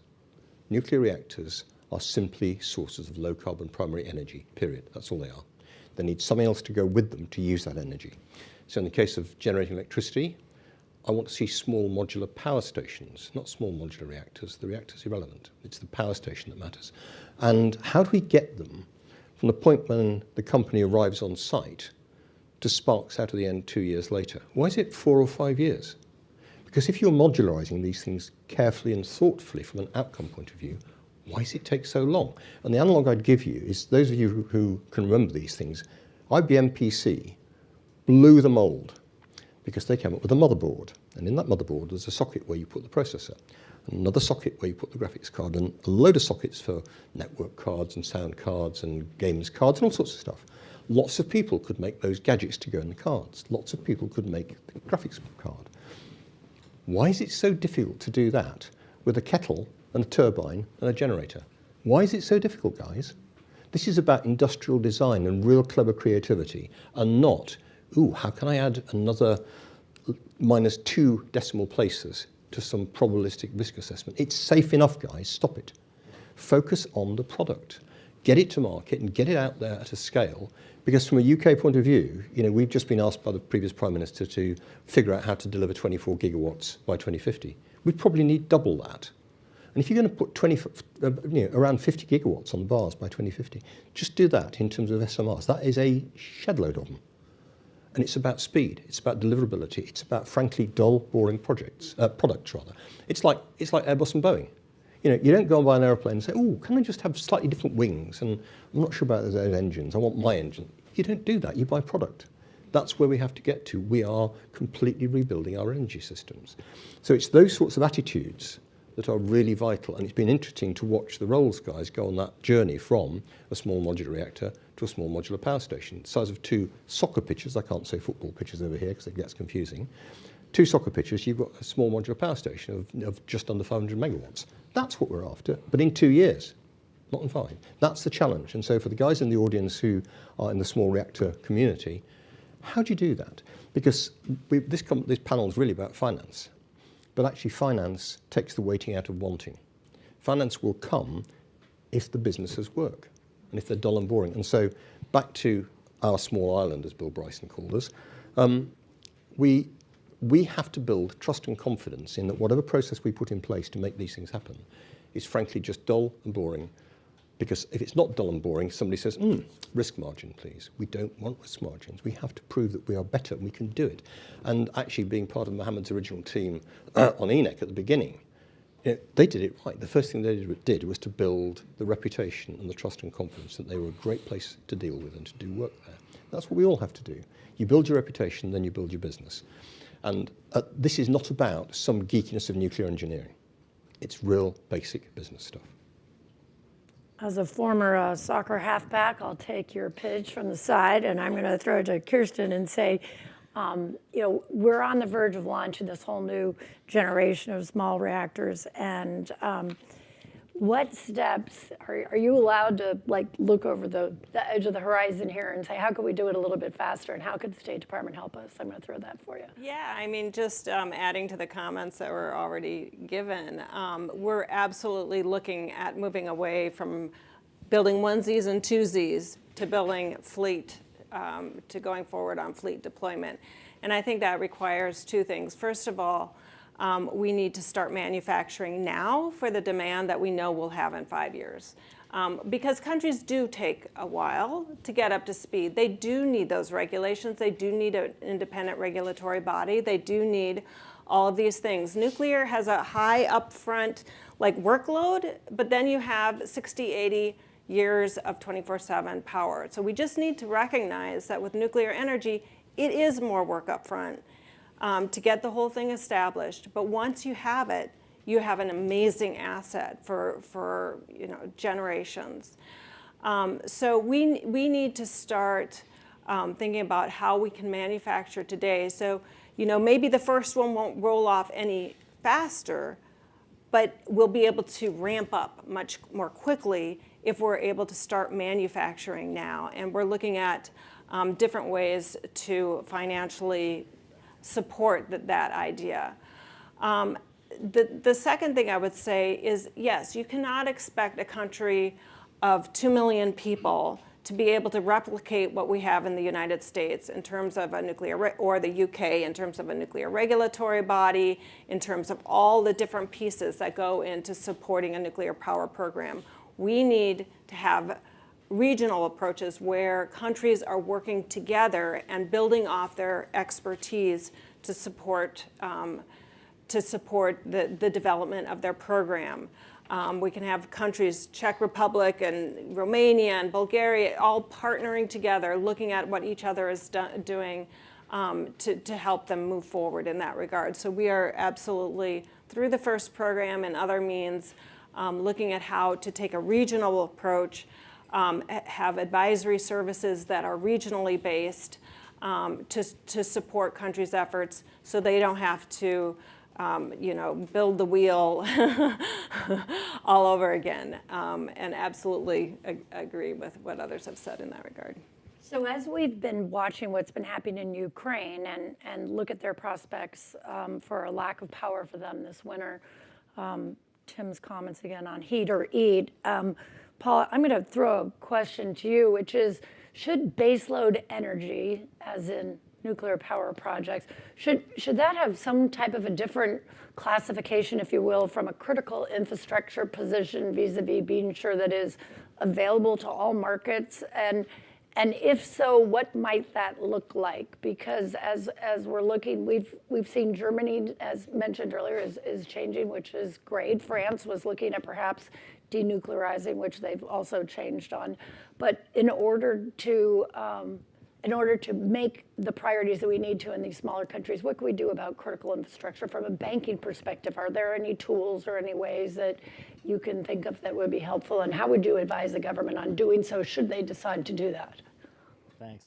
I think it is critical infrastructure. That is the first point. And, in this country, we built well over 100 nuclear plants. They were all built in regulated markets at the time. There's a bit of a lesson there, and I say that as someone who's generally free market, limited government, and I think that maybe deregulating electricity markets wasn't the best idea in the history of ideas. And I think it just comes down to the fundamental premise of people, when they flip the switch, the lights are supposed to go on. When they turn the spigot, clean water's supposed to come out. In industrial society, in advanced economies, that is just the social contract between government and the people, that you provide these basic things. There's no assumption that this isn't going to work. And so when you're now faced with, as Tim said, you look at these prices and people are wondering, can I afford heat? It's governments fall. Governments will fall depending on how bad the situation is this winter, and perhaps the situation next winter, because they've loaded the gas reserves and they may not next year. So you look at all of these things and you say, I just need to make sure it's there. I just need to make sure I get it done. And I think that goes back to some of the things Tim said before, is from a government planning perspective, de-risk the project however you can. Take those risks as government, not for all time, but for temporary points in time, create viable projects, and then the financing from the market will follow. And you have this pool of ESG investors that are out there. You saw 2 green bond issuances with Bruce Power and OPG in Canada that were oversubscribed by 6x. You see, the European taxonomy. You see all these things where people are coming around to nuclear, and then you say, great, where are my projects to invest in? Where are my projects that are at financial close that I can actually put money into? And the answer is, well, I don't know. And as Jigger said before, the financial community doesn't necessarily understand it so well, not because they may be anti-nuclear, but they haven't done it before. And there's this view, well, nuclear is complicated. So do I want to hire people and spend the money to figure this out, or I'll just go do something else? And so I think from the critical infrastructure space, you get back into, we just have to keep the lights on, and we can't rely on whatever foreign country to sort our problems out for us. Like if you were an Asian economy that was buying LNG, and you see the tanker leave port and then turn around and go to Europe, well, okay, you have your contractual penalties, but I didn't get the gas that I needed. You know, like the contracts don't matter at that point. It just has to work. And so all of these things of like, well, maybe we'll find some really smart MIT grads to do some algorithm that nobody understands, and that's the way we're going to figure out how to finance these things. It's kind of basic blocking and tackling. You have to just make the decision, I want it, and then if the market isn't going to be there right with you, push it forward with government policies, but then do it in a way so that the market will come in later. It's fine to say, I'm going to put money in and then sell down later, but if you want to be a seller, there's actually got to be a buyer. And it is a project. The economics do have to make sense at some point. So you see, like in the UK, they did the contract for difference. Kind of worked, kind of didn't work. Now the RAB, but it's all about, if I'm going to invest in this asset, I don't want to take market risk. I want to know that if I'll take technology risk, I'll take operational risk because I can deal with that. But if I put money into this and it runs, then damn it, I got to make money, or else why would I put my money into it, right? And do it at a reasonable rate of return. You don't have to make 18%, 10%, 8%, 12, whatever, but that security of that investment over time, given the length of the asset, you can create the model to make this all make sense, but maybe the market's not going to do it for you, and that's where government has to come in and show that leadership. Why? Because it's critical infrastructure. You just need it. I think that's a great point, Paul. And earlier, you know, you were talking about financing a project on a 30-year basis, and we've seen them go to 60 years and whatnot. Tim, can you talk a little bit to that and how, if you could invent and reinvent all the rules on critical infrastructure, what you might do? Well, Paul's right about one thing, which is, well, many things, but the one thing I want to pick up on is the inescapable obligation of the state to make this stuff happen. Because if it doesn't, the state as a whole starts to fall. We've not yet seen what happens when there isn't power and water, but it's called civil unrest. That's where you end up. You have a duty as a government to provide your citizens with sustainable, in every sense of the word, and reliable utilities. So part of fixing this is about getting governments to recognise that they have no choice but to help make it happen, because the risks come back to them. Doesn't matter what you've done on the contracts, as Paul says. You know, if the power's not there, the power's not there. You have cold people. We have to find a recognition that there are limits to markets.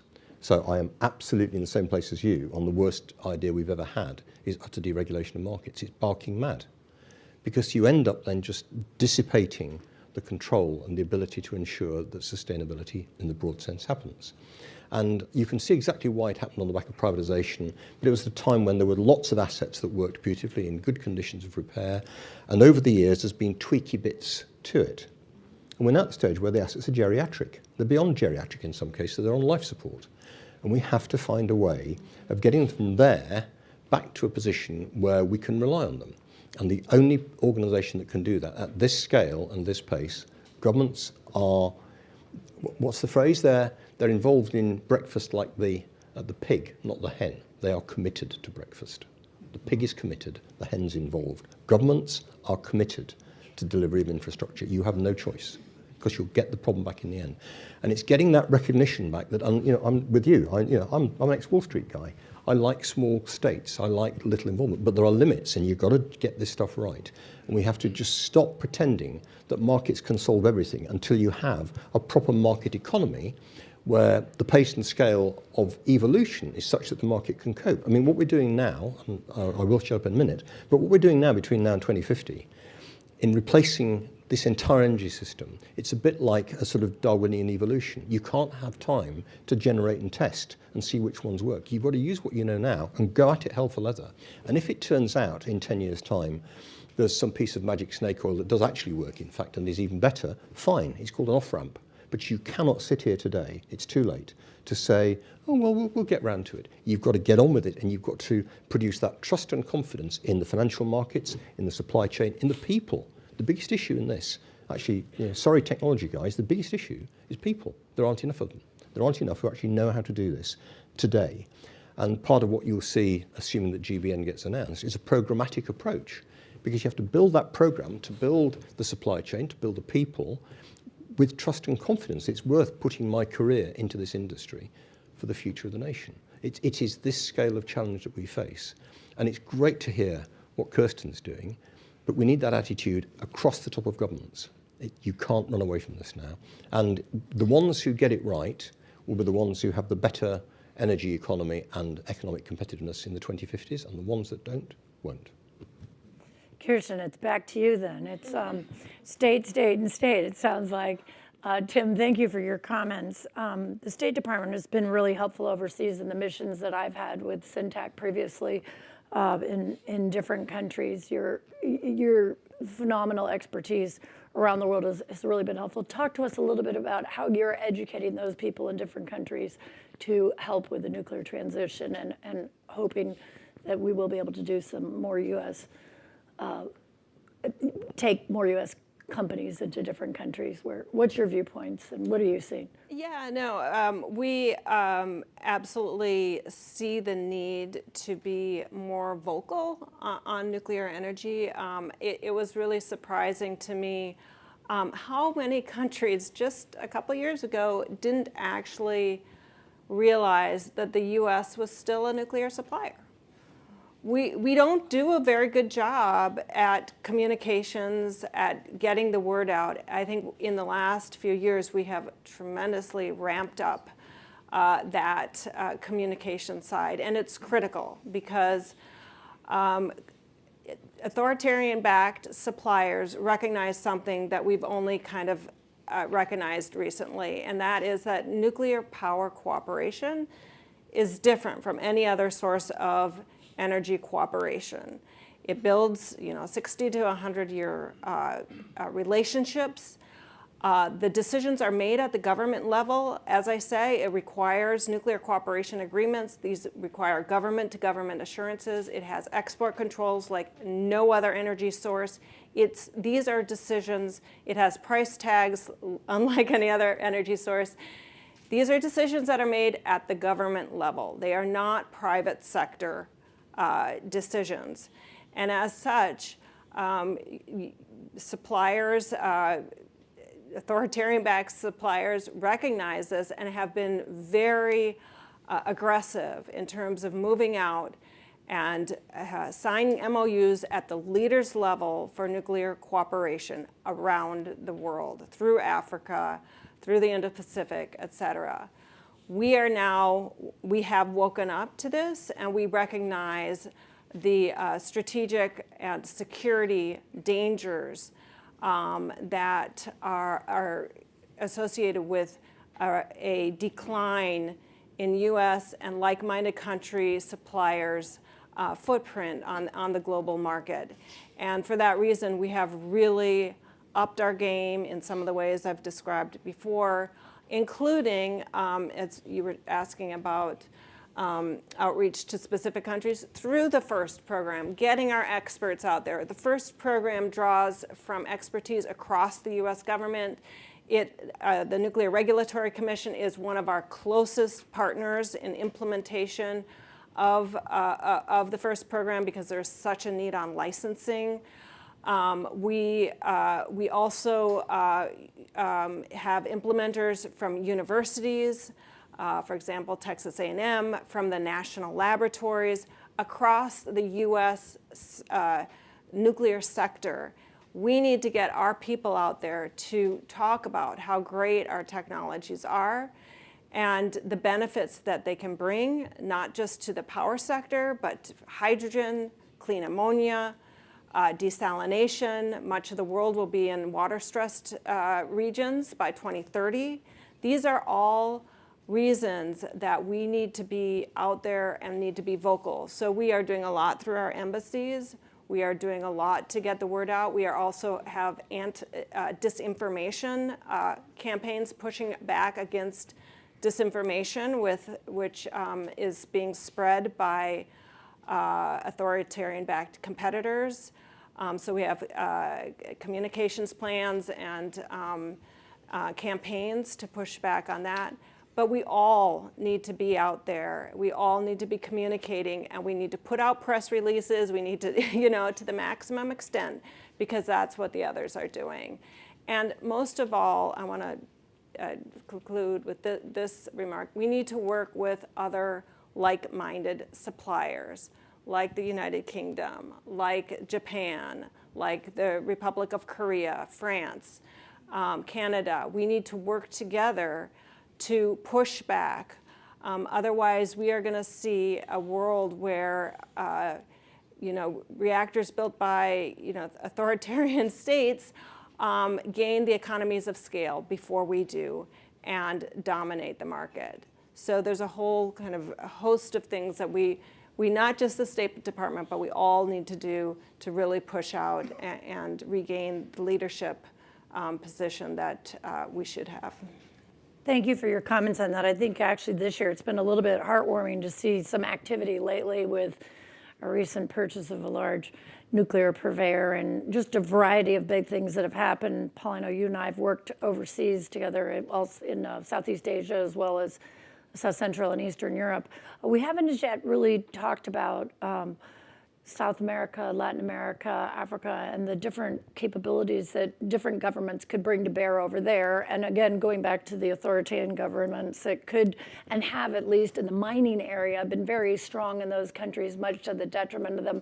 How could governments, not necessarily just the U.S., but what are some ways that we could show leadership to be sure that those markets remain open for UK, US, other countries that might be less authoritative? Paul, do you have any thoughts on that? Go out of the box, go high and wide. Growing up in New Jersey, I would use the phrase, don't show up to a gunfight with a knife. I think the gloves are off and, we have to play for keeps. And I think that the challenge that we have is not so much the strength of the U.S. flag and the partnership that countries may desire with the United States, but I think the challenge is that our companies are not state-owned. And so when you look at what some of the others can do and how they can do business, how they manage risk, how they can provide financing, how they can show up and say, tell me where you want it, and I'll take care of everything. We don't work that way, and I think we have to do a better job collectively within not just the U.S. nuclear industry, but other friends and allies to work together to find out, we're not all great at the same thing. So how can we leverage that? Because if this really takes off and scales the way we want, Tim talked about human resources. We don't have enough EPC contractors to build them all. The supply chain isn't there. So many things have to scale. And then you say, well, let's scale doing the things we do best and how do we come together? I think that's part of the recipe for success, but it still does come down a bit to, if I'm country X and I'm a newcomer country and I'm small and I don't have money, and all of these vendors from the United States are showing up and they say, well, I'm a vendor. God bless you. Wonderful. Where's the rest of the project? Whereas the others come in and say, I will take care of it all and I'll make your life easy. So how can we sort of get to that kind of a discussion? And I think that's where it starts to fall on the U.S. government, because the companies aren't set up to have that discussion. And so if government can lead with industry in tow, I think that starts to be a recipe for success. And when you look at the intergovernmental agreement in Poland, you see that that's one example. What I think is another interesting example is the intergovernmental agreement on Romania, because where in Poland you have Westinghouse and Bechtel, US. In Romania, it's the CANDU technology out of Canada. So you're already seeing this sort of tripartite relationship between the Romanians, the Canadians, and the US, working together to refurbish Unit 1, to do Units 3 and 4, which is all three countries working together. SMR is different, but that's also there too. Can't forget about that. But I think that also becomes a model where you have leadership by the United States, going back, kicking out China, by the way, very important. But then it's not enough to say, don't go with the Chinese, don't go with the Russians. That's the first part of the discussion, because if you're on the receiving end of that, you say, great, what do you got for me? And that's got to be the next part of the conversation. And that's where we struggle, because I think the US government does a great job of the front, but then the what do you got for me, that's where industry has to come in with government together to do sort of a comprehensive package, because we may not exactly match what the Russians and the Chinese do, but we have to get close enough. You know, it's like you have a long putt in a golf course, right? You don't try and sink the putt. You try and get it close enough so that you tap in, you walk off with your par and go to the next hole, right? We got to get it close, because then all the other good things about dealing with the US and other OECD countries can start to outweigh what some of the others are doing. You look at what's happened in Ukraine, and it's very easy to look at countries and say, is that who you really want as your partner? Or if you look at how Chinese policy was changing well before Ukraine, you start to say, do you really want them as your partner? And that's a real conversation until the point of, but they're offering me something and you're not. So what are you offering me? And that's, I think, where it's this US government and industrial partnership, and then to bring in our friends and allies into that as well. I think that we've heard a couple of varieties of ways that that might be able to work earlier today. And I know, living now in the fair state of Idaho and watching all the activity at the Idaho National Lab, they're going to be rolling out a different reactor every year starting in 2024, albeit on small demonstration pilot levels from 2024 up till 2031, including the NuScale reactor in 2027, which I think is, going to be fabulous. And I think that we're at the beginning of, we're almost where we've really got something on a variety of different levels for different customers with different needs, with different energy usages, to be able to be adapted into a lot of different markets. Tim, you've just inherited, rerun the whole show, and be able to utilize a little bit more creativity that the UK has, and maybe say, how could you make that a stronger proposal, yours or ours, so that we can beat these authoritative governments? It's ours, whatever we do. However we do this, it's our proposal. Well, you always have the best accent, but beyond that. It has to be ours, because this is about geopolitical territory.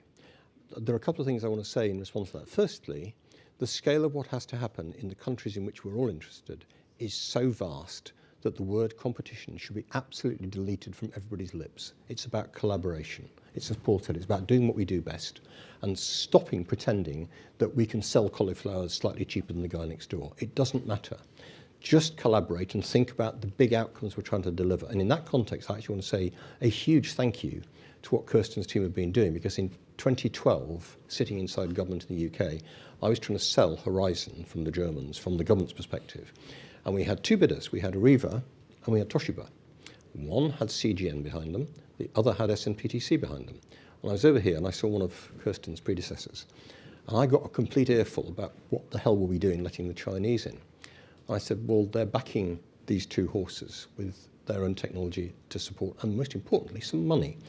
What are you guys doing, I said, with your Department of Commerce to support your national champions like Westinghouse and GE? Oh, said Kirsten's predecessor, but predecessor, that's not how we work. At which point I said, well, stop bitching at me then, because others are doing that, and we don't have the luxury of being highly moral about it, because we simply don't have the opportunity to do that. And we are one of many. We have to think about this from a Western perspective in terms of how we, all of us, work together to make it happen. Because the scale of what we have is so vast that if you think about it in terms of slices of pie, we're going to choke on the crumbs, never mind the segments. It's so big. So we need, at a political level, between governments, and I seriously mean this, at the very top level between governments, we need the adults to start talking about cooperation and focusing on what works effectively and not playing games any longer. The time's passed for that. So from a UK perspective, we, as I said earlier, we are one of many that who need both the people, the tech, and the money to make these things happen. So what we have to do is to build a better mousetrap in terms of a place for you guys to do business, for the bankers to do business, that's sensible and reasonable, and nobody makes out like bandits, but equally nobody suffers. It's got to be reasonable. And that reasonableness is about building an entire new industry. You know, I talked about products earlier. It's about getting to a point where we can crank these things out like there's no tomorrow. I mean, look at the way that, McDonald's builds on a greenfield site. They put a concrete pad in, and in one corner, water, electricity, and the waste pipes pop up. And then on a flat pack truck, walls appear. And you drop the first wall in, and that plugs into the water, the electricity, and the waste. Then the other walls connect, and 48 hours later, they're cooking fries. I can't say frying chips because you guys don't know what chips are. But they're cooking fries 48 hours later. Guys, one of the pharmaceutical companies, I can't tell you which one it is, builds pharmaceutical factories, penicillin factories like this. And they say to a particular engineering company, we want a X ton a year penicillin factory at this GPS location. We'll make sure there's a concrete pad and a road there, but you guys do it. And what you next see is a load of 40-foot containers with big numbers on the outside, 1, 2, 3. And you open the back doors of number 1, and on the doors are color-coded pictures of how to assemble the bits that are in there, which are themselves color-coded. And you need a small crane, a cherry picker, and some indigenous labor, and you can build a pharmaceutical factory. Guys, that's the world we're moving towards. It's no longer about stick-built monsters. It's about how we create a different industry with different governmental support, where the governments are there to catalyze, not to take over and run, but to make sure it happens. This new industry, this new business, for the sake of the West as a whole, because that, I'm afraid, is the game that we're now in, whether we like it or not. So we have 3 minutes left, and I'm going to give each of you 45 seconds to build your bridge, government financing. Kirsten, you go first. What's one thing you're going to do? Well, I am committed to this idea that we've discussed of the fleet manufacturing. I think that's a real key priority. I'm working with a consultant to try to figure out what that kind of structured finance vehicle might look like, where there can be U.S. government support and then fill in from the private sector as it goes along, kind of in the way Paul was describing before. So for me, that's the priority at this point, is to get to a point where we are manufacturing today for a need that we know is there and waiting. 45 seconds, Tim. Trust and confidence. Governments have to simply say, this is how it's going to work. It is an inescapable obligation that we have to make sure it happens. Here's the programmatic approach. And to do it in a way which is not annual spending, but multi-year spending settlements, to build that confidence that we can actually do this, and to recognize that we do occasionally have to say please, and we have to be nice to each other. But fundamentally, it is about a different style of behavior. It's about respecting each other's cultures. You know, it's very interesting when you work in different cultures, you have to learn to speak the other language, not just the accent, but actually the language, and understand the way that we think differently, and to help each other. But it's fundamentally about collaboration and recognizing that at the very highest level of governments. Thank you, Tim. Paul, please, your thoughts. My thoughts. The focus has to be on deliverability and then scalability. And I think you only get there with government support in the beginning, but then the sensible thing to do is structure it in a way to then mobilize private capital. Because when you look again, like at the green bond issuances in Canada, and you look at it, there's interest in the market. They're waiting for things, and there's no divine right of financing. You have to have good projects. The government can help shape that. Industry clearly has its part, but that's where I think capital is on the sidelines waiting patiently, and that's where we need to drive it, but you only do that if you structure the projects properly. And as Tim said, the cost of capital, de-risk it so that the financial model actually works, and then the private capital will come in at key points in time. Thank you all very much. Jennifer? Thank you so much, Sydney, and please everyone join me in thanking Sydney and this panel.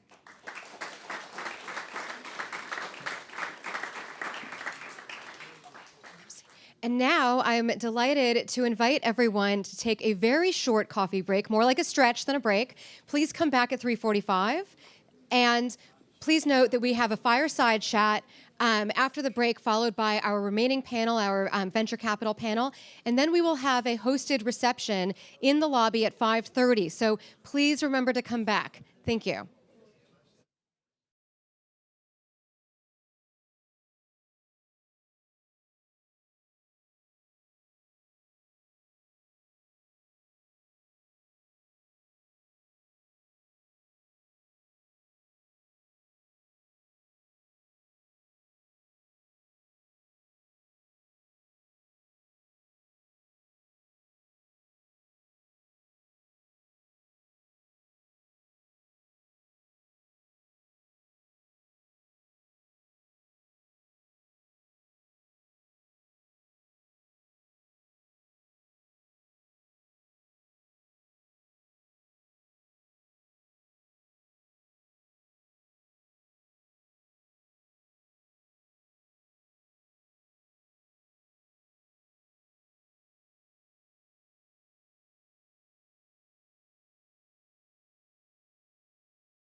welcome back to the afternoon portion of the U.S. Nuclear Industry Council's New Nuclear Capital Symposium 2022, hosted in partnership with the Atlantic Council and C5 Capital.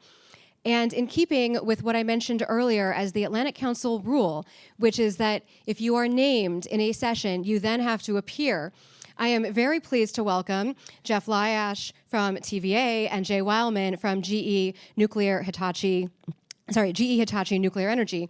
And of course, delighted to welcome our moderator of this fireside chat panel, Laura Herman, who is an executive officer with Potentiary. So with that, Laura, I'm delighted to turn the floor over to you. Thank you. Thanks, Jennifer. It's great to be here with everyone today and participate in the session. I'm happy to welcome our two fireside chat participants today.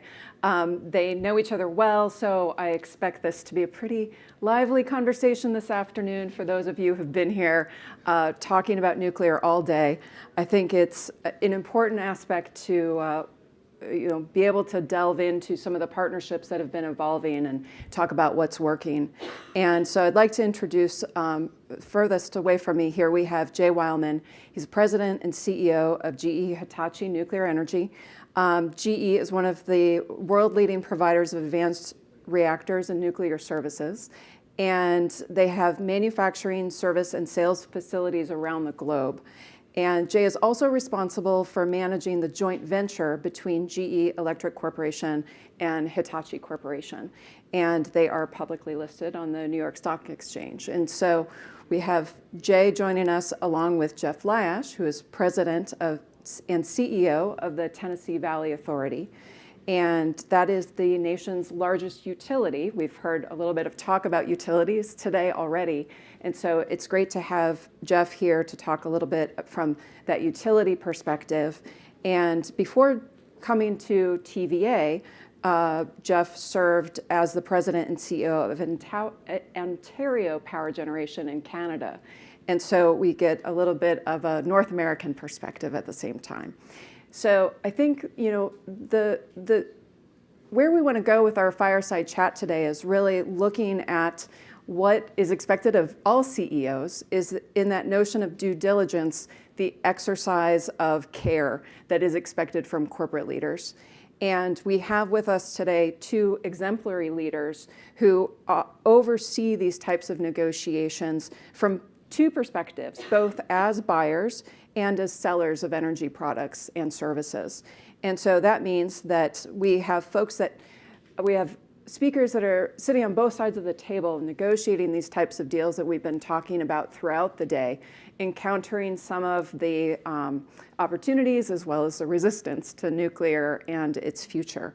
So whether we're talking about strategic partnerships or debt and equity investment with investors, those types of decisions, there's a lot of ways that the nuclear industry is defining the types of arrangements that we're going forward with. And so for the next 30 minutes, we'll have the opportunity to explore some of the creative solutions that are coming up.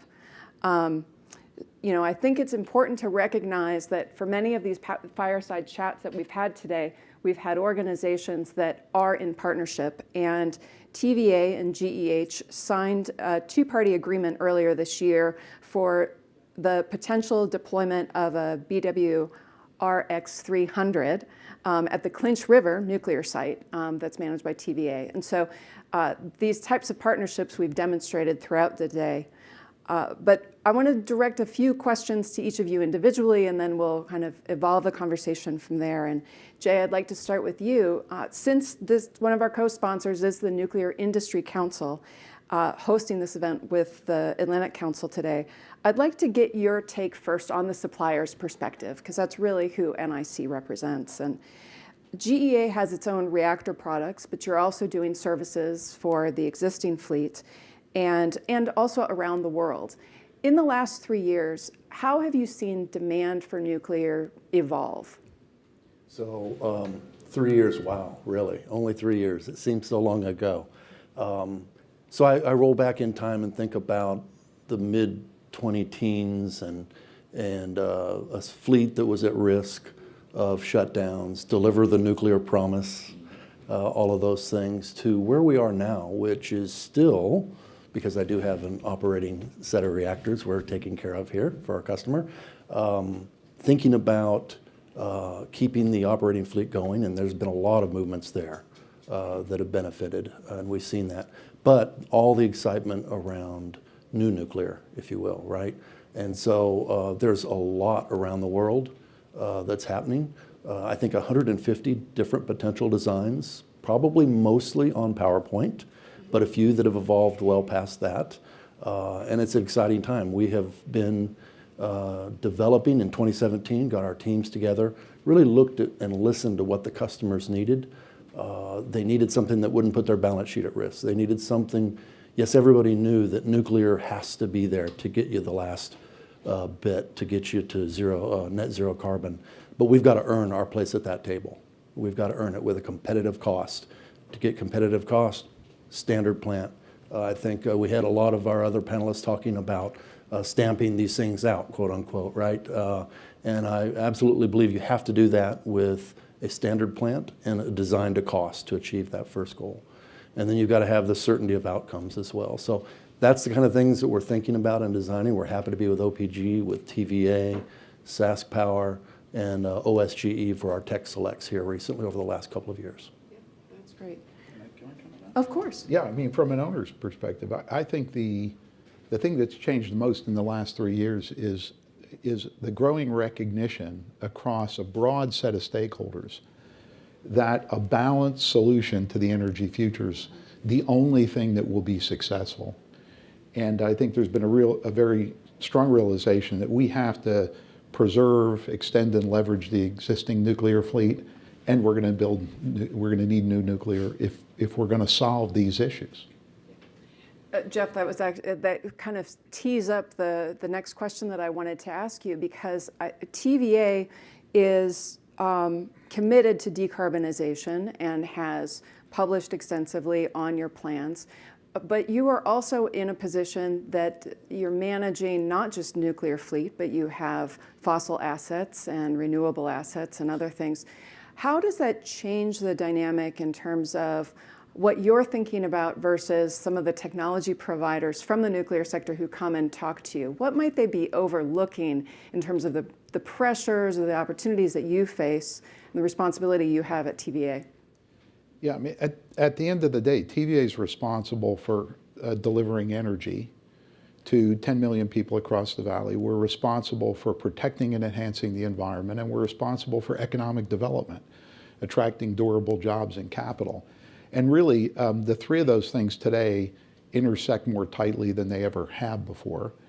And so for us, it's certainly about nuclear, but it's not all about nuclear, right? It's about building the energy system of the future that can deliver this in a way that people can afford it, they can rely on it, that it can be used to electrify the economy and to decarbonize our economy. And so we think about nuclear as a vital piece of a bigger puzzle that we have to put together. Yeah. And speaking of that puzzle that we're putting together, I think both of your companies are going to be accountable to multiple stakeholders. And can you talk a little bit about how do you differentiate what your shareholders are looking for versus what the markets more generally are looking for? And then we'll talk a little bit more about government and buyers, and consumers as well. Yeah, I would say for us, I'm part of the newly, soon to spin, if you will, GE Vernova, a collection of our energy businesses. And it's that same philosophy that Jeff had just said about bringing all the different tools to the table to solve the energy trilemma and to work the energy transition. So we take our position very serious in being able to do that and to get that affordability, the reliability, all the different pieces, right? For us, what is really, really key is enabling this energy transition to, whether it's a country, a province, a state, a company, of net zero by 2050. On February 23rd, that was what was driving the thinking out there, was really everybody moving toward net zero. February 24th enters energy security into this situation as well. So we have a lot of thinking about how to help resolve that issue as well. Great. I mean, for us, you know, I think we're in this country, we're in a great position. I think if you consider two concepts, energy security and decarbonization, there's a lot of discussion going on. I just came back from Europe. You and I were in Prague. If you think about which of those trumps the other, energy security trumps decarbonization, if that's the position you're in. We're not in that position. Here in the United States, we have the time to do both. We have the time to have both energy security and decarbonization over the next 30 years, if we make the right choices now. So for our stakeholders, it's about defining a clear vision of how do we accomplish that? How do we maintain energy security even as we decarbonize? When I turn to technologies, whether it's renewables, storage, pumped hydroelectric is something we do, hydropower, or nuclear, what's important to us is that we get it in the right mix so that we maximize that integrated value.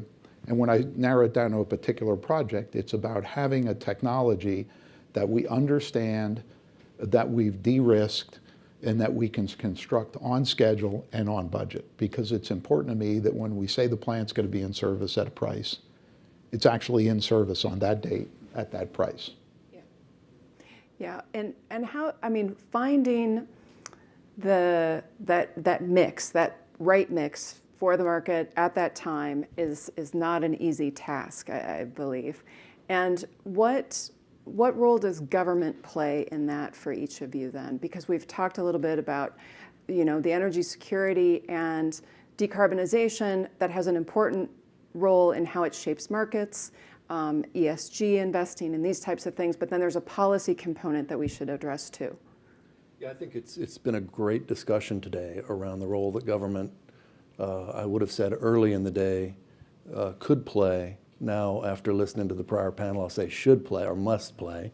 But I think really in helping facilitate the launch of the policies that have been stated, right? So in getting not just Jigger and the Loan Program Office, which is a fantastic tool, but also grants in the right spot to be able to do both domestically as well as have the U.S. back as a exporter of nuclear technology to the world. I think that's really key to work that upfront de-risk and then let the markets take over once we're up and on plane, if you will. I think what we're trying to do here with nuclear as a part of this broad long-term energy mix is not compete with wind or solar or storage, because they're all going to build out at the proportion that's right for the system. And that proportion will change depending on the nature of your customers and the way they consume energy.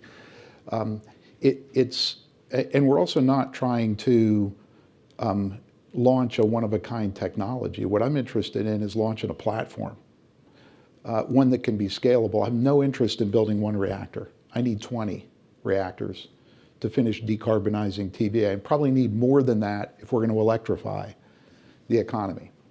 So for me, it's about standing up a platform.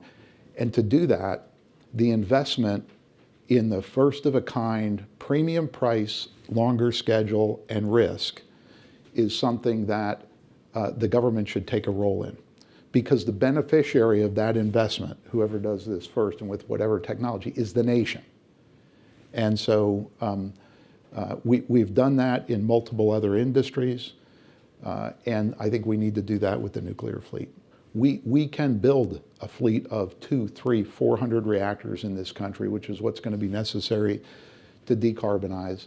And we can do it effectively and efficiently, but only if we take the time and make the investment at the front end to get it right. Absolutely.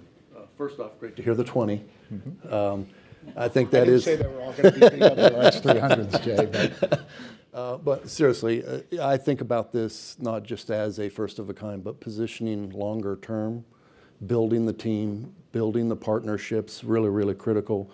building the supply chain back up to what it once was in the 70s, if you will. I think that's really critical. You got to take the long view, but it all starts with that very first project that you absolutely have to get right. It's that's going to be really, really key because the world is watching. Yeah, Jeff, this morning, Rick Springman from Holtec talked about utilities really being the sort of leading edge for the future of nuclear, because utilities they'd be able to carry this on their balance sheets, these new technologies. And since you're from a utility, and we'll call that a name check, and as Atlantic Council likes to do, would like to get your response to that and just kind of your thoughts from TVA's perspective. I think the platform that you just previewed sort of speaks to that to some degree. Yeah, I think because the value of nuclear plants as an integrated part of the power system is something that only utilities can extract, it becomes a natural fit for that reason. So it's certainly about the balance sheet, but it's also about nuclear brings multiple values, right? If I think about, say, solar, very valuable asset, we're building 10,000 megawatts of it. It's largely an energy resource. It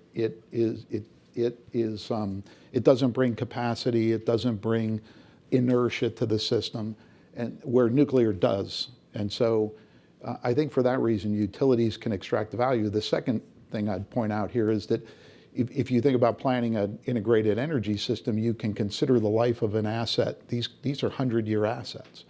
Our plants are 40, extending to 60, will extend to 80. I see no reason why our existing nuclear fleet can't run 100 years. So there are very few businesses who can take that long-term view of the value of the asset. And certainly the balance sheet is a part of it. But for all those reasons, I think utilities wind up being the initial deployers of this. But my own belief is you'll see the different technologies carve out niches that ripple out into industry. If I consider decarbonizing the industrial sector, where process heat is a significant element, there are great applications for nuclear reactors in that space.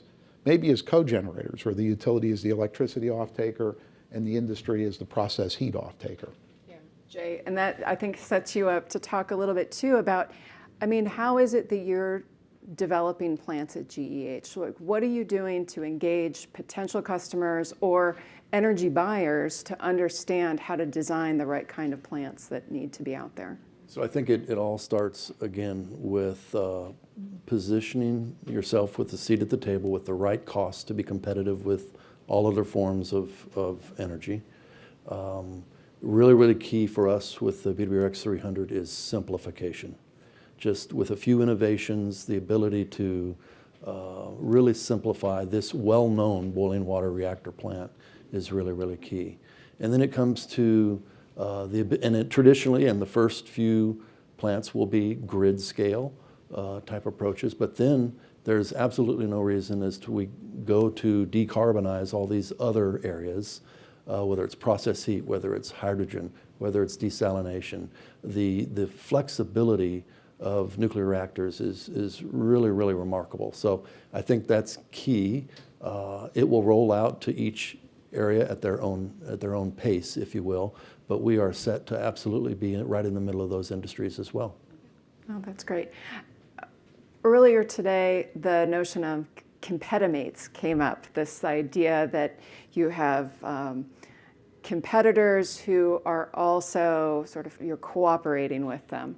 And so from your perspective, Jay, how would you describe what should the technology vendors be coordinating on at this stage? Like, where does that collaboration piece come into play? There is, as we've heard, you mentioned hundreds. I think if you open that up to globally, it could be quite a substantial set of opportunities just in grid, much less all the industrial applications. But look, we are all in this industry together, nuclear, so we all have to be nuclear advocates, whether it's to governments or to policy makers or to financing or wherever it is. We have to be one as an industry. Around the performance, I think everybody will have their own individual value proposition for their technology. That's fine. I think as we move from these, let's say 150, and we start to come down to the few that will be really deployed, it'll be in the proof points. So you've got to build your team, you've got to be able to do what you say you're going to do, and make that your proof point as well on behalf of the industry.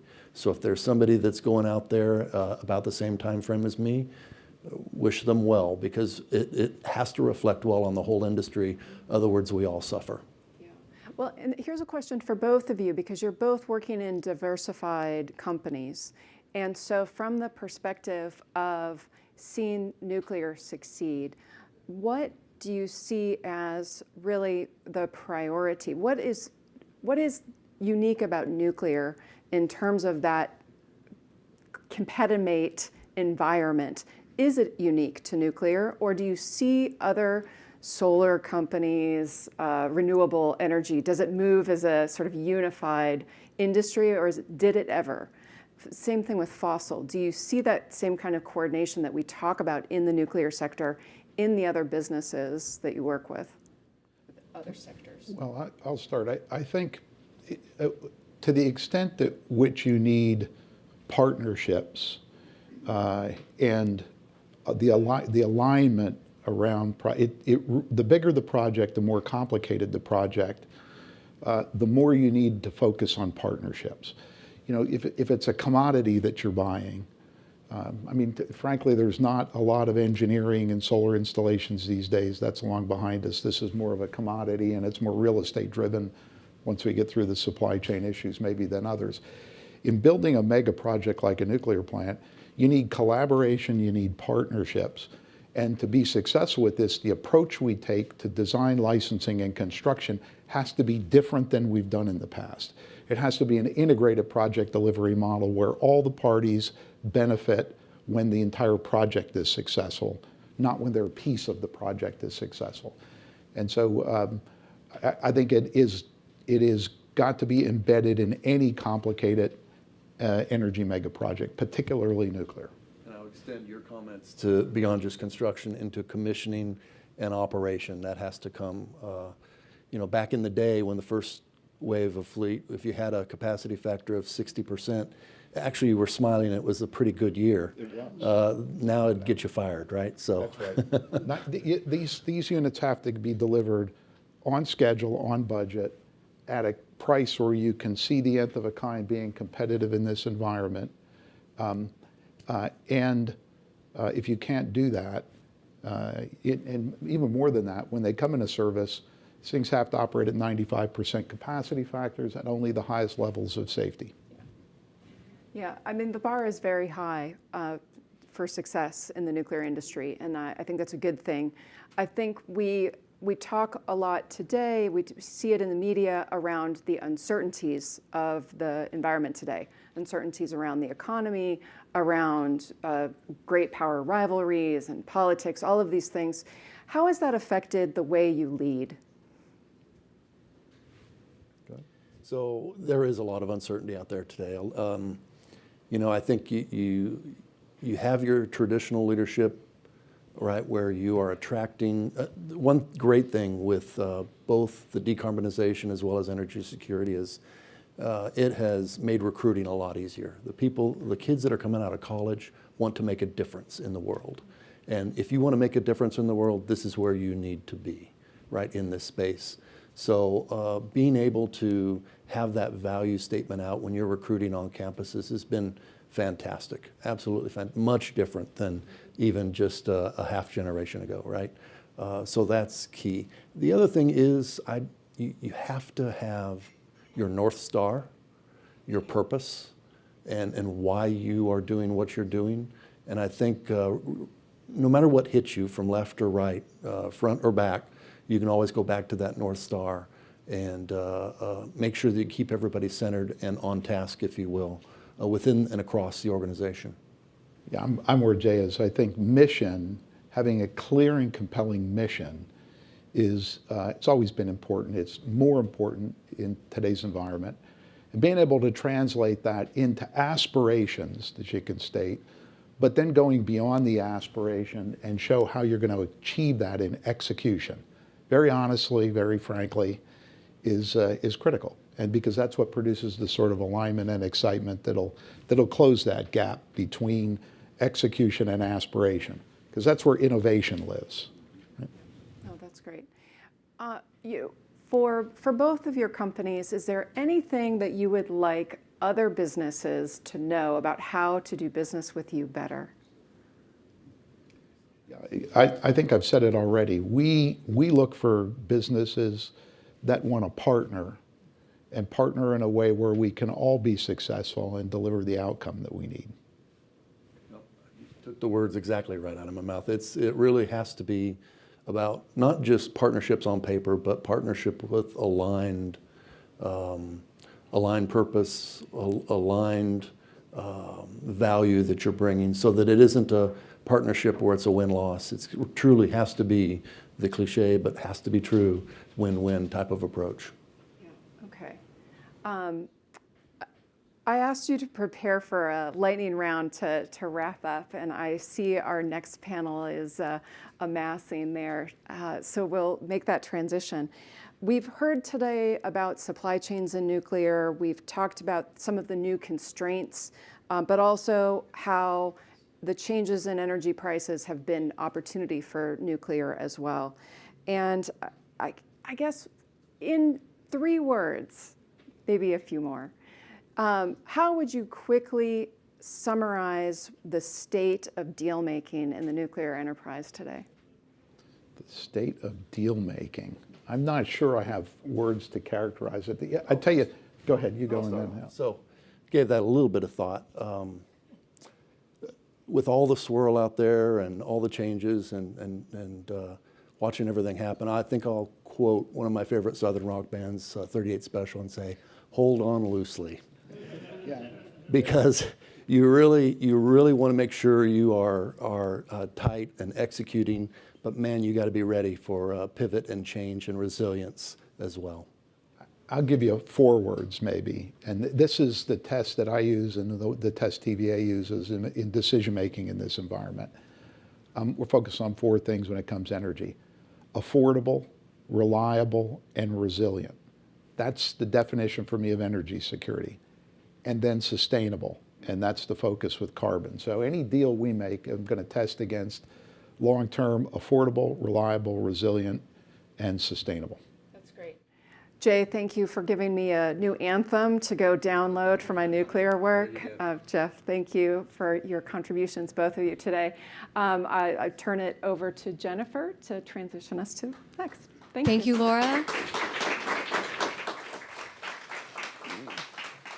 Thank you all for joining me, and thanking Laura and Jeff and Jay for really a fabulous panel.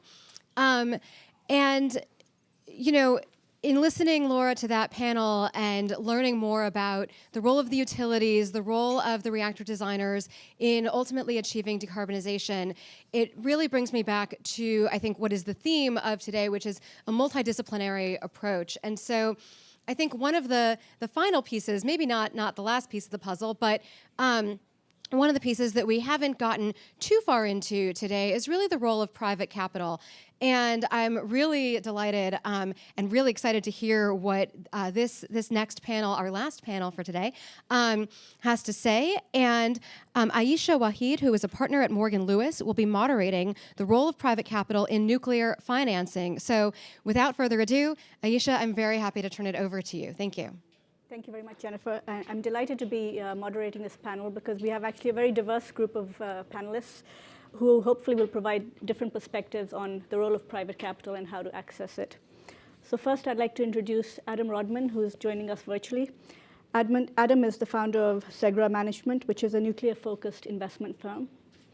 Next, we have, to my left, Rachel Slabo, who is a principal at DCVC, where she invests in climate change technology. Next to Rachel, we have Jim Schaefer. Jim is a senior managing director at Guggenheim Securities, which is a financial advisory and capital markets firm. And then last but not least, we have Dan Gabalden, who is a senior partner at Roland Berger, a strategy consultancy. So I think before we actually dive into the discussion of how do you access capital, what capital is available, it would be useful to set the scene of what we mean when we talk about private capital, because private capital isn't a homogeneous lump of cash that where everyone has the same strategies, the same priorities. And to be able to get the full perspective of each of our panelists, it would be helpful to just set the scene so that we can learn the differences between venture capital, capital markets, other forms of the capital stack. So Rachel, maybe if I can start with you. What is venture capital? What do you do? Yeah, so we find typically pretty early stage companies, and venture capital, I mean, even within venture, there's a pretty big range, but we can take companies that are like, just a single founder, a few people when they're first getting started up until they're about ready to go public.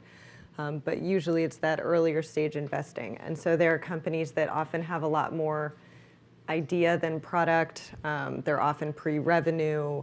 They're pretty risky, but we invest typically out of funds that have a 10-year timeline.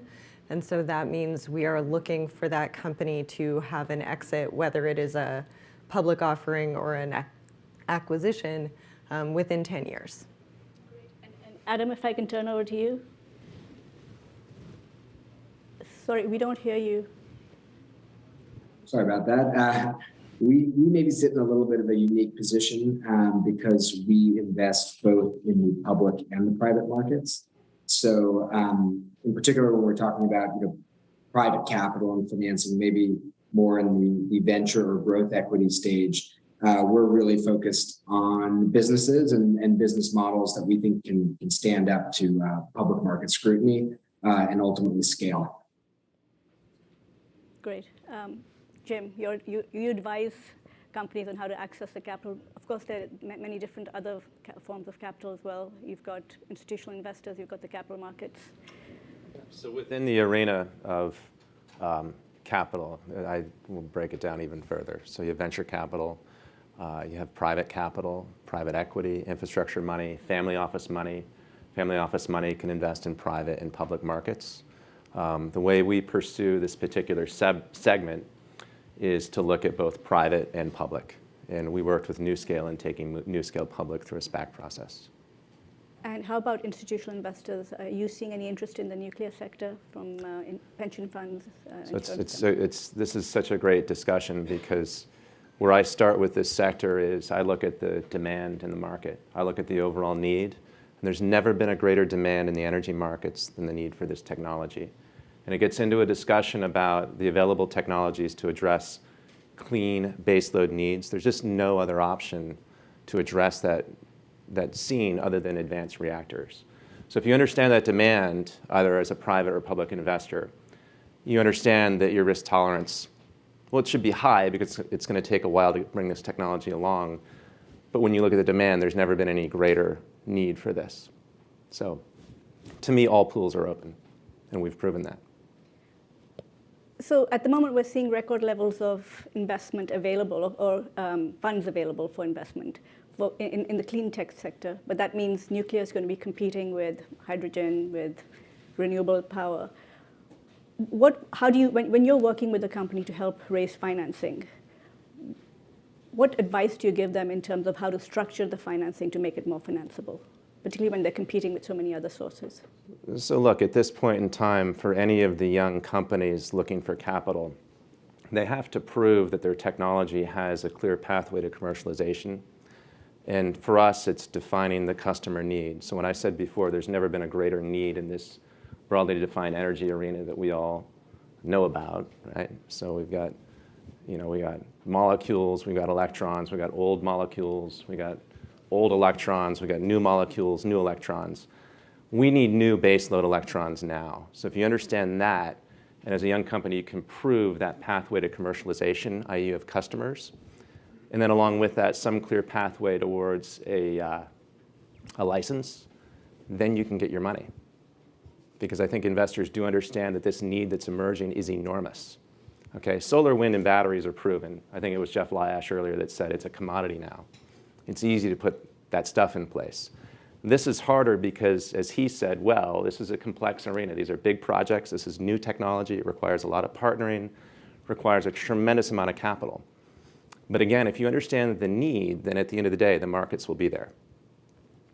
Great. And Adam, what about you? When you're looking at a project, how do you decide which one to invest in?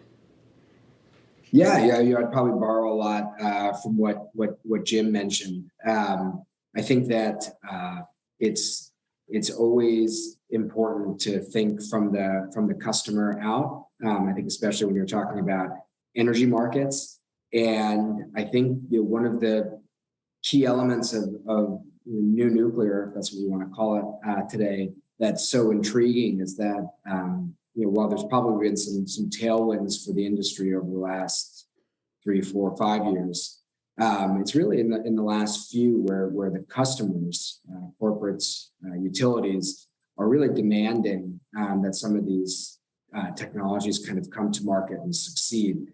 And for us, that's the all-important ingredient. So I would echo what Jim said, and we definitely look for that. Try to look for a technology that is filling a very real and necessary demand.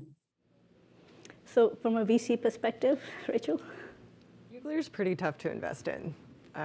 The timelines are often just not commensurate with a VC fund, and the risk profiles are pretty high. The amount of capital that is needed, the amount of regulatory risk, there are just so many things that have to go right where it's not clear that that's going to happen, that it's just tough to say, oh yeah, we have a sense there's really going to be an exit in the timeline of our fund.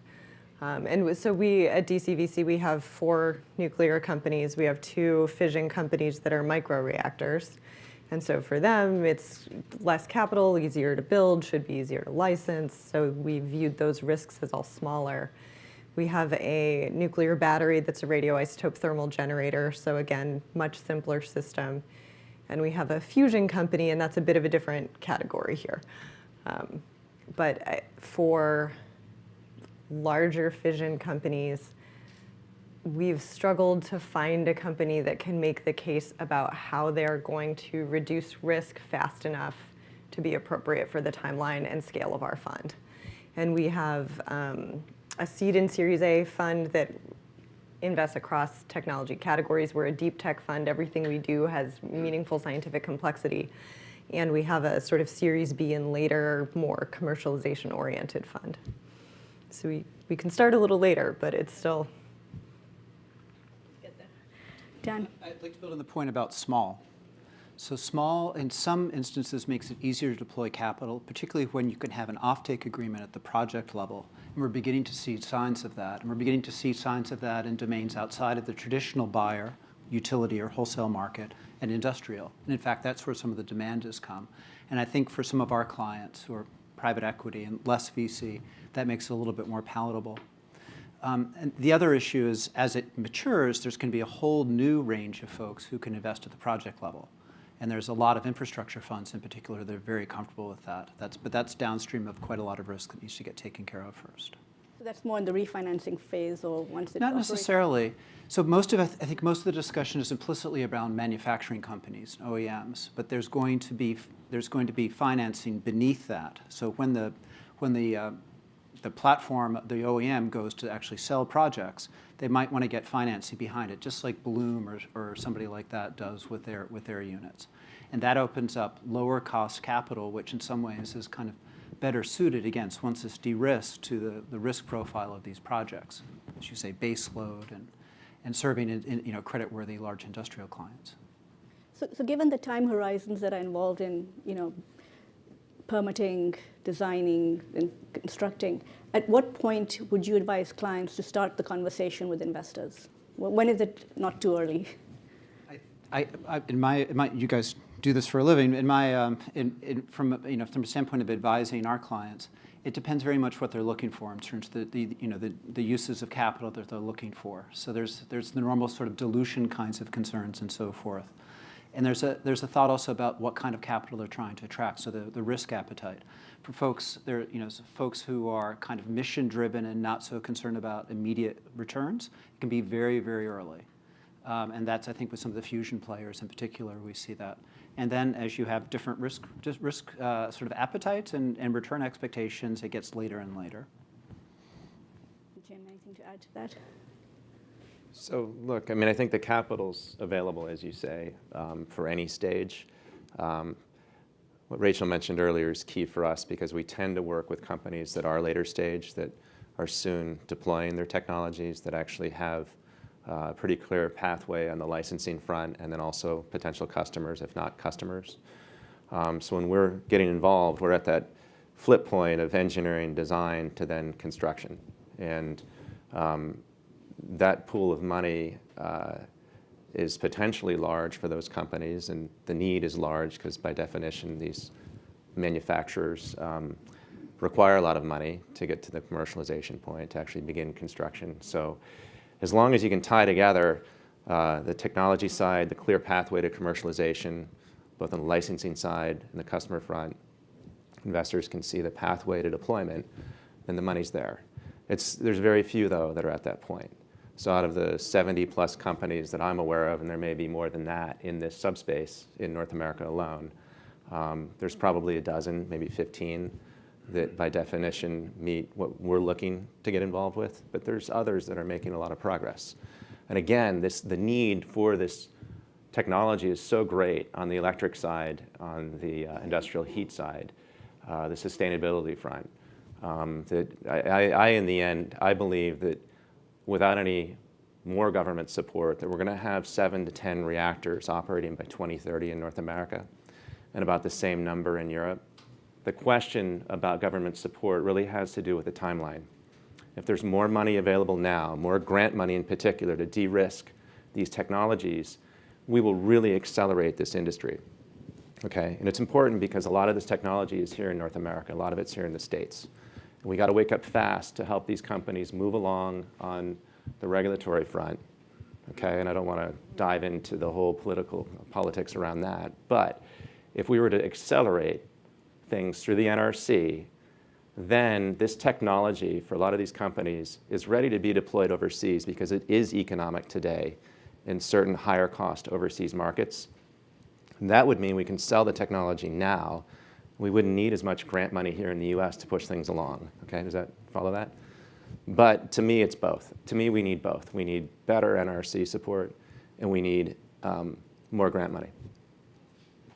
I think the more that can be done to sort of pave the way for a collection of companies, so that's regulatory certainty, that is fuel supply certainty, that is supply chain, that's also effective community engagement programs so that when projects actually get deployed, the communities are brought along in an appropriate way. So the more that that is done, then all of those risks where you're like, oh, I don't know how long that step is going to take. Oh, I don't actually know if this company is going to be able to buy fuel. The more those risks go away, the easier it is to invest in these because then they look more like other investments. And I think once we get a few companies through, I mean, assuming this is successful, right? So once we demonstrate the regulatory process and get some things constructed, if that goes well, and you get a few that go well, now, once again, these start looking like other investment categories, and it becomes a much easier. And you also will get sort of auxiliary support companies. You're going to need a lot more companies that aren't just, this is the monolithic reactor design, but you need services, and you need pumps, and you need, so like the whole ecosystem hinges on, actually, we need to pave the way to have these first few projects be successful so the whole industry can actually become more functional. Adam, did you want to add something? Yeah, sure. I mean, I think in short, the answer is it's never too early to think about preparing yourself for private capital as a company. I think, like everybody has said, the world needs the technology, and so there will be many successful companies, in our opinion. That said, there's a lot of education that needs to happen for the average investor, and even for the average, energy or energy tech focused investor. The nuclear industry, broadly speaking, has never really financed itself in the manner that we think new nuclear is going to finance itself. And so with that comes all kinds of learning curves, and honestly, preparation at the company level to be ready for that capital. So, look, I think events like this are great. Jim's firm put on a great event a few months ago. And investors, while they have kind of a steep learning curve and a long way to go, should be brought along. And I think that government support, grant money, investor outreach and education, and a heavy focus on the company side to market themselves and prepare themselves for the rigor that will come with private capital, all will go a long way to making the industry successful in the coming years. And we're obviously very optimistic that will happen.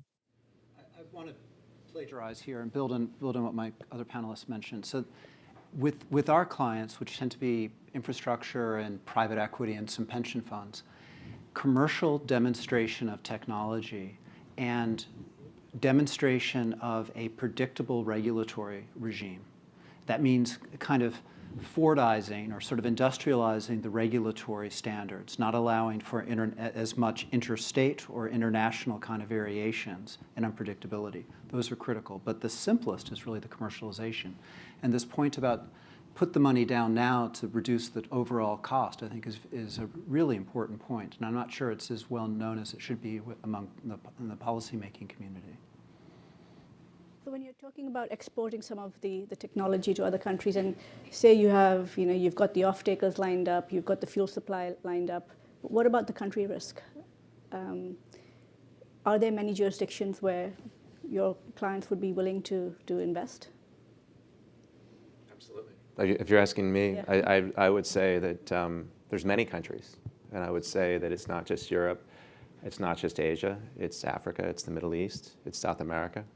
A lot of it depends on the nature of the arrangements around these projects. So you can get into a detailed discussion about project finance and what does it take to have successful project finance. But simply put, as long as there's an offtake agreement around these facilities and you have a creditworthy counterparty, and there are a number of creditworthy nations around this planet in the areas that I mentioned, then you should be able to deploy these plants. It depends on the commitment of the utility, the industrial entity, the nation in which the projects being cited, but at the end of the day, there are a number of places around the world. It's not just Europe, not just Asia, not just North America. I'd say that the perceived risk is more the name nuclear than it is the country that it's going to go into. And Roland Berger is German headquartered. We have a hard time using the N-word. And it's not there's a number of states in this country which have the same attitude. So I think the education point's very well taken. That along with commercial demonstration and I think with some investors, I think they're probably, just for the attribution of the technology type, it's going to take a little bit longer than the economics would suggest it should. And what sort of government support would you be looking for then to be able to deploy the private capital? I mean, we've talked about obviously the regulatory support, but what else can governments do? Siting support, it's obviously the license, right? So the licensing of these entities, I think for a lot of the other countries looking at our technology, they're looking for our regime to approve the technology. In theory, you could also license the technology in other countries. That would be helpful. I don't want to dive too far down that path, but that would help. But then what I said before is important, is that whoever's buying the electricity, whoever's going to own the plant, has to be creditworthy. And nation risk is defined well by the agencies. It's not for every country on this planet, this kind of technology, but for many countries, there are many creditworthy countries, meaning investment grade or above. And the entities, industrial, utility, tend to have a similar rating as the countries themselves. So in theory, there are a lot of places the technology could go. The key to me is the need for baseload. Again, the need. Where's the greatest need? And then from there, who is going to move on this front? It's going to happen. I mean, at the end of the day, this industry is going to happen. It's not even a question in my mind. It's all about pace. That's it. Thank you. Baseload's an interesting point because one person's baseload isn't necessarily another person's baseload. So I think there's a government role around defining, basically this is a little bit technical, but I'm sure for this audience it's not technical enough. What kind of capacity factor and the measurement of different capacity factors as we get to different levels of reliability of renewable penetration, because that will change the way that governments and folks doing integrated resource planning and so forth think about this, as well as investors thinking about the capacity, value, and wholesale markets. That's a role that governments could take. And I think the other is the fuel cycle. So again, it doesn't have to be the most permissive, but there has to be greater clarity about what that future looks like. Adam, would you like to add anything? I think people covered it well. A point Rachel brought up, I believe, though, is that there is uncertainty for investors. She mentioned fuel cycle, supply chain, et cetera, and then Jim talked about pace and government clarity on those issues. And I think we've come a long way, and hopefully we'll go a lot further. But government clarity on those issues is key to private capital, or to de-risking the first stages of private capital coming in to support the first development stage winners. But it's hard enough to tackle nuclear, which is a complex business to begin with. But if you also have to understand or get comfortable with unstable supply chains or an uncertain fuel cycle, which has been brought up a few times, it makes it that much more difficult. I would say, though, that we are making, as a country, great strides in recognizing the need to de-risk these elements of the investment landscape, and we just have to continue on that path. So Dan, I know you deal with clients in all sorts of different sectors and in the clean tech area generally. Are there any lessons learned from, say, hydrogen or CCUS, some of the other technologies that would be helpful applying in the nuclear sector? There's a few that come to mind. I've said most of the things I wanted to say about this already, but I think commercial demonstration relatively early and the use of government for defining clear standards, that's been important.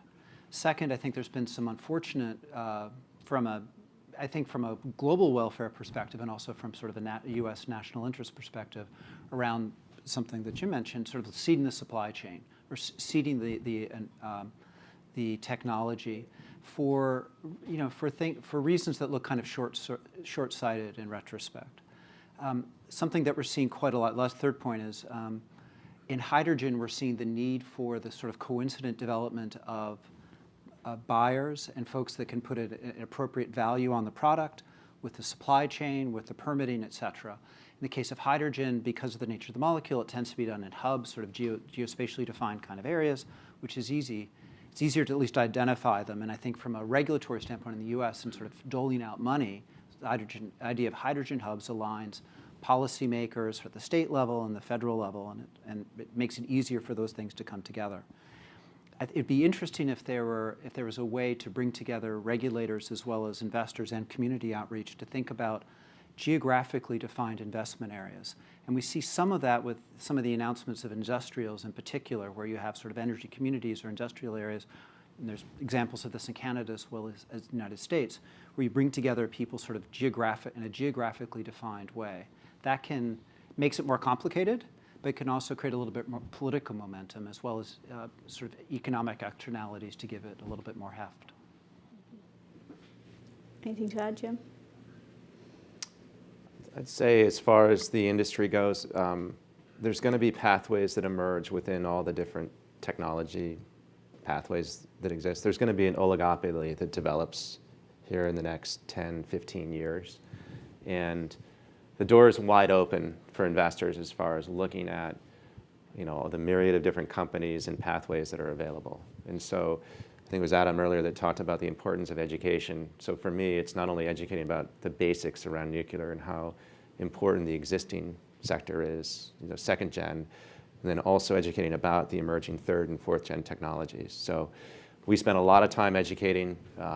We do the best we can. We're not engineers, but others are, and it's an all hands on deck effort. So at the end of the day, it's hand-to-hand combat.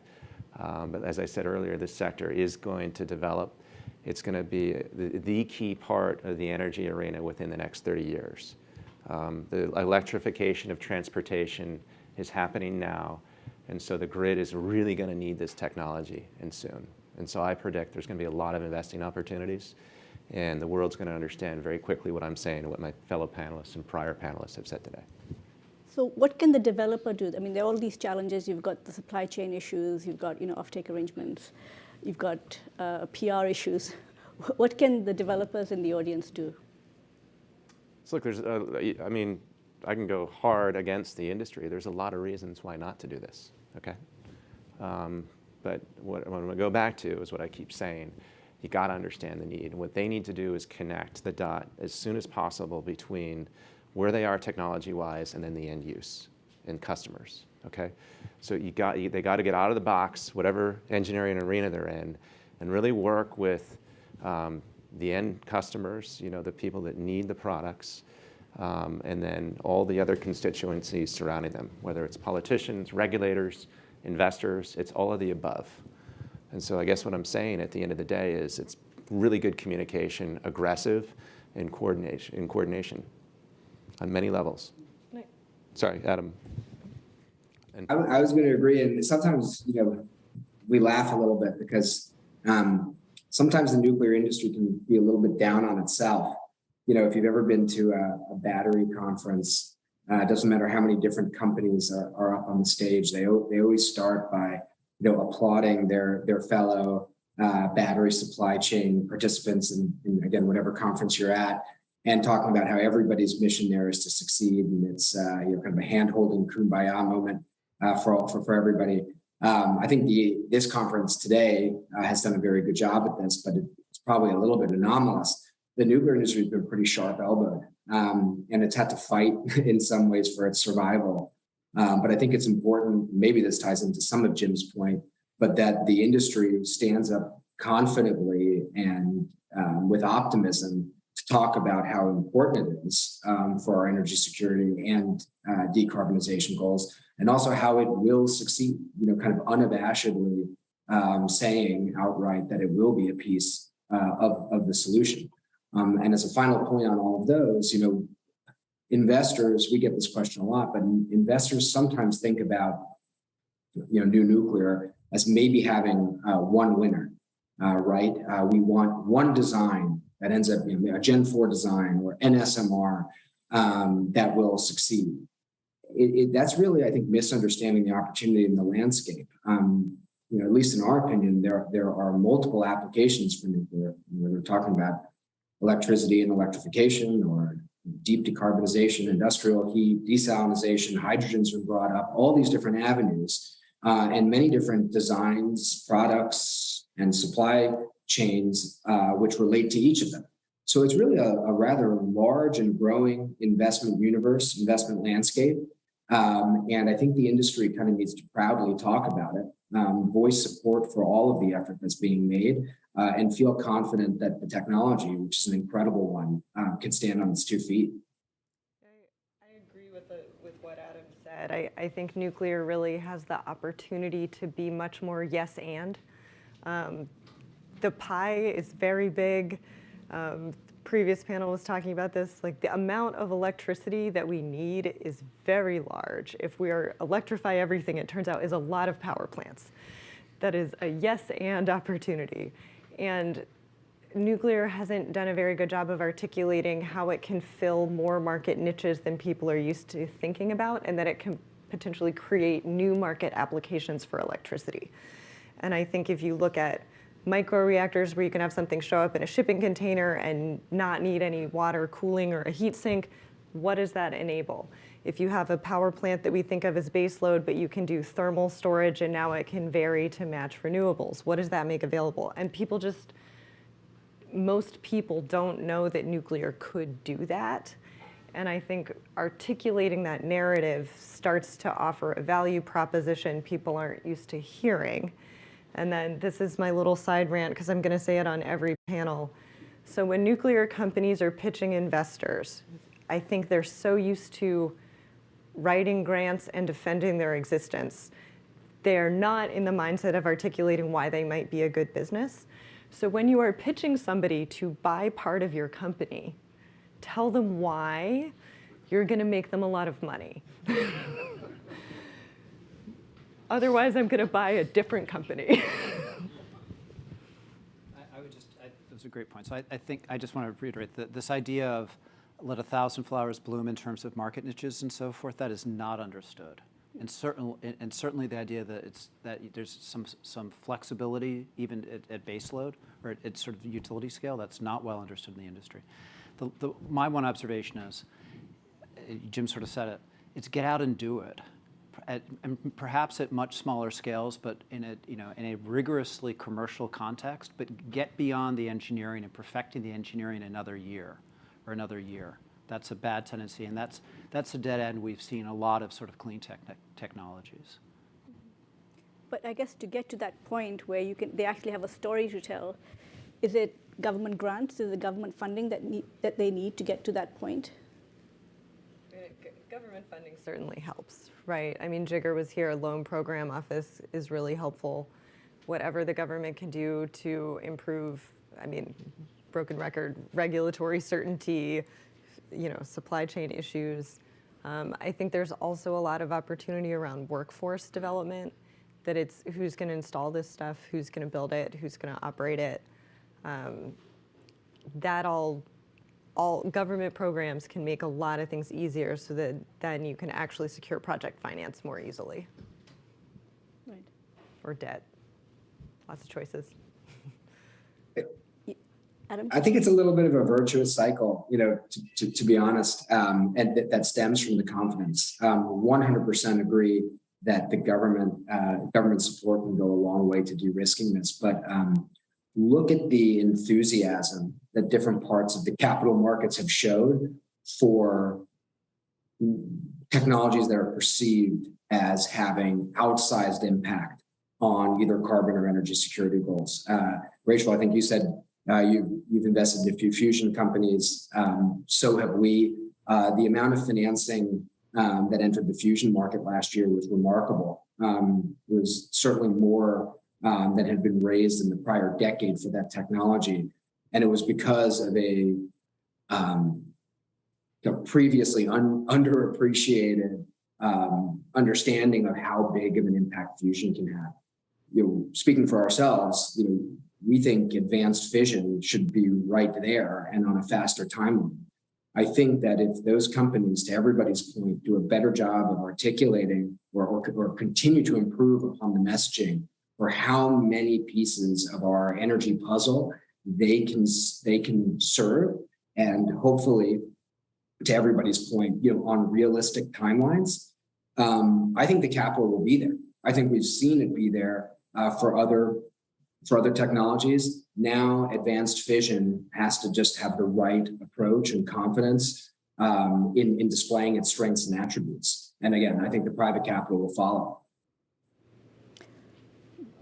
I look at things really simply. I mean, we've got the space companies at multi-hundred billion dollar valuations, and there's multiple, I don't get that, and then I look at the real need on this planet, and I could argue that there's 20 companies that should be public right now in this arena, in the advanced reactor arena, with many tens of billions of dollars of valuation, okay? It's not just NuScale. It's going to be others, because I think the world is going to wake up to reality in the next couple of years, and I think you are going to see this continued progress being made on the technology development side, the customer appreciation side, customer engagement side. I think you'll see progress on the regulatory front. I think politicians are going to wake up, and I think they already have on both sides of the aisle, and realize this is like so obvious. We got to get this right. And so therefore the capital markets are going to wake up too. And yeah, industrial tech's hard, manufacturing's hard, and I got all that. It's hard in North America, it's hard in Europe. But you know what? It's here. It's a lot like the aerospace industry. And to me, it's going to happen. I mean, my attitude is this will happen. We're going to go get this done. Very encouraging. Dan, anything to add? I'm surprised how far it's come over the last 5 years, for sure. And again, I think to the extent that it gets beyond sort of the cliches of utility scale, not utility, but not sort of the stereotypes, and moves to these new applications, some of the stigma, including for even other countries that have policies against nuclear based on their own histories, that will happen faster. So I think this idea of multiple different applications, multiple different players, because there are real concerns about too much industry power early on. I think that's encouraging. And I guess just going back to the earlier topic about the different types of capital available, again, we're talking about very long time horizons. So where does the debt come in? I mean, equity, you might have more patience, but at what point can the debt come in? Because you will need a lot of debt as well. So debt should happen on the project level, and it should happen when you have contracts for the plants. Up until then, it's all equity risk, quasi-equity, convert, and equity. And it has to be patient capital. Look, if I went around this room and said everybody put $1 in a bucket and we'll hand it out to advanced reactor companies, I mean, of course, everybody has $1 for this, right? Part of my point is, again, you got to look at the market need. You got to look at how, as Rachel said well, and the other panelists said well, how this technology addresses the need. Really understand that. Once you connect all the dots, this will happen. And the dots are just now being connected. The progress over the past 5 years has a lot to do with progress that these companies have made in terms of developing their technology. And there's a ways to go for a lot of them, if not all of them. But at the end of the day, when you start to pull, we're making progress towards the middle, with the middle being the end, and the end being that we've now arrived at a robust industry, building the hundreds of plants that Jeff Lyash mentioned earlier need to be built. And I'd add, given where we are in the capital cycle right now, which my panelists know much better than I, it's harder, given the debt market right now, to get the kind of low-cost financing that's driven a lot of the energy transition investments over the last 3 years. That's gotten much more difficult. At the same time, you have funds which are trying to deploy a lot more capital more rapidly. So these things, even though they can be smaller scale, especially at the manufacturing level, you can actually deploy a lot of capital quickly, which from a fund perspective is becoming increasingly pressing. So in some ways, this is a well-timed kind of investment given where we are. Yeah, and I think there was discussion earlier today about setting up a new international nuclear development bank that could help propel some investment, bring in private capital for these sorts of projects. You've already got export credit agencies supporting, of course, but having a World Bank equivalent just dedicated for the nuclear sector.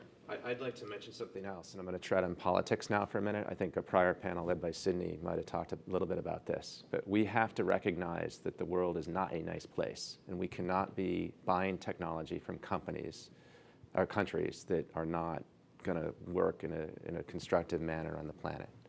This technology in particular demands that we build it here, that we protect it, we nurture it through the regulatory, political processes, demands that it be here and now. And we cannot turn to Chinese and Russian reactors. We're not doing that, I bet. And the other part of this is that when it comes to our subsidies, those subsidies need to belong in nations that cooperate with us. We've built an entire solar sector in China. And I apologize to anyone that I might be offending when I say that, but at the end of the day, we could have built it here. Those subsidies should stay here and not go elsewhere, or in places that cooperate with us. That's really important.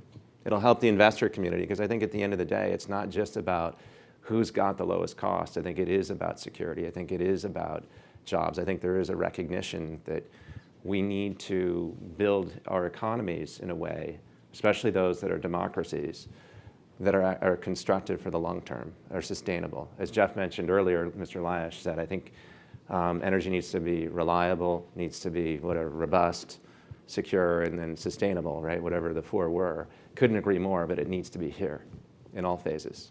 And just to play the devil's advocate, do you think investors really care about that, or for them, is it just a return on investment? Let's talk to the investors. Does it matter? I mean, it matters from a supply chain. It's risk, right? What is the likelihood that something's going to stay the way it is?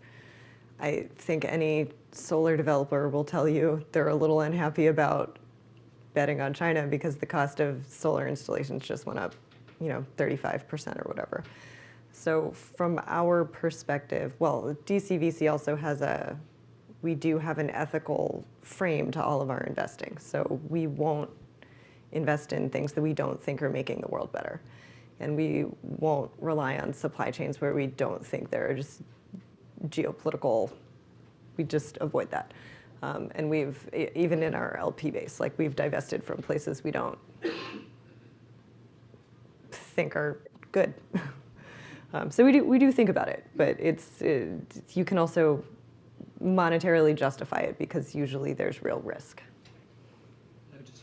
I would probably go a little further in saying that the current, not surprisingly, but the current geopolitics are really the kind of all important turning point here for investors. Again, I don't think that investors in the nuclear space are yet the most sophisticated. Generalizing here, I think people are getting caught up to speed, but most do understand that if you look back just 2 years ago, most of the exported technology likely would have been Russian or Chinese in origin. And that very, very quickly, the geopolitical landscape has changed in such a way that that is almost certainly not going to happen, which is opening up the fairway for North American or Western companies to fill the gap.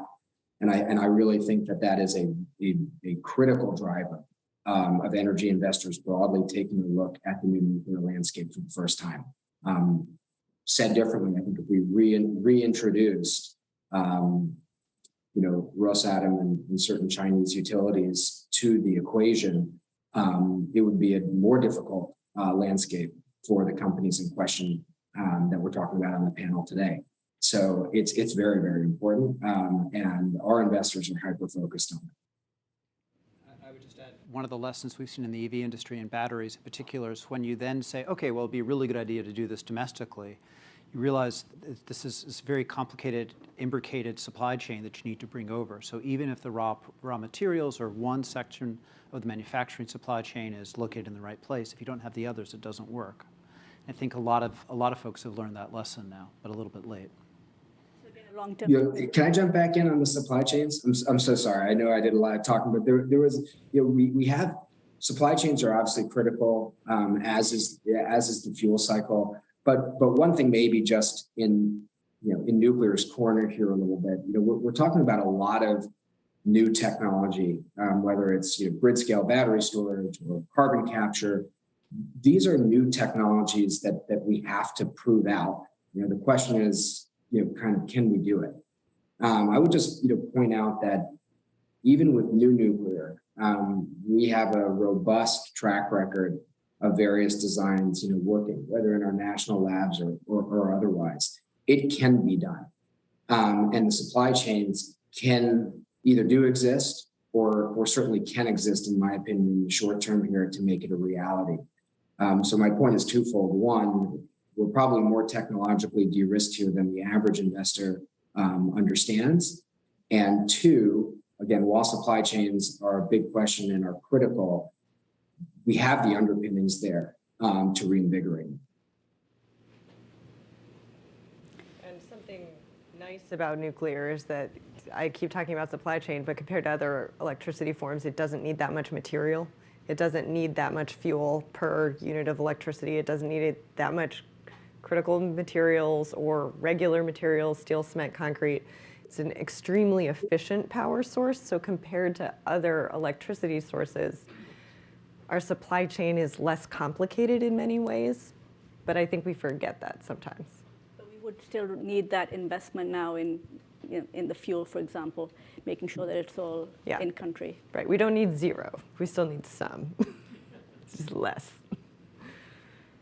Great, so it's been, a lot of what we've covered today has been covered earlier, so I don't know if there's any final few words that you'd like to talk about or any advice to the developers that you haven't already shared? I'd commercialize. Go out and do it. So one word? Now. So yes, and we need all the electricity sources. So let's just be cooperative here. Yeah, be confident. Stress your strengths. Excellent. Well, thank you very much. I don't know if there are any questions from the audience.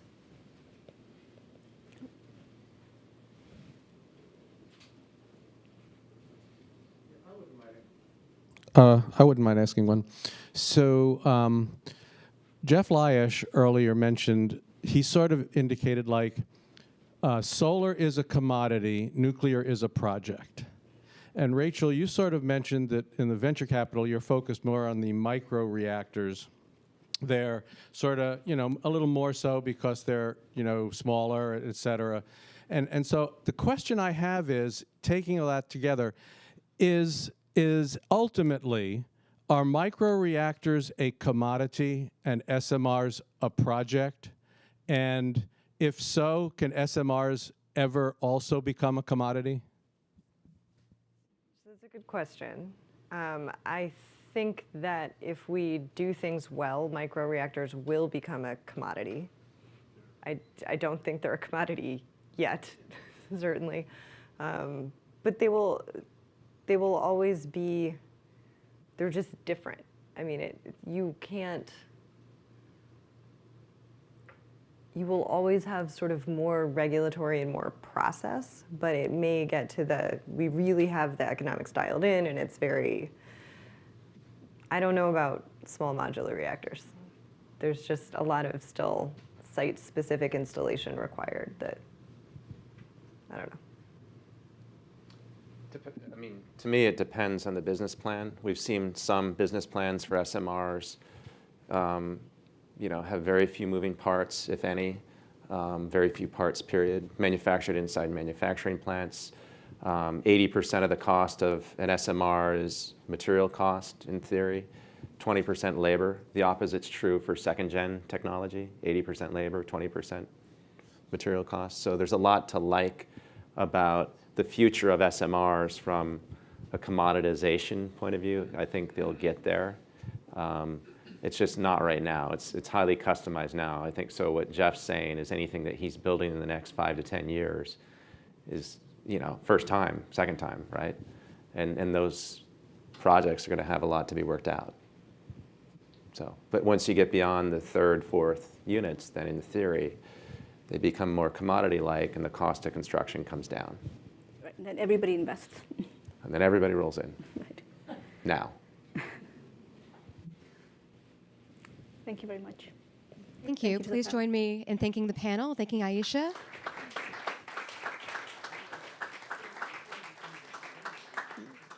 And now I'm delighted to turn it back to the Honorable Clarence Budd Albright for closing remarks. Thank you. Appreciate it. We're scheduled to get out of here at 5:30. I can assure you we'll be earlier than that. I'm just going to take a couple of minutes. I started off by talking about what are we here for? Why are we here? We're here to talk about opportunity.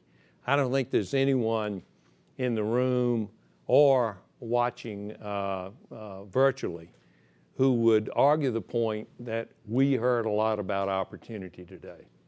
We heard a lot about opportunity in the private sector. We heard a lot about opportunity in the government from a governmental executive branch, regulatory perspective. We heard a lot of opportunity in the financial community. And we heard, as Jim said, it is not a question of if. We will produce energy with small modular reactors, with advanced nuclear reactors. There's no question about that. The question is, how fast do we do it, and do we recognize that indeed there are risks? But we don't live in a risk-free world. Everybody in this room, everybody watching here takes risk every day. And that's where the rewards are, the rewards in taking risk. Not stupid risk, not uneducated guesses, but smart risk. And I would submit that as smart a risk as you could get is in investing in advanced nuclear technology. From medical to space to electricity generation, the size, the lack of complexity, as you talk about, Rachel, lack of complexity of this. Think about the 2 billion people in the world